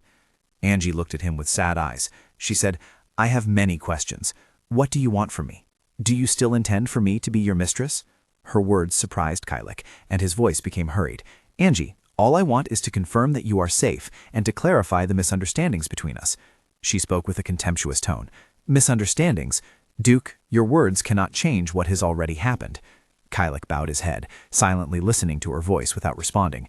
Immediately after, his hand clenched so tightly that blue veins appeared on it. He said in a deep voice, "The relationship between Letitia Durbin and me is merely superficial. If she weren't engaged to me, her life would be in danger, just like other antidotes." Angie looked bewildered. "What? This is—" he gently explained. "Letitia is not Harold Durbin's biological daughter. She is merely a pawn in his ambitious scheme. If the engagement is called off, she will disappear without a trace. I want to save her from that fate. Ever since my father passed away, I have tried my best to keep the antidotes unharmed, and I know Letitia is you. There's one more thing. On the day of the accident on the cliff, your parents intended to give you an amnesia drug, a drug that would erase all your memories. I couldn't stand by and watch that happen." Tears streamed down her beautiful eyes, her voice trembling. "You're lying.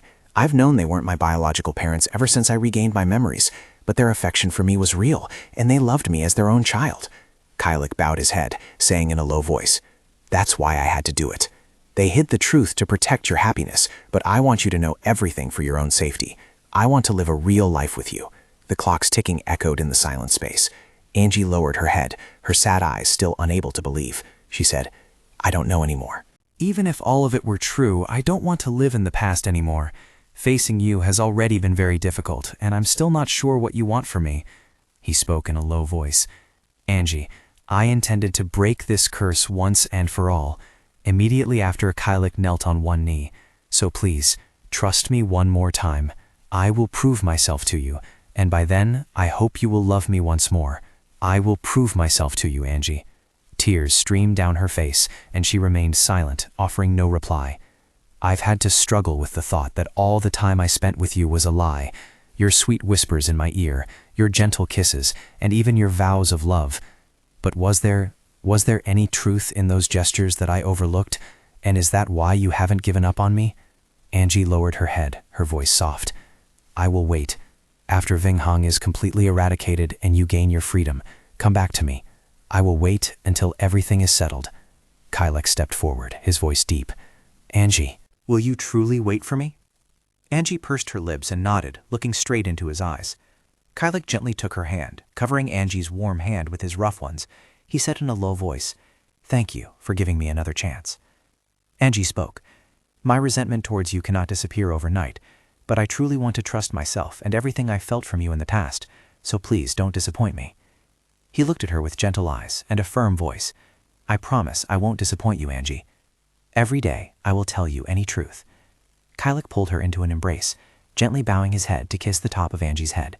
It was a new beginning for them, after all the challenges, constraints, and misunderstandings had been resolved. He gently caressed Angie's cheek, grateful to be by her side once more. After speaking, he lightly kissed her cheek, as an affirmation of their promise. His cheeks had turned a faint pink. His hand touched her face. Then he silently looked into Angie's eyes.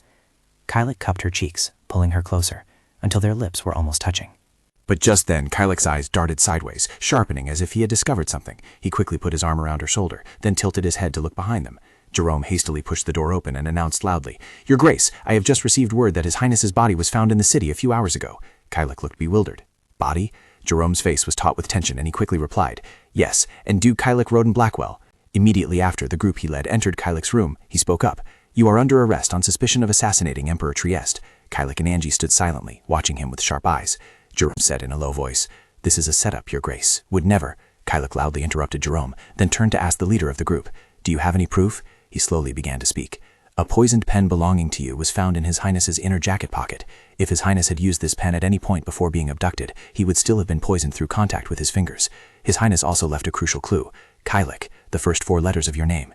His Highness used his last breath to warn us." His words made Angie restless and anxious, and her heart skipped a beat as she thought of something important. Immediately after, she spoke up.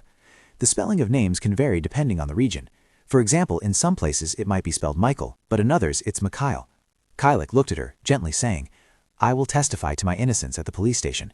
He glanced at him with a deep, mysterious look. She softly called, "Kylek." He tilted his head, gently reassuring her. "Go home, Angie. It's not safe here." And he moved closer to her, embracing Angie. Then he whispered something into her ear. She doubtfully whispered, "Kylek." Angie stood dazed, watching the man and his group lead Kylek away from the palace. Suddenly, one of the man's group whispered, "Was that statement an anonymous clue?" She looked up at them with astonished eyes. The man continued, "They say following the powder trail will lead straight to the Duke. That kind of powder scattered on the ground has saved us a lot of time." Angie pondered distractedly. Powder? Who could leave such an anonymous clue? She turned, strode away, muttering to herself, "Now I should just go home." Suddenly, the sound of footsteps clattering came from behind. A voice called out, "Angie." The words made her turn around in surprise. Mikhail smiled.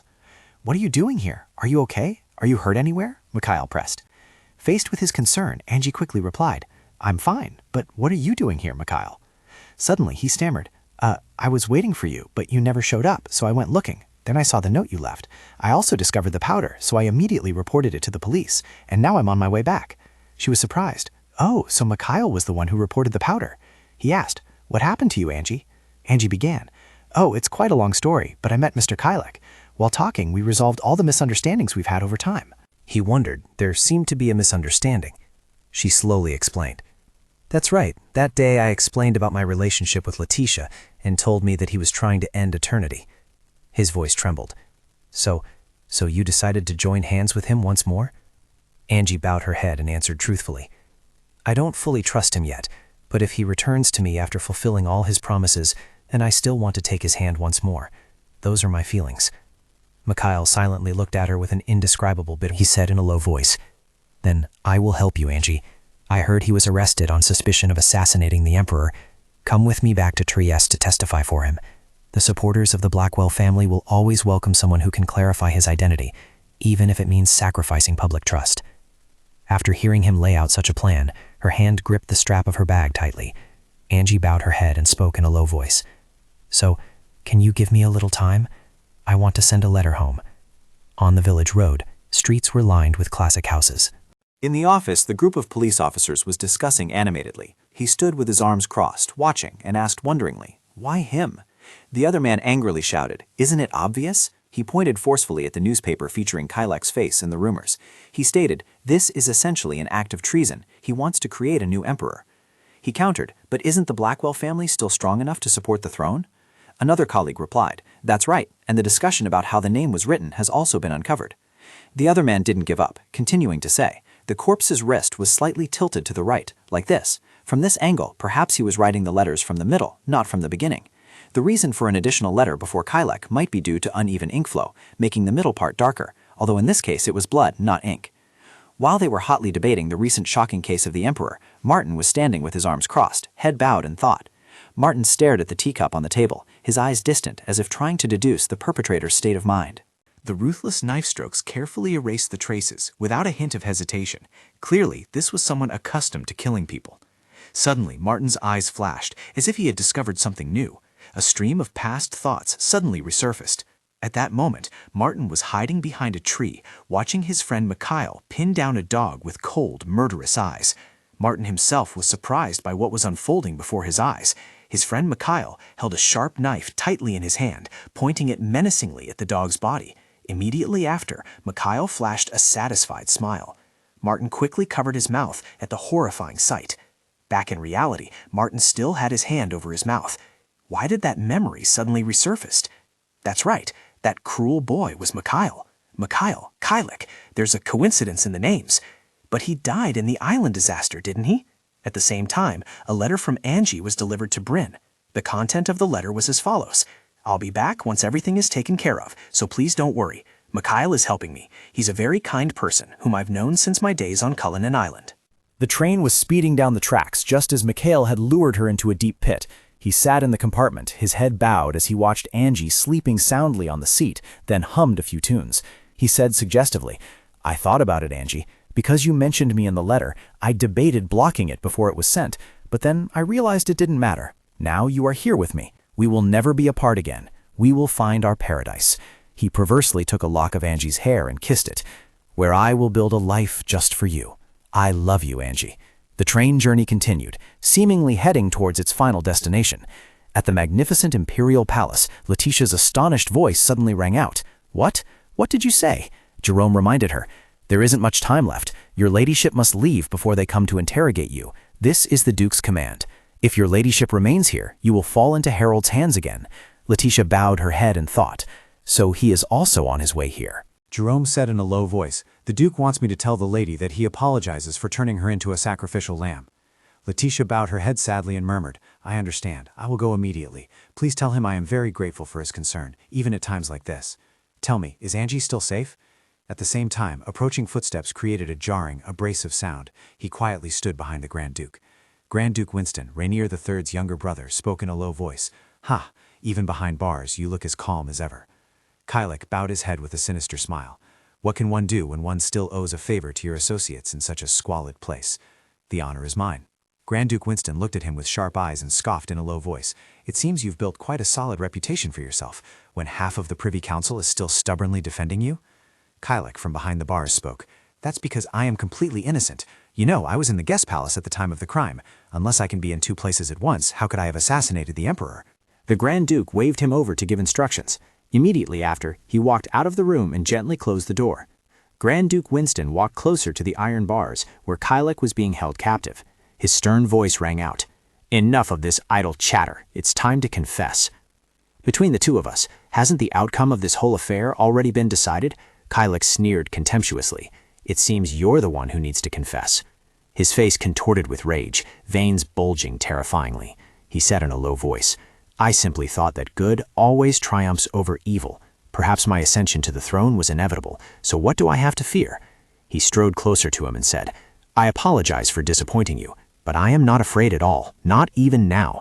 The Grand Duke roared in anger. You! Suddenly, a voice interrupted. Sir, there's a letter from House Blackwell. He wondered, a letter? He then hastily took the letter bearing a special red seal. Kylek's eyes narrowed slightly. That red seal. No one can use it except the family head. Could it be? Grand Duke Winston laughed loudly. Send this to the Supreme Court immediately. This is a statement from a long-serving butler of the Blackwell family. I regret that I cannot present specific evidence. However, I offer this testimony at my greatest personal risk and in defiance of the Blackwell family, because I believe that justice and loyalty to the royal family should be prioritized above all else. May the reactionary intentions against the Emperor and the royal family cease, and may God's blessings be bestowed upon them. Louise Dunst, head butler of the Blackwell family. He looked at him with a scornful smile. Now you have no recourse left, Kylek Blackwell. Therefore, I officially confirm, Michael Randall, the illegitimate child of Edward Liam Blackwell, the founding head of the Blackwell family. God is on my side. Instead of trying to persuade that stubborn old thing, it's easier to prove it to threaten the rats and uncover secrets in the dark corners. He spoke to him. I don't care about these things. The only thing is, I will soon come to you. When I do, I hope you will allow me to kiss you. Whatever danger befalls you, you must at least be safe. At the same time, Angie suddenly startled awake. That evening, at Mikhail's mansion, he stood silently gazing out the window in the room. He murmured softly, They call this place Te Deum, a hymn praising God, a very fitting name. My Te Deum, and also my Angie. Angie woke up in a panic when she saw Mikhail standing in her room. She asked, What's going on? We were supposed to go to Trieste together. Why am I dressed like this, and where am I? He gravely called her name, Angie. Now he was beyond all hope. He would have to face a trial for the crimes he committed, and his sentence might be confirmed in a few days. What could you change by going to Trieste? So, Angie, let's start over together, just the two of us. In the dimly lit room, Angie panicked. What are you saying, Mikhail? Something's wrong with you. You're not the Mikhail I know.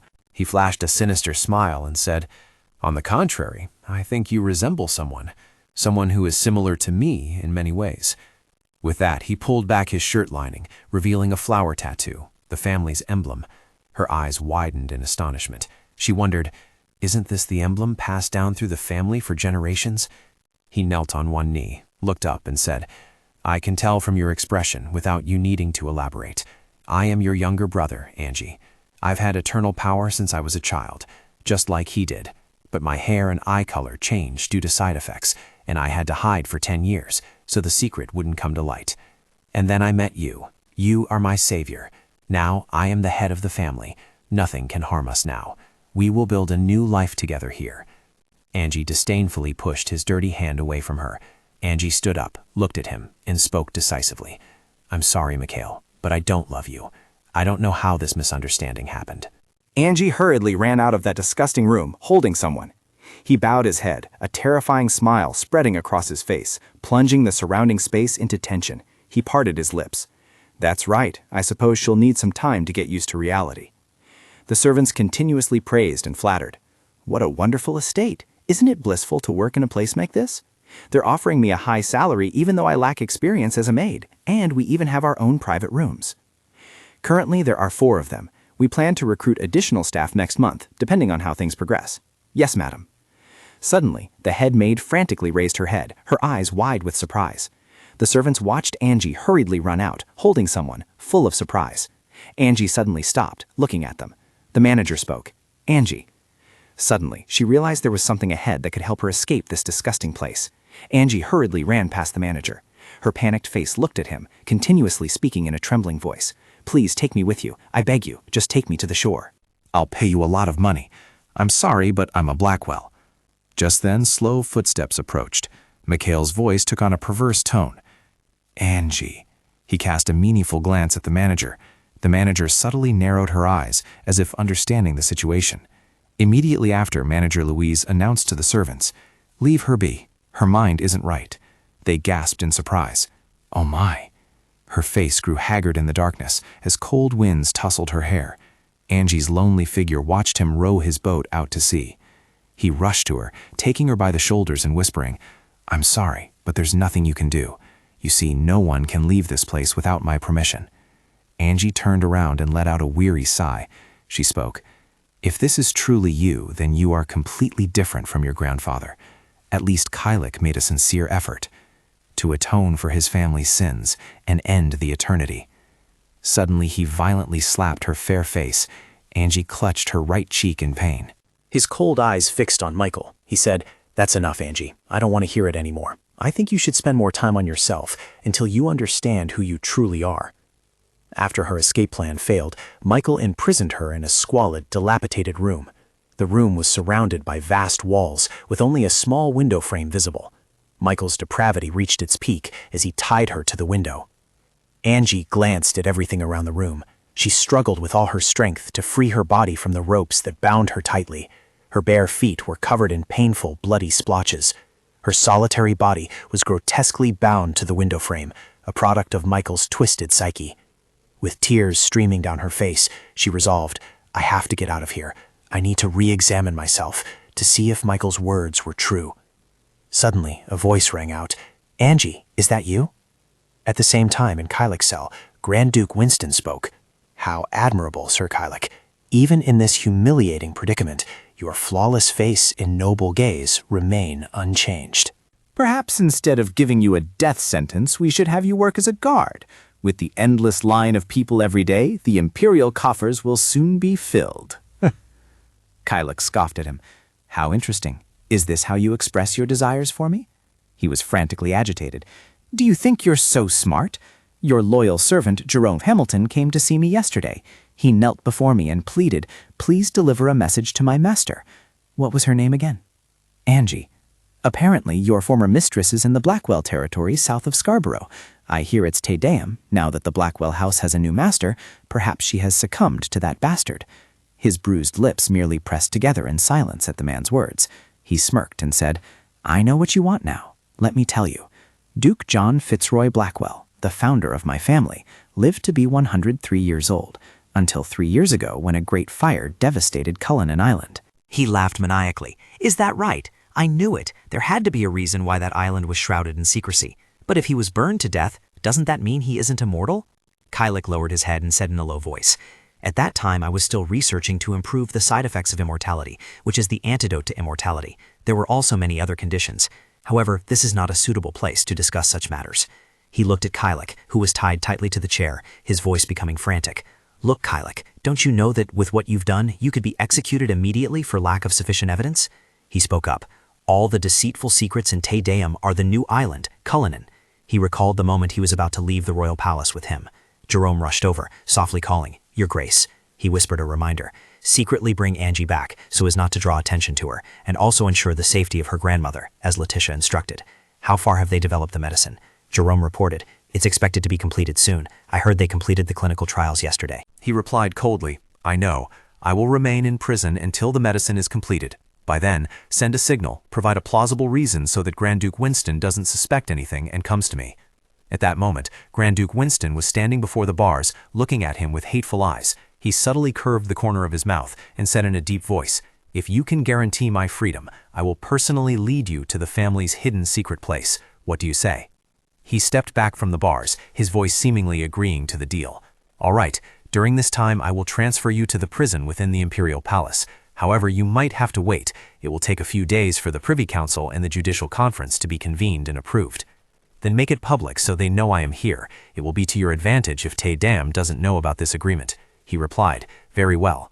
He tilted his head and reminded him, "Within the next 3 days, I will make a surprise visit to Te Deum. When I proceed, you will come with me, disguised as one of my guards." He said in a deep voice, "That's a good plan. Angie, if anyone dares lay a finger on you, I will crush their hearts and tear them to pieces." Suddenly, a voice called her name, Angie. It was the young lady. Yes, it was young Lady Angie herself. Angie looked at the girl in front of her in surprise, Annette. Annette gently placed a hand on her shoulder, slowly beginning to speak. "I happened to overhear the servants' conversation and had a hunch it was you. Are you all right, young lady?" "Ha! I can't believe what's happening. So much has changed since we arrived on this island. I have so much I want to tell you, young lady, but I have to go now. I'll be back soon. Please try to endure a little longer, young lady, will you? In the dark of night, Annette quietly ascended the stairs, wary of being heard. Suddenly, Annette noticed someone approaching. She quickly hid behind a wall to observe. Immediately after, Annette was stunned when she discovered something horrifying, her eyes wide with surprise. 2 figures were opening the door to the cell where Angie was being held, and then they entered. One of them quietly stepped inside. Mikhail spoke, sounding concerned but actually harboring perversion. "Seeing you suffer like this." His heart felt shattered. His hands caressed her pale face. He softly called, "Angie." Immediately her sleep-talking voice rose. "Noah, Noah, I'm sorry. I'm sorry, my poor child." He questioned in bewilderment, "Noah?" He glanced at the manager, Louise, through the bars. Louise remained silent, not daring to say a word. He spoke, "Louise, is this what they call fate?" Louise was so bewildered that her face turned pale. "What?" He softly said, "While reviewing the documents related to eternity, I discovered an interesting truth. In fact, the first person to participate in eternity was not my grandfather, but someone else." Louise, startled, slammed against the bars and shouted, "What?" He recounted. 100 years ago, the abbot of Roche in Croatian lived to be 98 by offering his grandchild's blood as a sacrifice. Louise wondered, "His grandchild?" He replied, "That's right. He wanted to get rid of his 2 troublesome children to sacrifice them for the eternity ritual." Bring a midwife here, Louise, someone skilled and experienced. With that, he tightened the rope around her head. Mikhail leaned down, placing a repulsive kiss on the top of her head. He ordered, "We must check Angie's body for any signs of childbirth. If she has had a child, we must find that child at all costs." Louise questioned, "Do you suspect that the child born is Lord Kylix?" His sinister face, seen through the bars, twisted into a perverse smile as he said in a low voice, "I don't suspect, I'm certain of it. Angie would never carry the seed of another man. Do it now, there's no time left. The royal squadron will soon arrive at Te Deum." Annette stood behind the wall, stunned after hearing their conversation. Annette quickly hid herself behind the wall, silently watching. Mikhail spoke, "That means Grand Duke Winston intends to bring his people to pressure us. The eternal secret must be revealed. That's why we must also have an ace up our sleeve. So it's done, right? Let's go." "Don't just stand there foolishly anymore." Louise replied, "I know." After Louise turned and left, he bowed his head and let out a soft groan as if under some strain. He looked into the room and softly called, "Angie, I'll be back tomorrow. I'll forgive your stubbornness, so I hope you'll give me a good sign." With that, Mikhail turned and decisively walked away into the cold, dark night. Suddenly, Angie's entire body trembled in horror at the truth of the conversation they had conspired. She thought, "No, I will never let them take Noah." Angie looked up, as if preparing to execute some plan. Never. The torrential rain poured down, making the entire island cold. Mikhail held an umbrella in his hand and walked with Louise's group. He turned and asked Louise, "Is everything ready?" Louise replied, "Yes." He continued to probe, "Is that also ready?" Louise looked at him with sharp eyes from under the umbrella. Louise respectfully replied, "Yes, we will serve water and tea as soon as they arrive. Everything for the meal has also been fully prepared." He smiled with satisfaction, slowly beginning to speak. "Excellent. Well then, let's welcome the foolish Duke." With elegant refreshments fully laid out on the tea table for guests, Grand Duke Winston spoke. "I appreciate this warm welcome despite my sudden visit. I thought the weather in the south would be more pleasant, but it seems it's not much different from the north. In fact, it might even be gloomier. Anyway, the wine here is quite good." He let out a ha-ha, a sinister smirk on his lips, looking at Grand Duke Winston's wineglass, guessing that he was completely drunk. He put down his wineglass, saying gravely, "Now then, I heard some interesting things before coming here. They say there's a special secret passed down through the generations of the Blackwell family." He feigned curiosity. "What secret might you be referring to, Duke?" He replied, "The secret to immortality." He observed Mikhail's every expression and concluded, "This one is much worse at hiding his emotions than his brother." He bowed his head and said in a low voice, "Duke, your jokes are quite amusing." He calmly raised the wineglass in his hand to savor it, reminding Mikhail, "There's no need to pretend anymore. I already know everything." Mikhail laughed heartily with amusement. "Haha, it seems the Duke isn't very good at keeping secrets. Now then, where shall we begin?" The Blackwell family possesses a doctrinal text known as the Black Doctrine, which records the methods for achieving eternal life. He declared emphatically, "Yes, that's exactly what I'm talking about. Where is it? Bring it out." Mikhail calmly cut a piece of steak, saying in a low tone, "There are a few things I need to ask you first. To achieve immortality, you will have to sacrifice your firstborn son. Will you accept that?" He was astonished. "What?" Mikhail half closed his eyes and said, "The life of Kylek, your eldest son and heir, will have to be sacrificed in exchange for eternity." He growled angrily, "You bastard, what the hell are you babbling about?" Mikhail calmly savored the delicious food, then continued, "What I'm saying is the truth. You must offer your firstborn as a sacrifice to meet the basic conditions of the ritual." You could easily have another son, couldn't you? Is he worth so much that you can't give him up for eternity? He stood up, slammed the table in anger, and raised his voice to admonish. "Shut your filthy mouth! How dare you? It was I who put you in your current position." Immediately after, he clutched his chest, his head throbbing in pain. Mikhail looked at him with satisfaction and scoffed. "How pathetic." And he collapsed onto the floor, blood gushing profusely from his mouth. He warned with a sharp, cold gaze, "You." And more surprisingly, his followers all collapsed, clutching their chests in agony, coughing up blood. He gasped, "What did you put in?" He said sarcastically, "Ah, you see, you've just ingested all the poison. I still have some seeds of a plant that only grows on Cullinan Island. Enough to be added to wine, water, tea, everything served to you. It doesn't react with silver, and those who grew up on the island, like me, are immune to it." He struggled to lift his head, cursing, "You're just a wretched brat." With that, he stood up, looking down at the man's weakened state. He kicked him in the back. Grand Duke Winston groaned in pain. Mikhail tilted his head and reminded Louise, "Clean up around here and make sure no one is still breathing and no one escapes." At the same time, under the pouring rain, Kalek's footsteps approached. He was disguised in a black hooded cloak, walking through the rain. His sharp face and murderous eyes gazed at the palace situated on this island.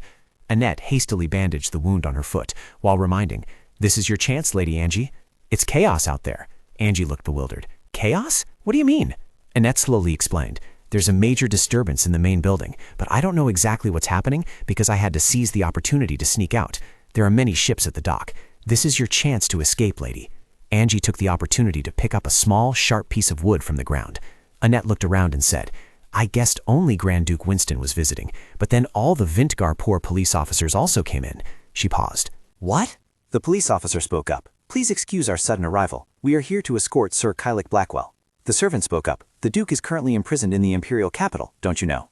He held the approval document with a decree from higher authorities and announced in a low voice, "I have received the approval document from the imperial family and parliament of Vinkar. It seems the news hasn't reached you yet, that Sir Bregel has been specially pardoned due to lack of evidence. We came here believing he would be here." The servant kept shaking his head. "But that's impossible," he announced. "Due to the seriousness of the matter, we will need to conduct another investigation in the final stage. However, we have strong suspicions about the real culprit, and it's possible the accusations will be missed, allowing him to escape soon." Hearing this, the servants immediately started murmuring, "The real culprit? But how was he involved in all of this? Even so, why was he brought to Vinkar instead of Trieste?" He smirked. "Do you really not know what's going on? Sir Bregel is currently a citizen of Vinkar." The asylum application for the royal court was submitted during this diplomatic exchange, and it was officially approved a few days ago. At the same time, Angie and Annette were frantically escaping from that hellish, disgusting place. He imperiously ordered, "I will consider this my final word. Begin the search. Find Sir Kylek Blackwell immediately." Just then, Annette sensed someone approaching behind her and quickly turned around. Mrs. Dunst was pressing a knife against Annette's throat, leaving Annette completely defenseless. Beneath her hood, Angie's face registered surprise as she looked at Dunst, softly calling out, "Mrs. Dunst." Annette, bewildered, uttered, "Oh." Angie tried desperately to stop her, shouting, "Please let Annette go." Dunst warned Angie, "If you want her to live, don't even think about escaping. Otherwise—" Angie, utterly terrified, screamed, "Please stop! I'll go with you, so please release Annette." Mrs. Dunst, still holding the knife to Annette's throat, looked at Angie with a cruel gaze and slowly began to speak. "I should have eliminated you a long time ago. At least we can still perform the final ritual with your son." Suddenly, the sound of the oil lamp falling and shattering on the ground ripped through their terrifying atmosphere. Mrs. Dunst, startled, quickly turned around, her face contorted in surprise. In the thick darkness, the oil lamp was now nothing but smoke and ashes. Kylek drew his gun, loaded it, and cocked it, his deep voice questioning. "A son? What are you talking about?" Louise quickly collapsed to the ground in fear. Seeing that Louise still hadn't answered, Kylek raised his voice. "Speak, Louise." "Is Angie pregnant?" Louise, terrified, quickly replied, "Yes, Your Grace." Kylek slowly walked closer to Angie, gently lowered his head and looked straight into her eyes, his voice deep. "It's mine, isn't it?" Louise, her face contorted, holding a knife in her hand, turned her head and said loudly, "Yes." He held Angie tightly in his arms, then decisively raised the gun barrel and pointed it at Louise. And the gunshot rang out, tearing through the tense atmosphere at that very moment. Angie's face was streaked with sweat from tension. She spoke in fear. "Kylek, was that really you?" Kylek quickly embraced her face, marred with wounds. A voice full of apology said, "I'm sorry, I'm late." In the dense darkness, the two of them looked at each other with longing after days apart. The warm embrace somewhat soothed their hearts. Suddenly, Kylek's hand, which was holding her shoulder, froze. He quickly observed her and asked, "Why have you lost so much weight? Is this what you're wearing? This is all Mikhail's doing, isn't it, that bastard?" Angie looked at him and softly replied, "I'm all right. You're here now. We should focus on escaping instead." He glanced around, observing his surroundings, and said in a low voice, "Jerome has prepared a boat behind the church." Angie quickly ran over to check on Annette. "Are you all right, Annette?"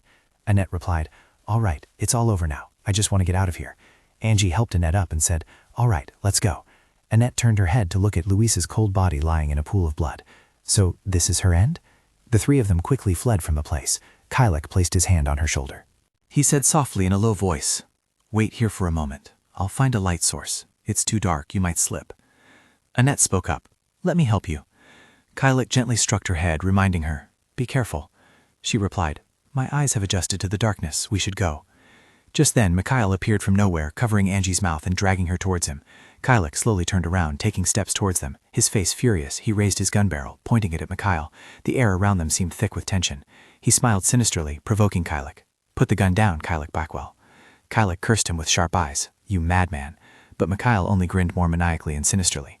He announced in a low voice, "This fight will only end when one of us dies. Now then, jump. Death will come instantly in these deep waters."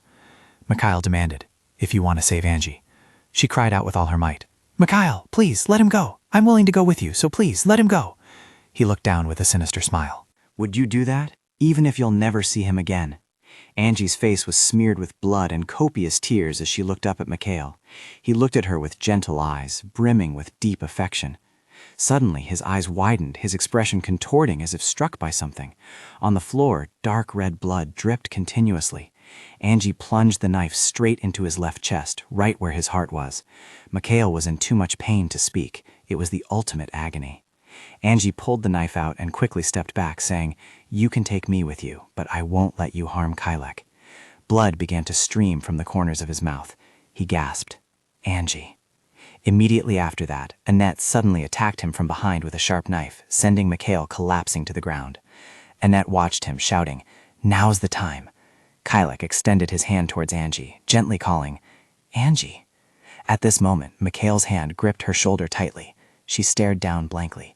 He pulled her into an embrace, and together they rushed out the door. Kylek and Annette stood watching as he pulled her away decisively. Just like that, the two of them fell into the vast ocean. Kylek rushed over, his eyes intensely anxious, looking down. On the other side of the gloomy room, torrential raindrops lashed outside the window. He looked at the people who had fallen, sprawling in pools of blood on the cold floor. He said in a deep voice, "What terrible thing happened here?" His attendant replied, "Sir." He suddenly raised his voice. "What did you say? Did someone fall into the lake?"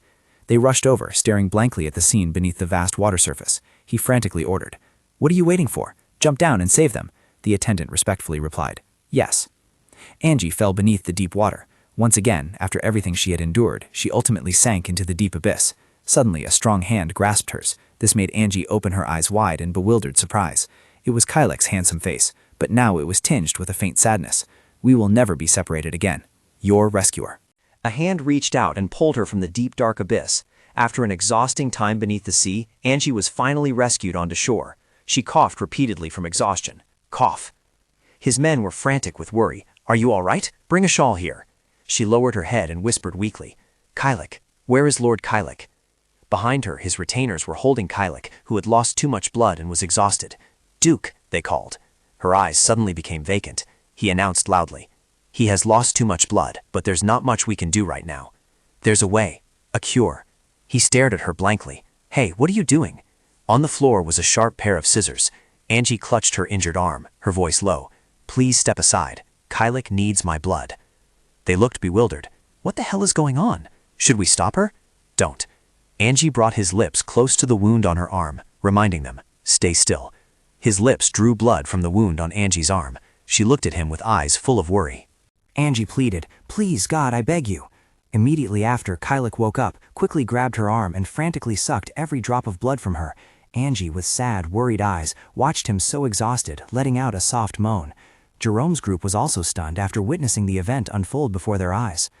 Kylek's gaze became shaky, his mouth drenched in blood. "Ha, thank God," Angie exclaimed. Her face became joyful and excited, smiling as she looked at him. "Me too." Before she could finish her sentence, Angie collapsed from exhaustion. He panicked. "Angie, Angie." 3 months later. "I trust that this letter finds you in the best of health, Your Grace. How is summer in Hessen? Everything here has been handled smoothly under the Duke's guidance." A pathologist in Vincentine recently published research results on the genetic characteristics of blood. He suggested that human blood can be divided into various types, known as blood groups. According to his findings, individuals with compatible blood groups can transfuse blood to each other. This is precisely why. Specifically, the medicinal drugs have been found to be compatible with their recipients. It's regrettable to realize that much misfortune could have been prevented if we had known this truth sooner. But truly, we have finally uncovered the truth, and you will no longer be bothered by treatments. Furthermore, there will be no need to send additional personnel here. Letitia and I happened to pass by here, and she did everything she could to assist our work. It seems she has settled down since cutting ties with her adopted father. Fate truly works in mysterious ways. Back to reality now. Kylek knelt, warmly extending his arms to embrace young Noah, who was running toward them. Noah softly spoke in a sweet voice. "Papa, the letter mentioned that I am expected to visit the mansion soon, perhaps around the young master's birthday. Until then, I hope you remain well." Carried in Kylek's arms, Noah cheerfully boasted, "Dad, I'm making cookies with Aunt Annette. You should try them." "Where's Mom?"